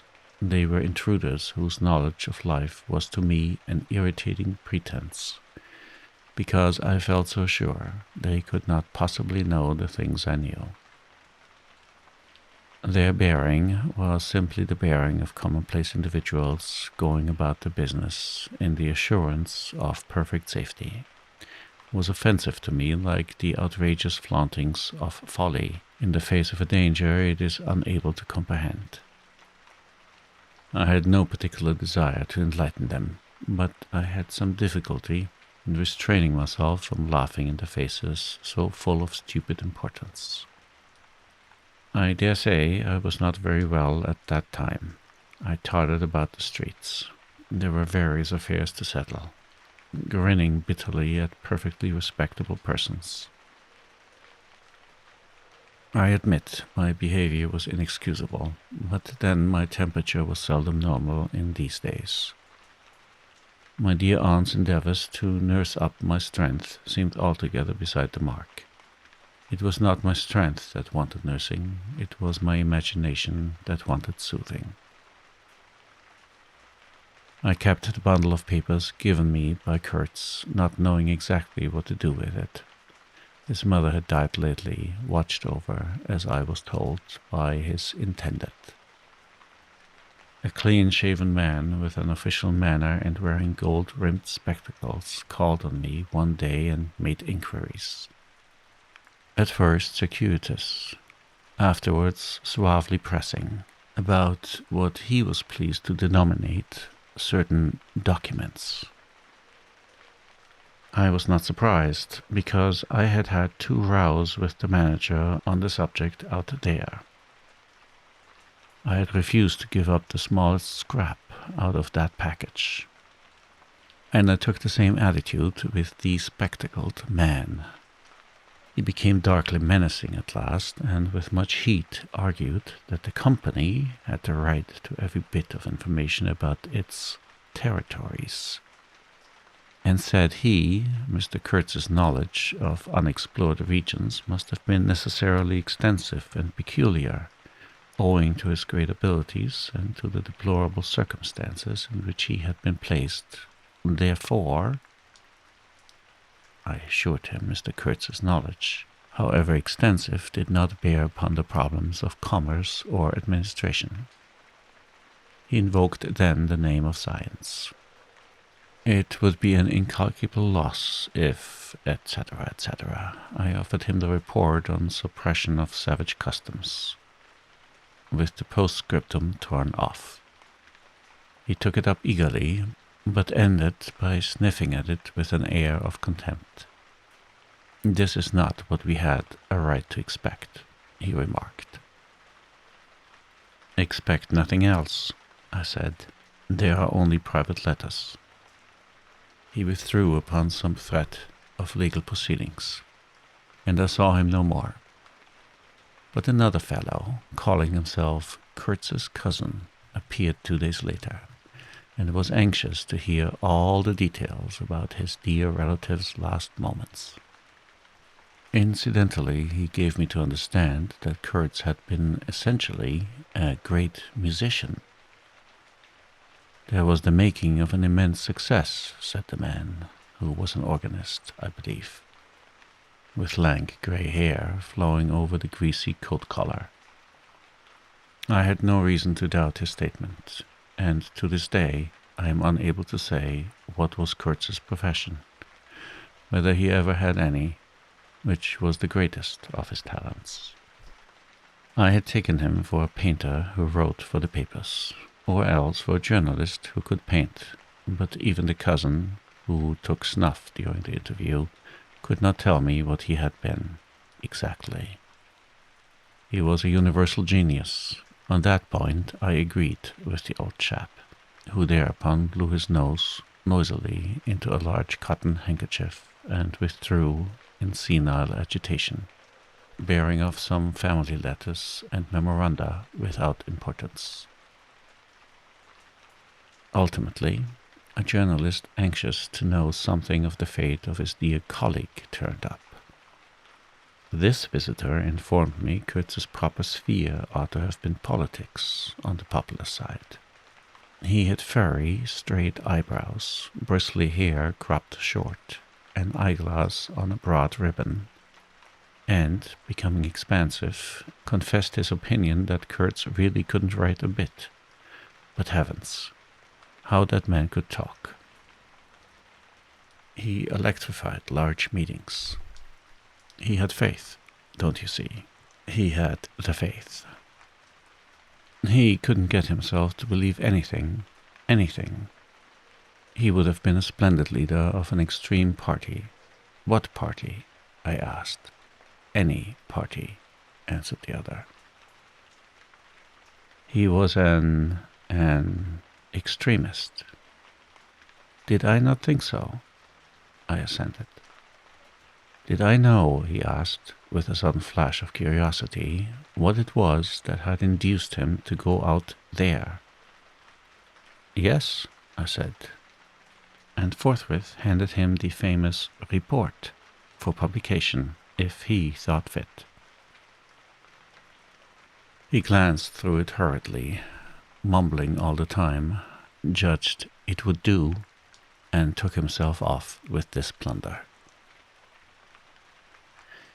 Thus I was left at last with a slim packet of letters and the girl's portrait. She struck me as beautiful. I mean, she had a beautiful expression. I know that the sunlight can be made to lie too, yet one felt that no manipulation of light and pose could have conveyed the delicate shade of truthfulness upon those features. She seemed ready to listen without mental reservation, without suspicion, without a thought for herself. I concluded I would go and give her back her portrait and those letters myself. Curiosity? Yes, and also some other feeling, perhaps. All that had been Kurtz's had passed out of my hands. His soul, his body, his station, his plans, his ivory, his career. There remained only his memory and his intended, and I wanted to give that up too, to the past, in a way, to surrender personally all that remained of him with me to that oblivion which is the last word of our common fate. I don't defend myself. I had no clear perception of what it was I really wanted. Perhaps it was an impulse of unconscious loyalty, or the fulfillment of one of those ironic necessities that lurk in the facts of human existence. I don't know. I can't tell. But I went. I thought his memory was like the other memories of the dead that accumulate in every man's life. A vague impress on the brain of shadows that had fallen on it in their swift and final passage. But before the high and ponderous door, between the tall houses of a street as still and decorous as a well-kept alley in a cemetery, I had a vision of him on the stretcher, opening his mouth voraciously, as if to devour all the earth with all its mankind. He lived then before me. He lived as much as he had ever lived, a shadow insatiable of splendid appearances, of frightful realities. A shadow darker than the shadow of the night, and draped nobly in the folds of the gorgeous eloquence. The vision seemed to enter the house with me. The stretcher, the phantom bearers, the wild crowd of obedient worshippers, the gloom of the forest, the glitter of the reach between the murky bends, the beat of the drum, regular and muffled like the beating of a heart, the heart of a conquering darkness. It was a moment of triumph for the wilderness, an invading and vengeful rush which, it seemed to me, I would have to keep back alone for the salvation of another soul. And the memory of what I had heard him say afar there, with the horned shapes stirring at my back, in the glow of fires, within the patient woods, those broken phrases came back to me, were heard again in their ominous and terrifying simplicity. I remembered his abject pleading, his abject threats, the colossal scale of his vile desires, the meanness, the torment, the tempestuous anguish of his soul. And later on, I seemed to see his collected, languid manner when he said one day, "This lot of ivory now is really mine. The company did not pay for it. I collected it myself at a very great personal risk. I'm afraid they will try to claim it as theirs, though. It's a difficult case. What do you think I ought to do? Resist, eh? I want no more than justice." He wanted no more than justice. No more than justice. I rang the bell before a mahogany door on the first floor, and while I waited, he seemed to stare at me out of the glassy panel. Stare with that wide and immense stare, embracing, condemning, loathing all the universe. I seemed to hear the whispered cry, "The horror! The horror!" The dusk was falling.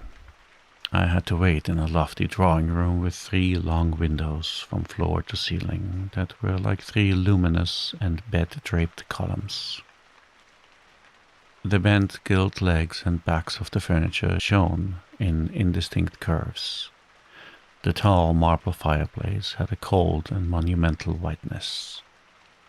A grand piano stood massively in a corner, with dark gleams on the flat surfaces. Like a somber and polished sarcophagus. A high door opened, closed. I rose. She came forward, all in black, with a pale head, floating towards me in the dusk. She was in mourning. It was more than a year since his death, more than a year since the news came. She seemed as though she would remember and mourn forever. She took both my hands in hers and murmured, "I had heard you were coming." I noticed she was not very young. I mean, not girlish. She had a mature capacity for fidelity, for belief, for suffering. The room seemed to have grown darker, as if all the sad light of the cloudy evening had taken refuge on her forehead. This fair hair, this pale visage, this pure brow, seemed surrounded by an ashy halo from which the dark eyes looked out at me. Their glance was guileless, profound, confident, and trustful.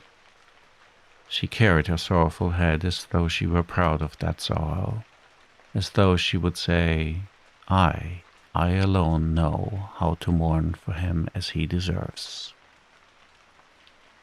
But while we were still shaking hands, such a look of awful desolation came upon her face that I perceived she was one of those creatures that are not the playthings of time. For her, he had died only yesterday, and by Jove, the impression was so powerful that for me too he seemed to have died only yesterday, nay, this very minute. I saw her and him at the same instant of time, his death and her sorrow. I saw her sorrow in the very moment of his death. Do you understand?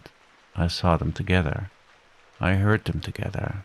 She had said, with a deep catch of the breath, "I have survived," while my strained ears seemed to hear distinctly, mingled with her tone of despairing regret, the summing up whisper of his eternal condemnation. I asked myself what I was doing there, with a sensation of panic in my heart, as though I had blundered into a place of cruel and absurd mysteries, not fit for a human being to behold. She motioned me to a chair. We sat down. I laid the packet gently on the little table, and she put a hand over it. "You knew him well?" she murmured, after a moment of mourning silence. "Intimacy grows quickly out there," I said. "I knew him as well as it is possible for one man to know another." "And you admired him," she said. "It was impossible to know him and not to admire him, was it?" "He was a remarkable man," I said unsteadily. Then, before the appealing fixity of her gaze, that seemed to watch for more words on my lips, I went on. "It was impossible not to." "Love him," she finished eagerly, silencing me into an appalled dumbness. "How true, how true. But when you think that no one knew him so well as I had all his noble confidence. I knew him best." "You knew him best," I repeated. And perhaps she did, but with every word spoken the room was growing darker, and only her forehead, smooth and white, remained illuminated by the inextinguishable light of belief and love. "You were his friend," she went on. "His friend," she repeated, a little louder. "You must have been, if he had given you this, and sent you to me. I feel I can speak to you, and oh, I must speak. I want you who have heard his last words, to know I have been worthy of him. It is not pride. Yes, I am proud to know I understood him better than anyone on earth. He told me so himself. And since his mother died, I have had no one to... I listened. The darkness deepened. I was not even sure whether he had given me the right bundle. I rather suspect he wanted me to take care of another batch of his papers, which, after his death, I saw the manager examining under the lamp. And the girl talked, easing her pain in the certitude of my sympathy. She talked as thirsty men drink. I had heard that her engagement with Kurtz had been disapproved by her people. He wasn't rich enough or something. And indeed, I don't know whether he had not been a pauper all his life. He had given me some reason to infer that it was his impatience of comparative poverty that drove him out there. Who was not his friend who had heard him speak once, she was saying. He drew men towards him by what was best in them. She looked at me with intensity. "It is the gift of the great," she went on, and the sound of her low voice seemed to have the accompaniment of all the other sounds, full of mystery, desolation, and sorrow, that I had ever heard. The ripple of the river, the soughing of the trees swayed by the wind, the murmurs of the crowds, the faint ring of incomprehensible words cried from afar, the whisper of a voice speaking from beyond the threshold of an eternal darkness. "But you have heard him, you know," she cried. "Yes, I know," I said with something like despair in my heart, but bowing my head before the faith that was in her, before that great and saving illusion that shone with an unearthly glow in the darkness, in the triumphant darkness from which I could not have defended her, from which I could not even defend myself. "What a loss to me, to us," she corrected herself with beautiful generosity, then added in a murmur, "to the world." By the last gleams of twilight I could see the glitter of her eyes, full of tears that would not fall. "I have been very happy, very fortunate, very proud," she went on. "Too fortunate, too happy for a little while, and now I am unhappy for life." She stood up. Her fair hair seemed to catch all the remaining light in a glimmer of gold. I rose, too. "And of all this," she went on mournfully, "of all his promise, and of all his greatness, of his generous mind, of his noble heart, nothing remains, nothing but a memory, you and I." "We shall always remember him," I said hastily. "No," she cried, "it is impossible that all this should be lost, that such a life should be sacrificed to leave nothing but sorrow. You know what vast plans he had. I knew of them too. I could not perhaps understand, but others knew of them. Something must remain. His words, at least, have not died." "His words will remain," I said. "And his example," she whispered to herself. "Man looked up to him, his goodness shone in every act, his example." "True," I said, "his example too. Yes, his example. I forgot that. But I do not, I cannot believe, not yet. I cannot believe that I shall never see him again, that nobody will see him again. Never, never, never." She put out her arms as if after a retreating figure, stretching them back and with clasped pale hands across the fading and narrow sheen of the window. "Never see him. I saw him clearly enough then. I shall see this eloquent phantom as long as I live, and I shall see her too, a tragic and familiar shade, resembling in this gesture another one, tragic also, and bedecked with powerless charms, stretching bare brown arms over the glitter of the infernal stream, the stream of darkness." She said suddenly very low, "He died as he lived." "His end," said I, with dull anger stirring in me, "was in every way worthy of his life." "And I was not with him," she murmured. My anger subsided before a feeling of infinite pity. "Everything that could be done," I mumbled. "Ah, but I believe in him more than anyone on earth, more than his own mother, more than himself. He needed me. I would have treasured every sigh, every word, every sign, every glance."